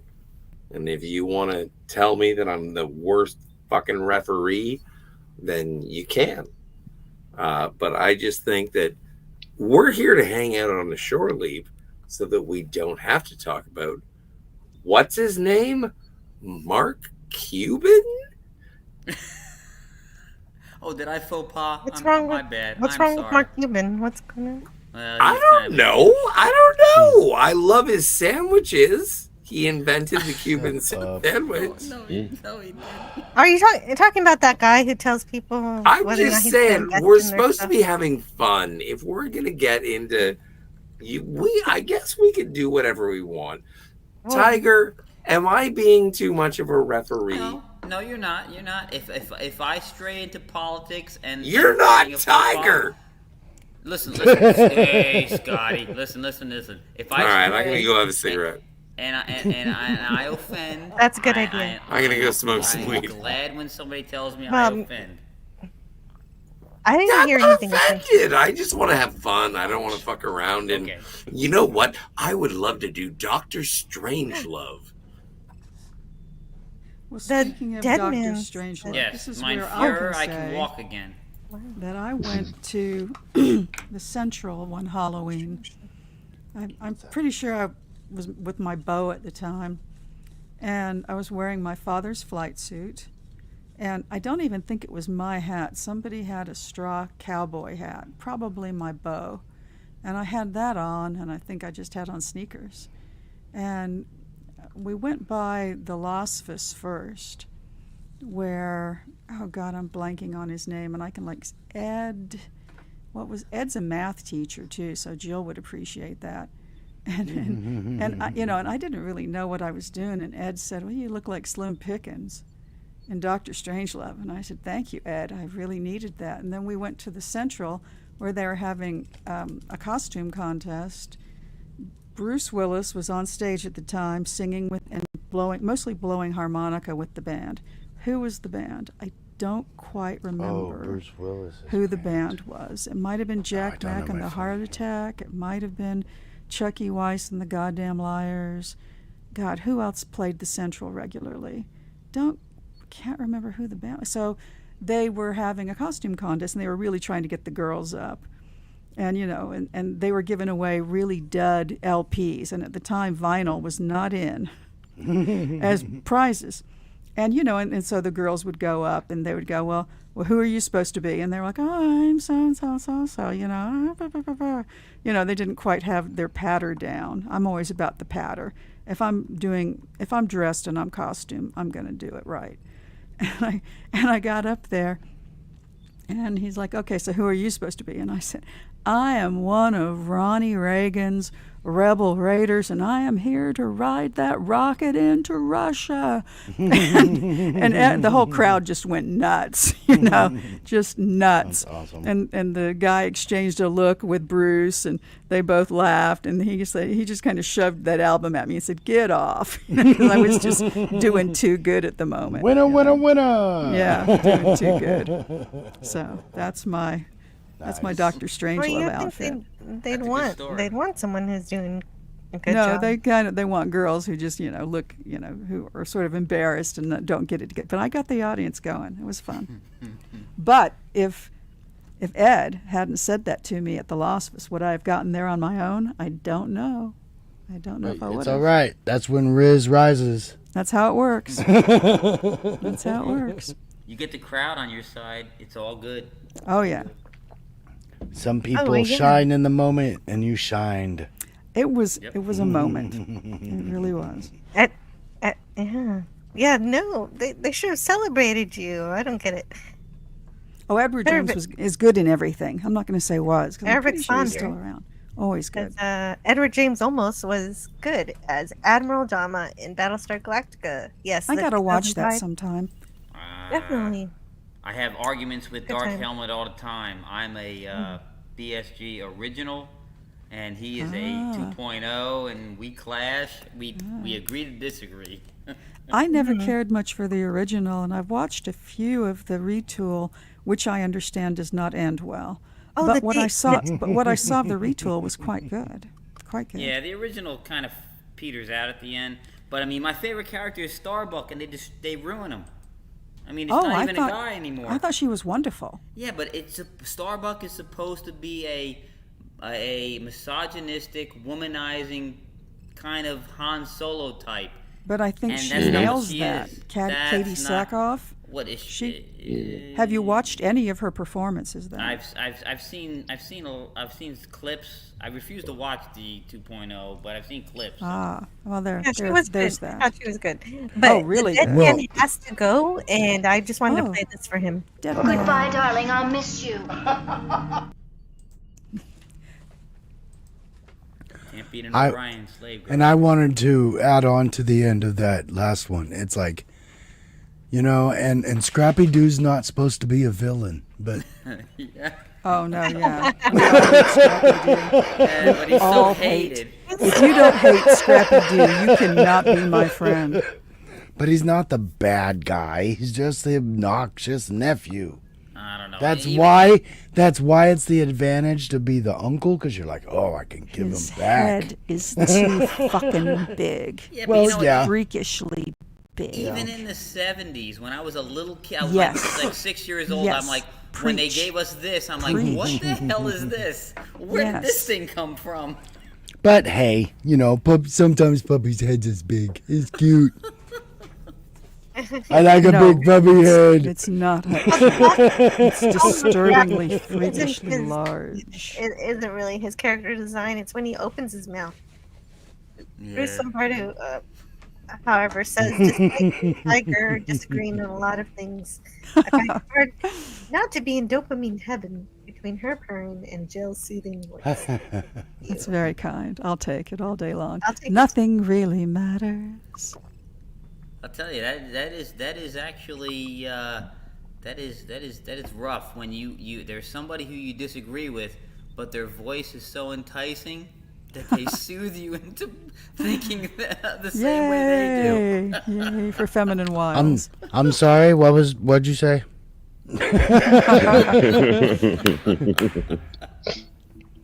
I have the opposite effect. I have such a grating voice that I drive. people Oh, away. that's not true. No. You have a great. If anybody's gonna say they got a gravelly voice, that's me, buddy. Yes, but you are the master on Hey, you're just- karaoke, my friend. Oh, jeez. Gravelly voices are held in esteem. Yes. Yeah, you got to learn how to work it. There's some Don't stay in repute. your lane. Stay in your lane. I'm not singing Journey. Carry on my wayward song. That's Kansas. That's Kansas. Oh, God damn it. I'm gonna take away your white man card. Oh shit! I'm not white no more. If you get that kind of rock messed up, I don't know. Oh, dude, I don't know, dude. Oh, Tell peace when you are done. Oh, Herbert, you are stiff. we reach, baby, we reach. Oh, that's one thing. If we gotta have pride in anything, we gotta know our white '80s rock. Hey man, I got you covered, man. '70s, all that know. stuff. We need to know it. No, I reach you. There's a freaking spaceship in that song. Oh, I think there's a lot of spaceships in songs and we don't realize it. Take me to the captain. I just don't know. I think I only realized there was a freaking spaceship in that song like 2 years ago. The Wayward Son song. Which one are you referring to? Wayward, Carry On My Wayward On My Son. Wayward Yeah, Son? that's There's it. a Yeah. spaceship in it. There is a freaking spaceship in that song. That's cool. Max Redstone is here. He said no. White man card. That's all I have. Hey Max. Well, at least none of you can play the Vulcan liar. Lure. Lure. I was like, lure. Wait a minute. That's not right. Scotty purrs too. I think purr. he can purr. He kind of Yeah. do. Yeah. Definitely. I have to admit that I always kind of thought of James Carville and Mary Madeline and wondering how they managed to get it on, and yet they did. But they're still married. It's uncanny. It just Wait. goes to prove that politics doesn't really matter. Carville It's is just married? a big game. He's married to Mary Well, and Madeline, they change the every deaf few woman? years anyway. Darn right. Oh my God! Really? Or they've been married forever. That hobgoblin is married to that goddess. It's mind-bending, really, to think of it too. And they're diametrically opposed politically, so it just tells you. And these are two people who do this professionally for a living, so it can't really matter. It doesn't really matter. Wow. Yeah. Doesn't really matter. I went with meatballs. It just doesn't matter. It just doesn't matter. Don't you find it just Nice. like a little, like it's gossip? It's Hollywood gossip when you start paying attention to who is with other actors or actresses. Like it is. No, just, it's not gossip. It's news. Well, When it's James take a Carville and step Mary back. Madeline, that's news. Take a step back and be No doubt. like, no, this is not news. This is gossip. It has nothing to do with the art that is being No. portrayed. Oh, wait a minute. And yet you like to talk about Gene Roddenberry's life, which is external. to Yeah, you. but he's dead. Oh, okay. As long as they're alive. So I it's believe like he has- it's a historical he has people that are related to him biography. that are still alive. I mean, Well, no, but So come you can on. disparage them if they can't defend themselves. Is that what you're saying? there you go. No, not at all. I'm saying that when, like, he said himself what he was, his assistants, his co-workers, like, I think there's a definitive Gene Roddenberry sort of. We know who the man. Yeah, was. I think you're just selective about which gossip you like It's to talk called about. infotainment, Scotty. Come There on, you go. Yeah. get with it. All right. The dead man says, Jill, I saw you on Piece. Oh, I don't know what. Oh, Ferris Pisces. Bueller Is that killed Pisces? a person. So did Caitlyn Jenner. They Snoop did. Dogg's the one that bothers me. Oh, what about Snoop Really? Dogg? What about He's Snoop Dogg? just huge, and yet he was a felon. And yet well. everybody embraces him. 187 is the case that they I gave love me. I love the Naked Hold Gun on. movies, but they But- have a murderer. I don't know. You have to separate. Do you people and seriously their art, or DQ you'll somebody never for be being a able to- felon? Like it's important to like your life or anybody else's? Like I don't know. Is Are that you the a Snoop felon? Dogg thing I just heard you say, Tiger Stripes? Some You people being do. you being Some people defensive? do. No, I'm asking Are if a you felon? do. Yo, no, absolutely. When I found out that Jerry Lee Lewis didn't just murder one wife, he murdered two wives. That kind of bothered me. I mean, he lost him the same way Shatner lost one. I'll give you one, but two, nah, that's not an man. accident. And yeah, it interferes with my Oh, enjoyment you- of his art. And I try to separate people from their art. I try. But it's You should study that more. It's easy. hard. You know, it's a don't give a fuck Maybe for attitude you, because not it's for kind of me. worthless. Maybe Well, for that's what I'm you, trying not to for me. find out. Like a felony DQs you. I mean, going to any of the actors and actresses in film. I mean, it's Yeah, not but just no. the television. It's not just the Trek forget character. about it. So. It's writers, it's artists. I mean, Pablo Picasso, nobody ever called him an asshole, but he was a really gigantic asshole. It's pronounced Oh. Pablo. I have to Yes, first thank that's Bruce rough. Lombardo That's rough. for Oh, personally God. being the producer for the live stream tonight with a $20 super chat saying, I want to put Jimmy Carter in the Commander Pike chair now. Cruel. That's rough. Cruel. Poor Jimmy. You know what? I think he's a bad president, but I feel bad for him. He's really in a bad state. He's now. 100. Yeah, he Everybody looks looks bad. like that when they hit 100. I didn't realize Everybody he was still collapses alive. into a little blob of glup when they turn 100. We won't. We'll have technology. It's I don't peanut. know. Pretty good at it. We will reveal him. We'll just have better Commander Pike chairs. Yeah, He's alive. he is. Yeah. He is. Wow. That's Who's incredible. waving? Who's waving? And You know what the welcome secret to the to panel. eternal life is? Peanuts. Welcome to the panel. It is Bruce Lombardo of Dick's Division. Usually we see him in his home playing with his paintings. He paints models for games tabletop games that he plays. But right now it looks like he's driving. Is that a hands-free device, sir? That is a hands-free device. I'm perfectly in the cradle as I drive my manual ship Subaru WRX through the streets of San Antonio after last call. I am done driving my shitty truck. I am done with that crappy job, that grease trap from hell I had. I will never eat Frito-Lay again. But the That chili reminds cheese me, ones I are should so get some good. Frito-Lay. Just make sure the Frito-Lay doesn't have that Olean in it. Then you'll be all right. I worked in a pizza place and didn't eat pizza for 7 years after that, but the day will come. It's like you broke a wind or a mirror. Oh, Max Redstone is so creative.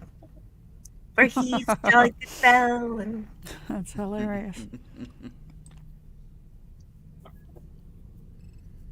Just got off work, and so I'm like, let me pop in here.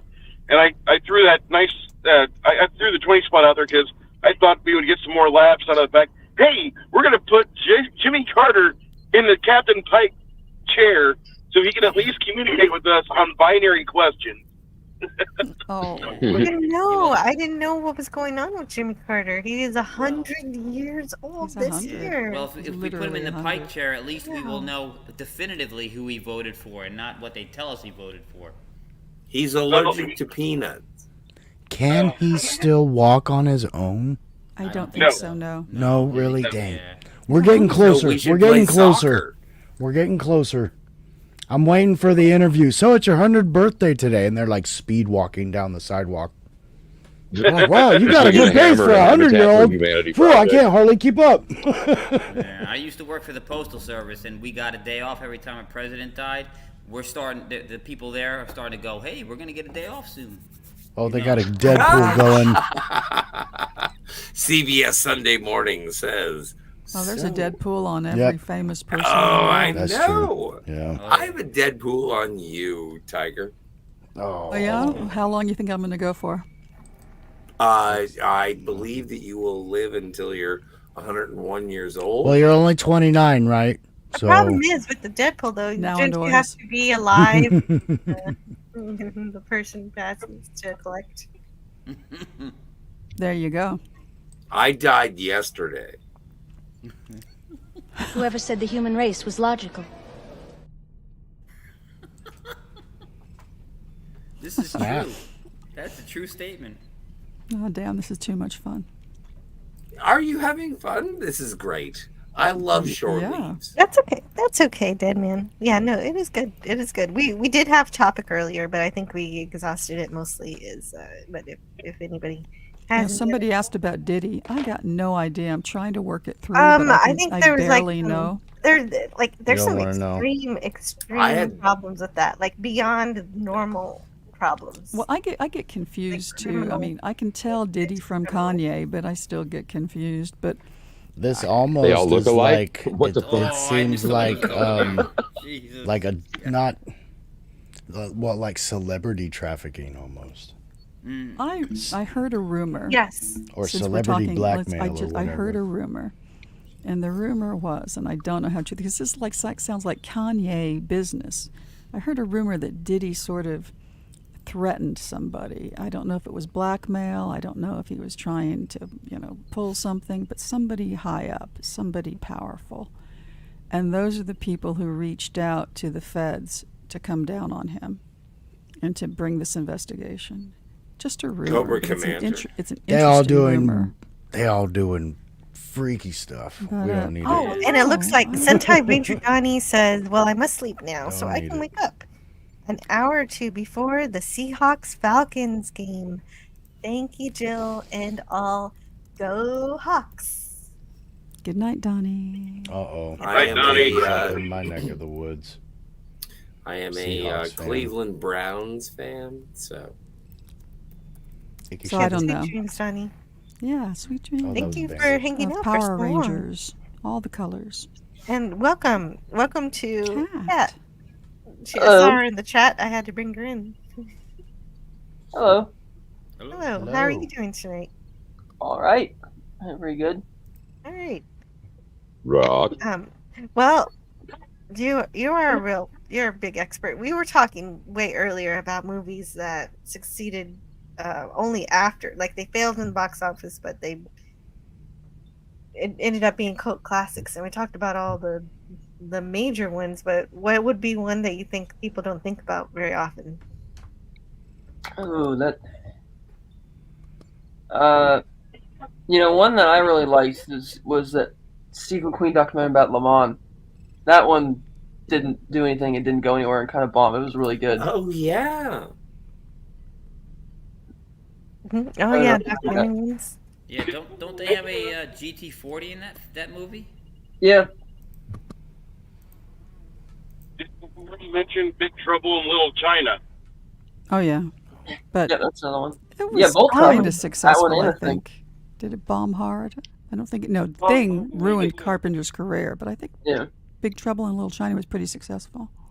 No, it Hey, Kat, wasn't. have you no, checked Big out- Trouble in Little China was not. No, Hey, Kat, what do you think? It was a flounder.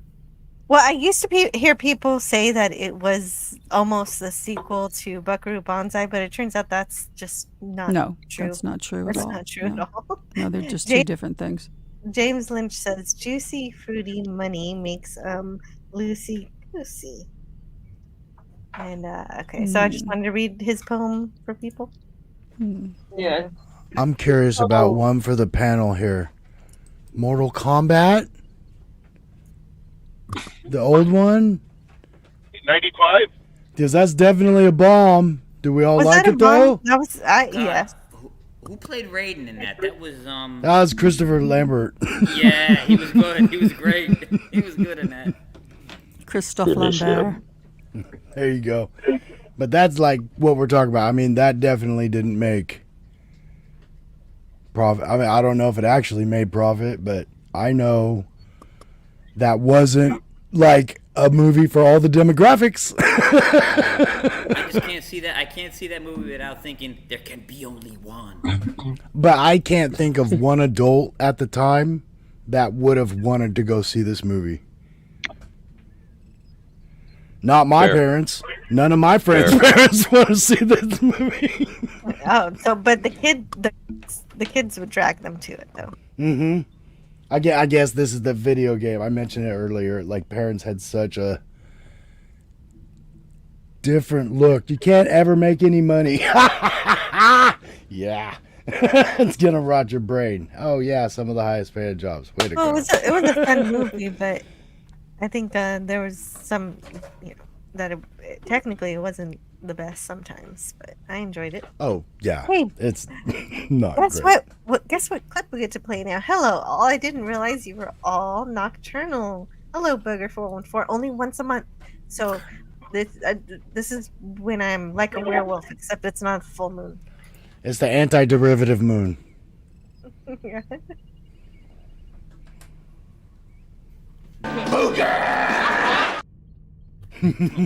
Yeah. Don't mention yeah. full moon. We never know what Scotty might do. Oh yeah. no. Oh yeah. I should do that. I should plan the next one at a full moon. No, I'm not. I think have been I think bottomless this entire time. I can vouch for Scotty turning into like a werewolf of sorts on our streams every week, particularly when He's it's almost so fun. there. It's called alcoholism. Yeah. He's right there. Oh, the moon is full? It's quite full. It's pretty full. Yeah. That reminds me, I have to go outside and take off my shirt. I'll be back in a moment. Oh, right. So you don't break it when you turn into a werewolf. That makes sense. Well, no, I'm just gonna go outside, do like a little Pavarotti. Just going outside to run around with no shirt on. Yeah, come on, like you wouldn't. Yeah, you know what? I'm gonna join. Scotty is a I'll be Lupin? back. I'm a Lupin. See, Every Team time I take Jacob. my shirt off, I am Team Jacob. Booger says, I suspect Scotty would be a werebeagle. I am. I'm a small dog. Dexter. I can go to the bomb question because I had actually looked it up. Citizen Kane bombed. No way. I've never Before all seen our that. times, but Did it At really? all. yeah. Never seen it. Oh God, it's incredible. Rosebud. Me too. I would play it right now just for you if it wouldn't get me my stream pulled. I Nosferatu was love another the one name that's bombed. from Mortal Kombat. Nosferatu bomb too? Which one? The original? The original, because Bram Stoker's wife hated it so much that she just kept suing him like crazy because it was an unauthorized thing and they had to pull it from a lot of theaters to pay lawsuits and stuff, and it just drove it away. And it wasn't until the 1930s that it got a proper re-release after she was gone that that it could be recognized. But originally, it just Interesting. even though it was a well-liked film at the time. Even. It's still a good film. Oh yeah, Perspective. A lot of great movies that people love nowadays didn't make big time bucks at the bank, at the box office. Didn't Wizard of Oz bomb as well? It didn't do as well as they hoped, I think. Yeah. What is this newfangled color thing? Oh, I can't get behind this. Give me black and white. I heard the kids were leaving the theater crying in tears. Bruce, we can't hear you too well. Yeah, you washed out a little bit.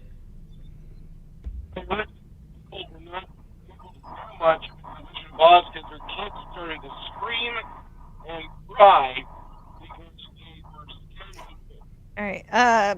Oh, I see what he's saying. I was kind of thinking this too. What was he saying? Like it was kind of a horrific movie for children. Oh, yeah, it was. Yeah. Especially the boat ride scene. Good Lord. What the hell was that? Oh, are you talking about Charlie and the Charlie and the Oh, no, Chocolate I'm sorry. Factory. Wizard of Oz. Wizard Willy of Oz.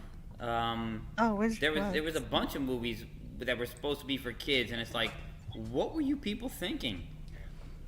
We didn't think. We think just Wizard made of Oz things. is wonderful for children. People who want to protect their children from wicked witches, come on.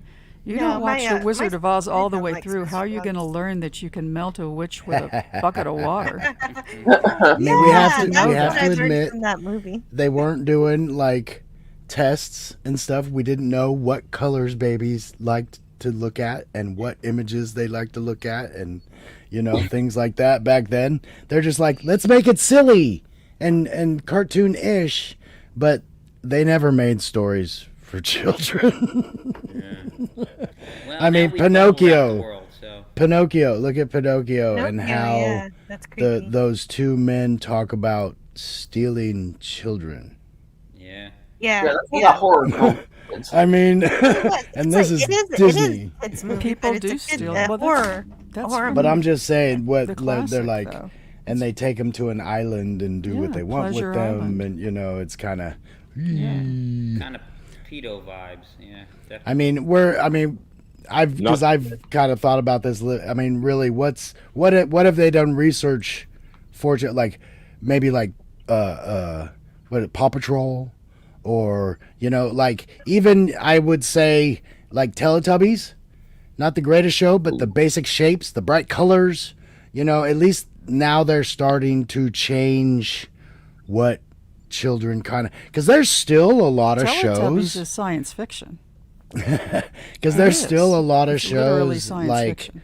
my preteen niece would watch, and she would laugh, but it was very clear. It's like, we don't want you watching this, because it's like you're laughing because these characters are being mean to these other characters in kind of a humorous way, but this isn't really how we want you to act, because it was actually Ariana Grande's show when she was on Disney, and I was like, oh, this isn't exactly a great show for a The little donut teenage licker. girl to watch. Call her the donut licker. I never refer to her by her name. She's the donut licker to me now and forever. I will not support her career. Was that Victorious? Well, that or I was can that, see. That Cat and Sam. I'm quite disappointed. I really wanted to go see Wicked. Oh I like where you were going with that, though, man. I think that, like, what do you think? Is there any room for those kind of things being a cautionary tale? Because I certainly know my reactions as a youth to some of those things, about being scared straight, so to speak. So, what about how does it fit into your world in that way at all? I think that's to you, Tiger. No, it was to Pat Wannabe. Oh, me. Oh, it was For you. like scared straight. Like, what do you mean? No, he's saying Like the Pinocchio example. They're Oh, unnerving. well, but I mean- they kind of are lessons.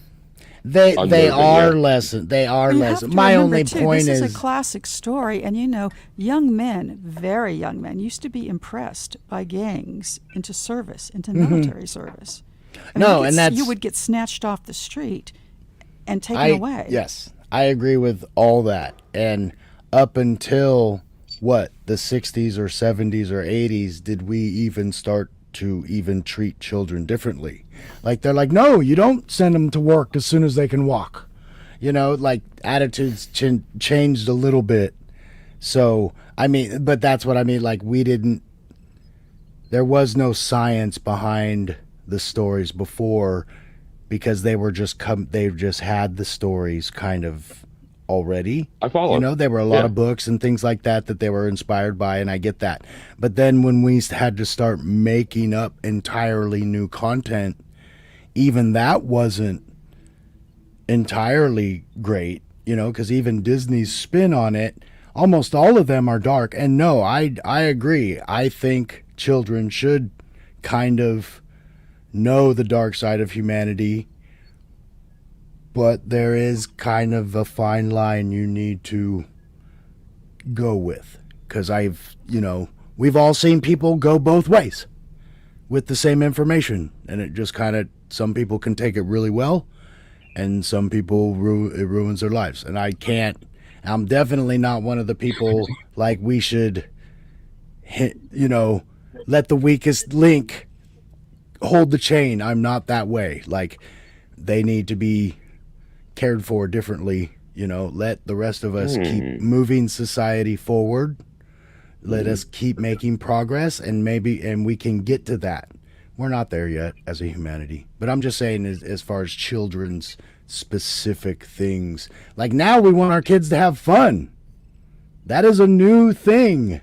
Yeah. A lot of comedians joke, and actors and stuff, they're like, my father's generation and my grandfather, they went and fought in wars. And then they're like, what do you want to do with your life? I want to make people laugh, Daddy. And they're like, what the hell are you talking about? Yeah. To be brought up as many adults. Mm-hmm. Yeah. I don't think they should be as that's- sheltered wait, pause. as a lot of people do. Sorry. I agree with that too, Jill. I want to go back to what you were saying just now. Like, at the turn, 18th century in art, you see a difference between how children are portrayed in paintings. They're portrayed as little adults, not as children. And that shift over, I mean, we're talking about that adversity in the transition from several different, soft quote ages. And speaking of soft quote, Pat Wannabe, I really like the angles you're coming at with the social science aspect, the soft science aspect of that. So Industrial Revolution has a fucking lot to do with that. Child labor has a lot to do with that kind of I thing. don't So, know that kind of see- smart stuff. I just think. You're pulling up facts and shit. No. I know people who can't watch The Wizard of Oz to this day as adults because they think it's going to terrify them. And I'm like, really? See, and that to I me, have there's a something bigger issue there. I do want to come back to Wizard of Oz, but there's this chat, and I want to play a video for James Lynch, who says, I have a cat. Cat loves me. I love cat. Tell him he is a pretty cat. And a good cat. I will feed him. Worf has all the best lines in TNG. That's awesome. Absolutely. That's awesome. And also, to go back So to good. Wizard of Oz, somebody was saying Return of Oz is terrifying, and I've never seen. Return of Oz, I had on, I recorded it on VHS from TV. I watched it so much, but yes, I was kind of surprised. I was like, this is the sequel. You know? Is that the cartoon with Liza Minnelli you're talking No, about? it has instead of flying monkeys, they have action roller from the monkeys. They have 80s, like I think. roller. I forget what they're called. Roller something, but the wheelers are the bad enemy in this, and they're. It's kind of weird because they have wheels on their hands and feet. So yeah, they were trying to go with the rollerblading thing. I get it. It was silly, yeah, but Return to Oz is not a happy. It's just not. No, I was thinking of I the agree with that. animated one with Liza Minnelli doing the voice of Dorothy. I feel like I've seen that, but that's not Yeah, Return to. There is a Pumpkinhead. sequel. There is a sequel. Whoa. James Lynch says, shouldn't we just submit to the dialectic between expansion of the empire and enforcement of domestic? Just be a harmless wolf. Woof. Woof woof. And Booger414 says there's a dark side to some of the social science. Look into mandatory kindergarten and the effect on child labor. Gosh. And I want to say hello to Norat Anaximand Bear. Good to see you. Really wonderful. And Max Redstone says, I'm off. Just wanted to say hi. Hello. Have a good night, all. Bye, Max. Oh, and Arabic Sandra says, what about The Wiz, the musical? Okay, I'm just going to Lovely. say it right now. I'm a white child from a white household. I watched The Wiz You're for Michael white? Jackson. I watched The Wiz for Michael Jackson. 30 minutes into the movie, I asked my mom, I said, I thought Michael Jackson was supposed to be in this. Because we did not know he sounded like that. I admit Like Mike my Tyson in the ignorance. Pepsi commercial? I admit my ignorance. It took us a long time to realize. So you grew up as a middle class child in a middle class neighborhood. Oh no, nice riff, I man. needed to get that out for years. Gosh, feel like a weight has I been don't know lifted. that musical translated so well to film, but I like it conceptually very much. I do want to let everybody know that I'm going to end the stream at 5 hours. When we get up to 5 hours, so we're almost there. We got 25 minutes. Oh, look. Tiger Stripes, I want to ask you something. Last week, when right at the end of our Texas Chainsaw stream, I missed your comment Yeah. where you said, I think I auditioned for that movie. What's I'm the pretty sure story? I did. Yeah. Really? Oh, yeah, yeah. I was in college, and there was, a note up on the board, and Ed, what's his name? The director, the writer-director? Ed. Toby Hooper? Or No, I think it probably was the writer. No, not Toby Hooper. Ed Hinkle? Ed. Ed. Let's see, Ed. And there was a note. There's an audition for a horror film, and so I went in, and there was a whole group of young women there, and we were all in a line. And he kind of just went, "Okay, not you, not you, not you, not you." He not you'd me, and I kind of I was bold because I was young, and I said, "Well, why not me?" And he kind of stepped up and he grabbed my chin and he turned my head, one way or another, and he said, "You're too young." But what I really think he probably meant was, "You don't have the boobs for it, kid." But I was going to ask if you got to scream for him.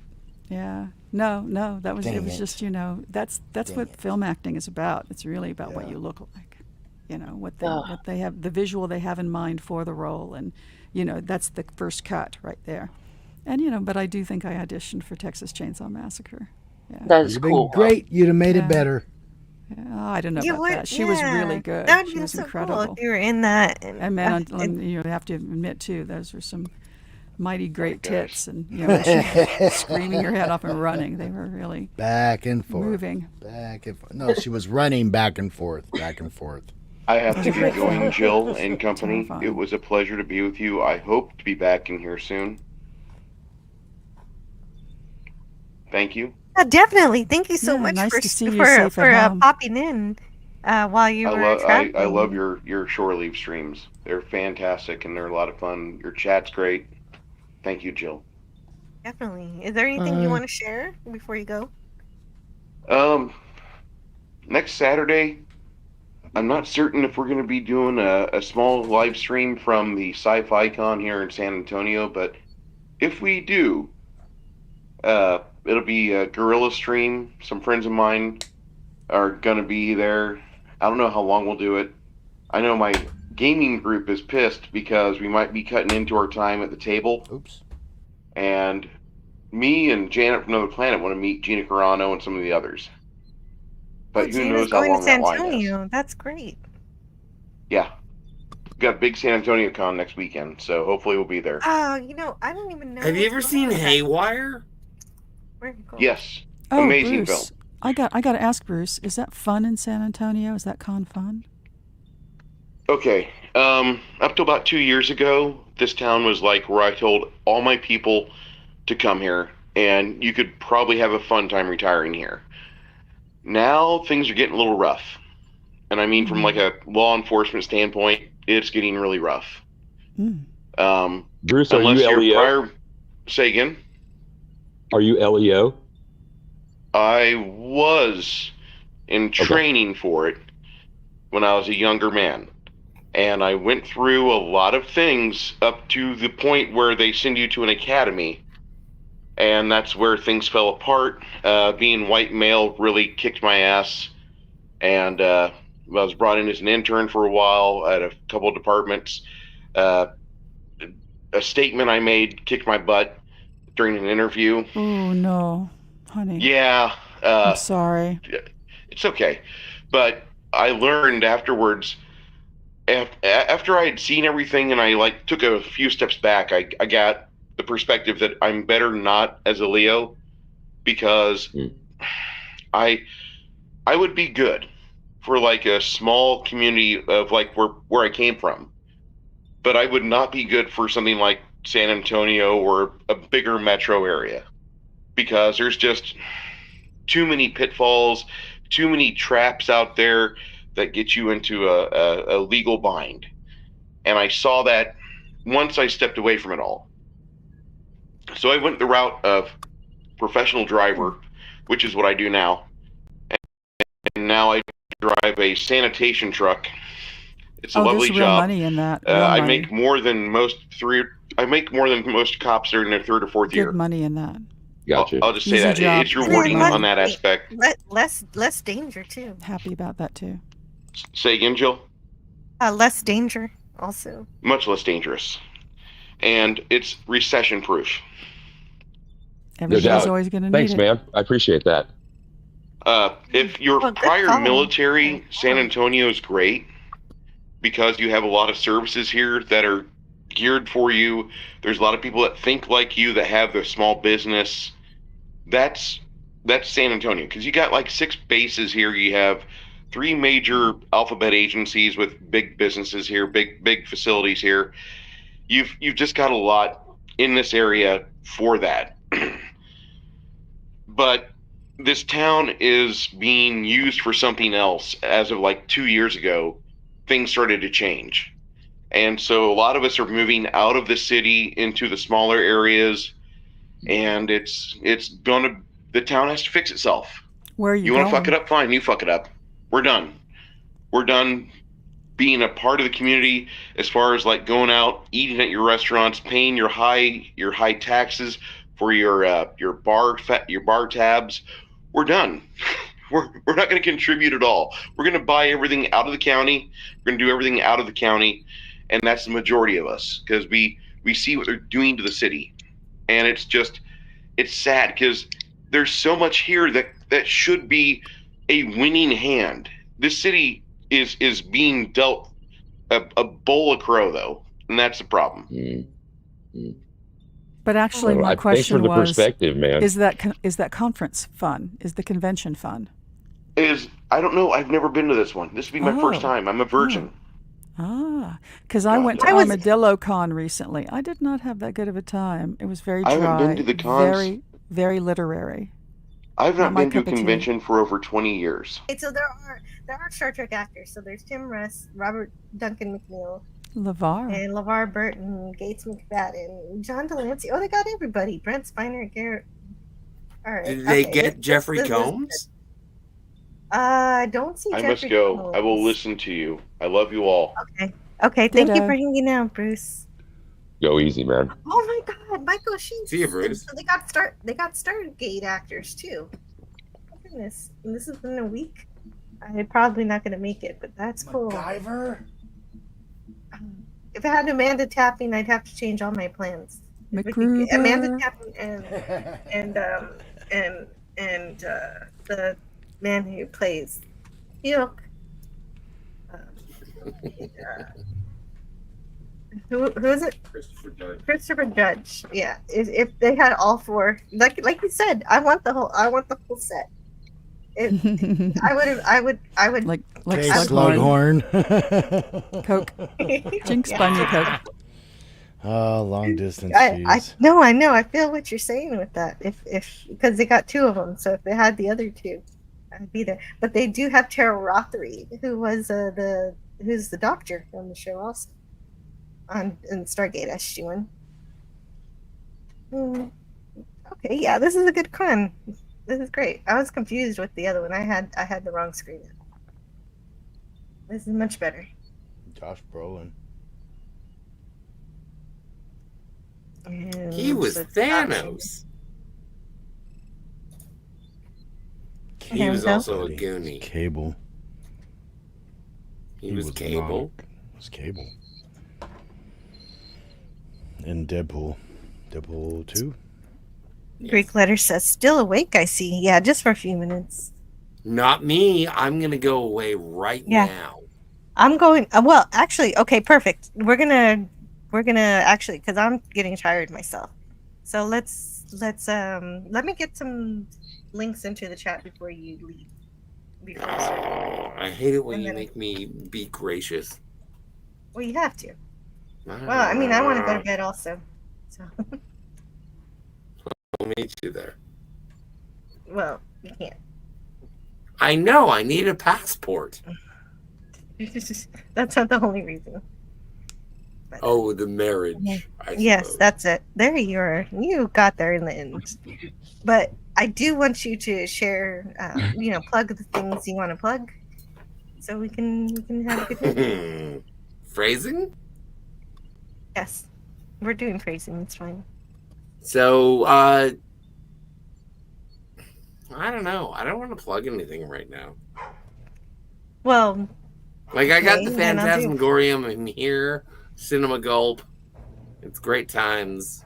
Go visit That's all me you have over to on say. If X. that's all you want to say, but That's all I want go to say. on, because I need to get the other. Yeah, Mhm, get the everybody other- else. They're better. But but talk for a little bit for me. Like, just say Okay. something about it. One of my favorite films of all time is Tank Girl. And why is that? Because it was the movie that I saw after Star Trek Generations. And in that movie, Malcolm McDowell was the villain as Dr. Tolian Soren. And then when I saw Tank Girl, he played, I forget the name. It would have made much more eloquent if I had remembered the name of the villain from Tank Girl. But I only Who was really also remember in Tank Generations. Girl and Jet Girl because they were both very, very attractive. Oh yeah, And they Jet Girl's kissed. cool. Mm-hmm. Yeah, but not So romantically. I'm a big fan. Oh, well, I don't know. No, it wasn't. She did it to help her. Well, they kissed. Yeah, but it wasn't. It wasn't. It was woke, It wasn't Jill. lesbian. No, it wasn't. Tank Girl was woke. It was to no. get rid of the that. guy. No, it Massive wasn't. fan of the comic books and owned a lot of Tank Girl them. was Still not own a lot of them, and love them to death. And the movie was disappointing, but no, the books are kind of perverse, polymorphously perverse. So when they're Yes. kissing, it's because they're kissing. Yes. It's got nothing to do with being woke. No, it has absolutely everything to do with the connection. But in that between particular two scene, it's people to who get were rid of trying- somebody. Yeah, I else. didn't. I say it ironically. It's not woke. It's just like, no, Tank Girl and Jet Girl, They're friends. they have an emotional They're connection. special friends. They're friends with benefits. They are. Yes. So Oh, That's that would my review of Tank Girl, and I can't wait to go into it further. Oh yeah. Well, we did review Tank Girl. If anybody And wants I to go can't back wait to to do my it again. channel. I was there. Yeah, I was there. It was a good one. Yep. Padawannabe, thank you so much for hanging out. I missed. Oh, one I last missed- thing, Jill. Yes. Someone buy me a She-Hulk. Okay. All right, I'll see you guys in the future. All right. Good Go night, easy. Patty. I refuse. Bye. It's good to have a dream.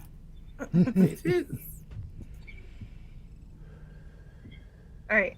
Padawannabe, thank you so much for hanging out tonight. And Thank you. Yeah. And is there anything Yes. you want to plug before we Thank go? you for plugging Appion. I'll do Yes. him. I'll do that one first. Appion with a 0, not an O. It'll be easier to find him.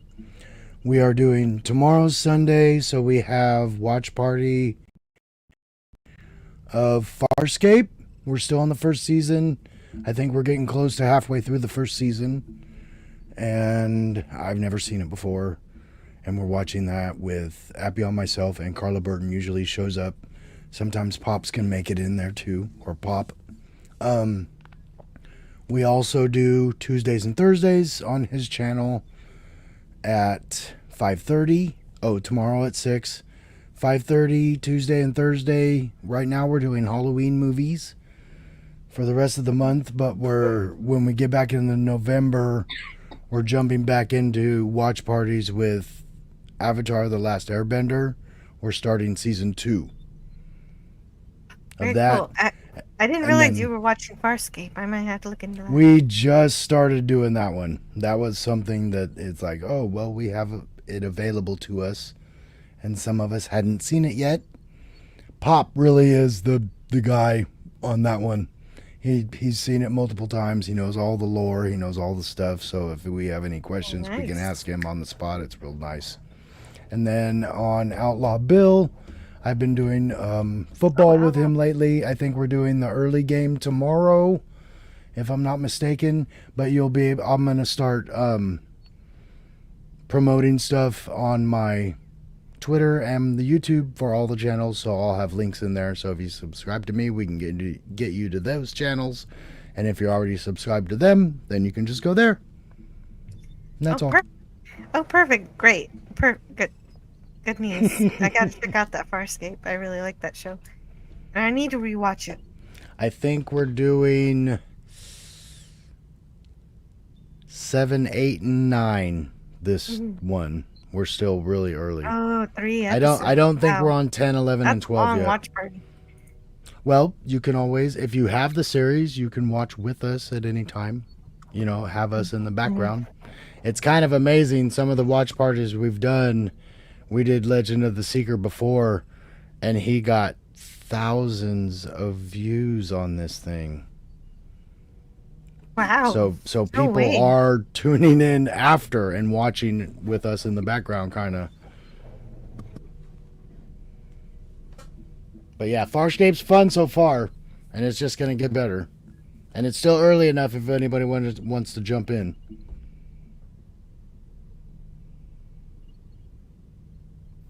Go, DJ. Rock. It was good being on And the yeah, panel with and you, man. thank you so much for thank you for joining us, DJ Playdays. I think DJ Is there got anything you canceled wanna? by that avatar he's got there. Yeah. Is there anything you want to share before we go? Oh yeah, absolutely. Out in the chat, I'm gonna put something that now it will be there forever. The internet is forever, kind of thing, and it's for people who are having a rough time. I do some work in suicide and violence prevention, and I like to try and pass a message on to people that you can reach out, and I hope that you do. And I hope that those calls you get in the middle of the afternoon when you're too busy, or the middle of the night when you're maybe afraid to answer because there's bad news, please answer your phone. You never know who is going to be on the other line and may need you.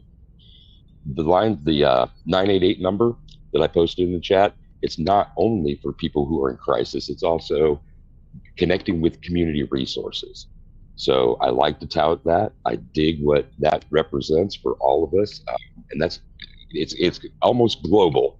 I'm going to go ahead and drop another link. I've finally gone and found lines for other nations, and so I'm going to include those as best I can over time. Jill, thank you for hosting. It's always a pleasure. I enjoy the interesting observations and the repartee here. So everybody be safe. Have fun. Is your avatar Jello Biafra? No, that's John Belushi. John Belushi. Oh, okay. It looks a little bit like him. Right on. But everybody be safe, have fun, take care of your crew, and rock. Bye. See ya, DJ. So nice to put voices to these people that I see in chat in so many places. Yeah, these are good resources if you need help. Ben Frail says, "Did something bad happen?" No, not at all. We're closing out the stream, and I'm asking everybody to say whatever they want to share. If anybody in the chat needs to share something, I'll share it also. Bruce Lombardo says, "I love this chat." The panel's not too bad either. Come on. Go to bed. I've only been banned maybe twice tonight. Well, I'm starting to get mixed up, so I know I need to go to bed. I'm getting tired. She's going I can tell. cross-eyed. Yeah, I can tell when I'm no longer able to hang.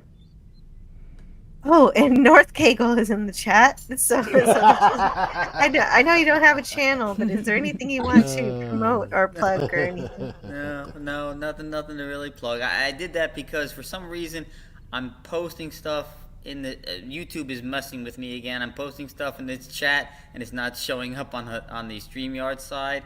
I also can't super chat for some reason all of a sudden out of nowhere. I have no idea, so I can't even support you right tonight. So, but I normally would. Just the fact that you'd want to support my channel is good enough for me. I'll accept your phantom super chat. Thank you. Next time, as soon as YouTube stops messing with me, because we know, as I've said often, YouTube sucks the sweat off a dead man's balls. It does. Well, it was happening to DVB also.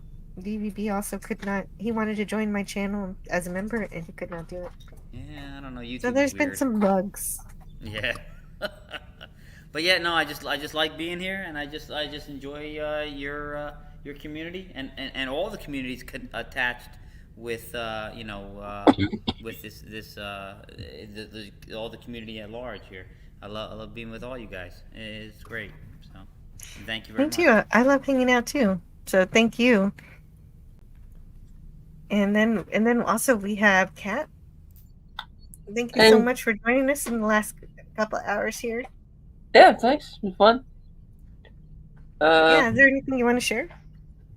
Well, I guess sometime, I don't know, maybe on Sunday night or sometime next week, Ernesto and I are going to do another review of The Penguin for the upcoming episode. That's also on the Phantasmagorium channel. And we do different days of the week, so it kind of shifts. And then Scotty and I are going to review Creature from the Black Lagoon as part of our Ghouls, Ghosts, and Goblins series on Thursday night on the Phantasmagorium channel. And you can, as the link says there, thank you. I'm also on the Virtual Cantina Network, which is a Star Wars themed programming. I have a show every second and fourth Sunday of the month called The Unifying Force. And you can find me at Slice and I, Letterboxd, YouTube, Twitter, Instagram. And sometimes on Cinema Gulp, and I say that because we have Ben here in the channel. He's right there in the chat. He says, "Always support Jill," and he's saying hi. Yeah, check out his channel right now. He's got some great Halloween mixers on there. Oh yeah, he's been releasing those nice short videos, easy to watch. Let's get Cinema Gulp to 1,000 subscribers. He just hit 800, but he should have 8,000. It's crazy. South Kegel has now entered the chat. It's the only way I can get in the chat tonight. I don't know what's going on. Now he's got a Mexican flag. This is amazing. That is South indeed. Miskatonic Man sends a pair. a super bear. Thank you for the super bear, Southkick. And also thank you to Miskatonic Madman, who isn't having trouble from YouTube for his for sending live streams. Somebody's connection's got to be good. Yeah, right? He's able to send some super chats. And so he says, one for the road. Thanks for the fun stream. And yeah, thanks for supporting the channel. It really helps encourage me to keep having fun with you and hanging out. And thank you everybody for being awesome. Thanks also to Bruce Lombardo, Dick's Division, the Dead Man, and Bruce again, Taylor Swift, greater than Disney, Star Wars, and MCU for gifting channel membership, and 6 for the super sticker. Very nice. And of course, thanks to the panel. Thanks for hanging out with me. And also, I forgot, Tiger Stripes, is there anything you want to share with anybody before we go, or anything you want to plug? I know you have a channel, but like anything you want Many to promote? channels. I just Oh yeah, haven't you done do. anything with them, but I've got so many channels. It was like, happy Halloween, everyone. Thank you. You Jill, do for frequent. hosting. You do frequent some channels. Yeah, I do. Not so much lately. I got stuff going on at home. But yeah, always happy to chat at Jill's house. But you sometimes you sing over at Bill's and some other karaoke Yeah, I haven't felt like related singing YouTube much channels. lately. That's, Aw. yeah. You'll be back. Do it Yeah. again Yeah, sometime you'll get soon, back but to it. not Oh anytime yeah. real soon. I gave you an idea for a song to sing tonight, so you better be singing that next time. I don't know what it is. Well, hopefully you feel like remember singing that again song. soon. You remember that song? Oh yeah, I remember the. Oh, yeah, there I you did go, like there it you very go. much. I'm gonna go find it. Well, I There's- mean, she There's has nothing a there, channel. though. There's nothing there. I mean, it's very nice for people to subscribe, but there's nothing there. I mean, I've actually got a surprising number of subscribers. The karaoke community is just so supportive. Well, but it's not that big of a deal. It's, you know, I would love to do stuff, but I just got my hands full right now. You know, and I'm always making excuses, so there's that. Anyway, just because Happy to be here. Bruce Lombardo wants the link, I'll put it in there. All right. So you will have 90. Oh wait, 63. Sorry, 63 subscribers. I saw 90. 90 was how many views you got on your Halloween video for 2022. Yeah. My unpaid, unappreciated, you requested job. Okay. Says James said. And Joe Lamont says that he was over at Fets and just found you. Yeah, I had this stream planned for a long time, and if I wasn't streaming tonight, I would have been over at Fets too. He's amazing. I like him a lot. And Rocco the Brave says, just got back from Not Scary Farm. Did not Cool. expect anyone to be streaming this late. Greetings and night all. Rocco. Yeah. Rocco, yeah, you know him, Padawan. Yes. So there you go. I don't get to talk to him much, but I know him. Yeah, I don't either. But I'm that's acquainted. really good. I'm acquainted through third parties. But I think we've accomplished everything we're gonna accomplish tonight. And Bruce, subscribe to Tiger. Thank You know, maybe one day Tiger's gonna make something amazing, and Maybe we'll be I will. I hope so. me and Bruce will be the ones to see it first. Oh, Well, I'll say what I've been told to do. The streams you're on, make a playlist for your channel. Because then people who are curious about you, they can at least see what you're doing. Thank you. That's very That's yeah, that is a good idea. I have such a playlist on my channel. shall. Thank you. As for me, I have Tuesdays, my For All Mankind streams, finishing season 3 on Tuesday, and I should be finished with For All Mankind by December 3rd. That's how long it'll take me to get through season 4. And then I'll move on to the Twilight Zone for Tuesdays at 11 a.m. Just and the also series? yeah, the original Just the series. series? The original the original Twilight Zone. And hello, Very hello, Molecular tempting. Arts. Very tempting. I'm sure you've Wow. already got people participating. I won't I watch haven't, that. I haven't set it up yet. I think I'm gonna do like I did for my Harry Potter stream. When I take that one down, I'll have a group for anybody who wants to join for Twilight Zone. And that way you can drop in and out whenever you're available. And so Now I'm curious. I haven't seen this. You're not doing a watch party, I assume. No. Are you only going to do one episode each stream? I might do two. Okay. I might do two. Okay.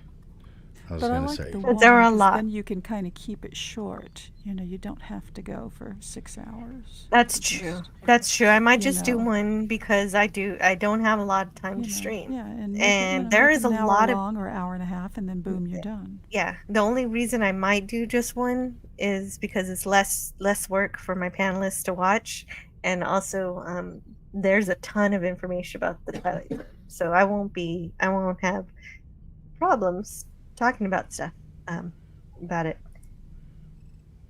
10,000 videos in your playlist. Is that Wow. all? Oh, and your watch No, later. I don't have that. Okay, and then on Friday I'm gonna continue Harry Potter. We're finally on the Deathly Hallows. We're gonna do Deathly Hallows Part 1. And so we're just I was going to put them together, but that would be too much. So I already found out. That'd be inconceivable. I mean, they made 2 movies. Got to do They did. one for each film. Yeah. You keep Great. using that Okay. word, Padawannabe. I don't think it means what you think it means. How's the first time I used it? And I'll see you guys next time. Thank you so much for hanging out Bye. with me. Thanks for you. being Thanks. awesome. Happy Halloween. Happy Halloween. Yes.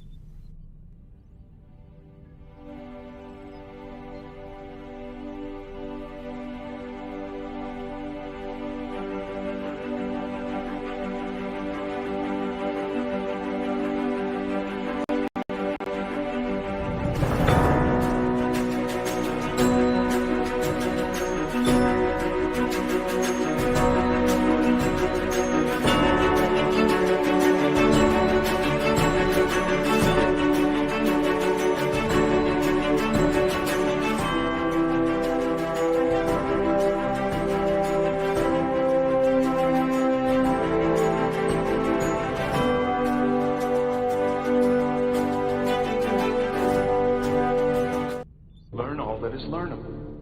And the ways our differences combine to create meaning and beauty.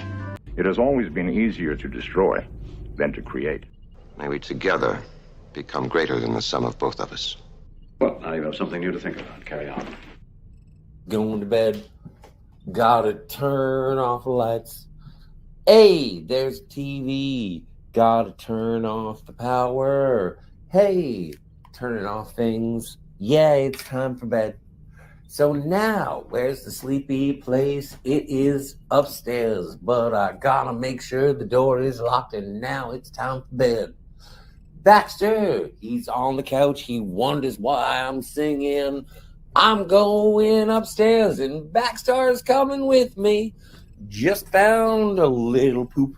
Gonna pick it up with my fingers and throw it in the toilet. Baxter is not to blame. Hey, buddy, you coming up?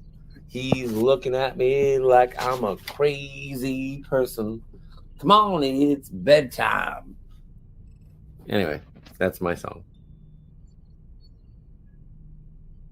As Bertrand Russell once said, the only thing that will redeem mankind is cooperation.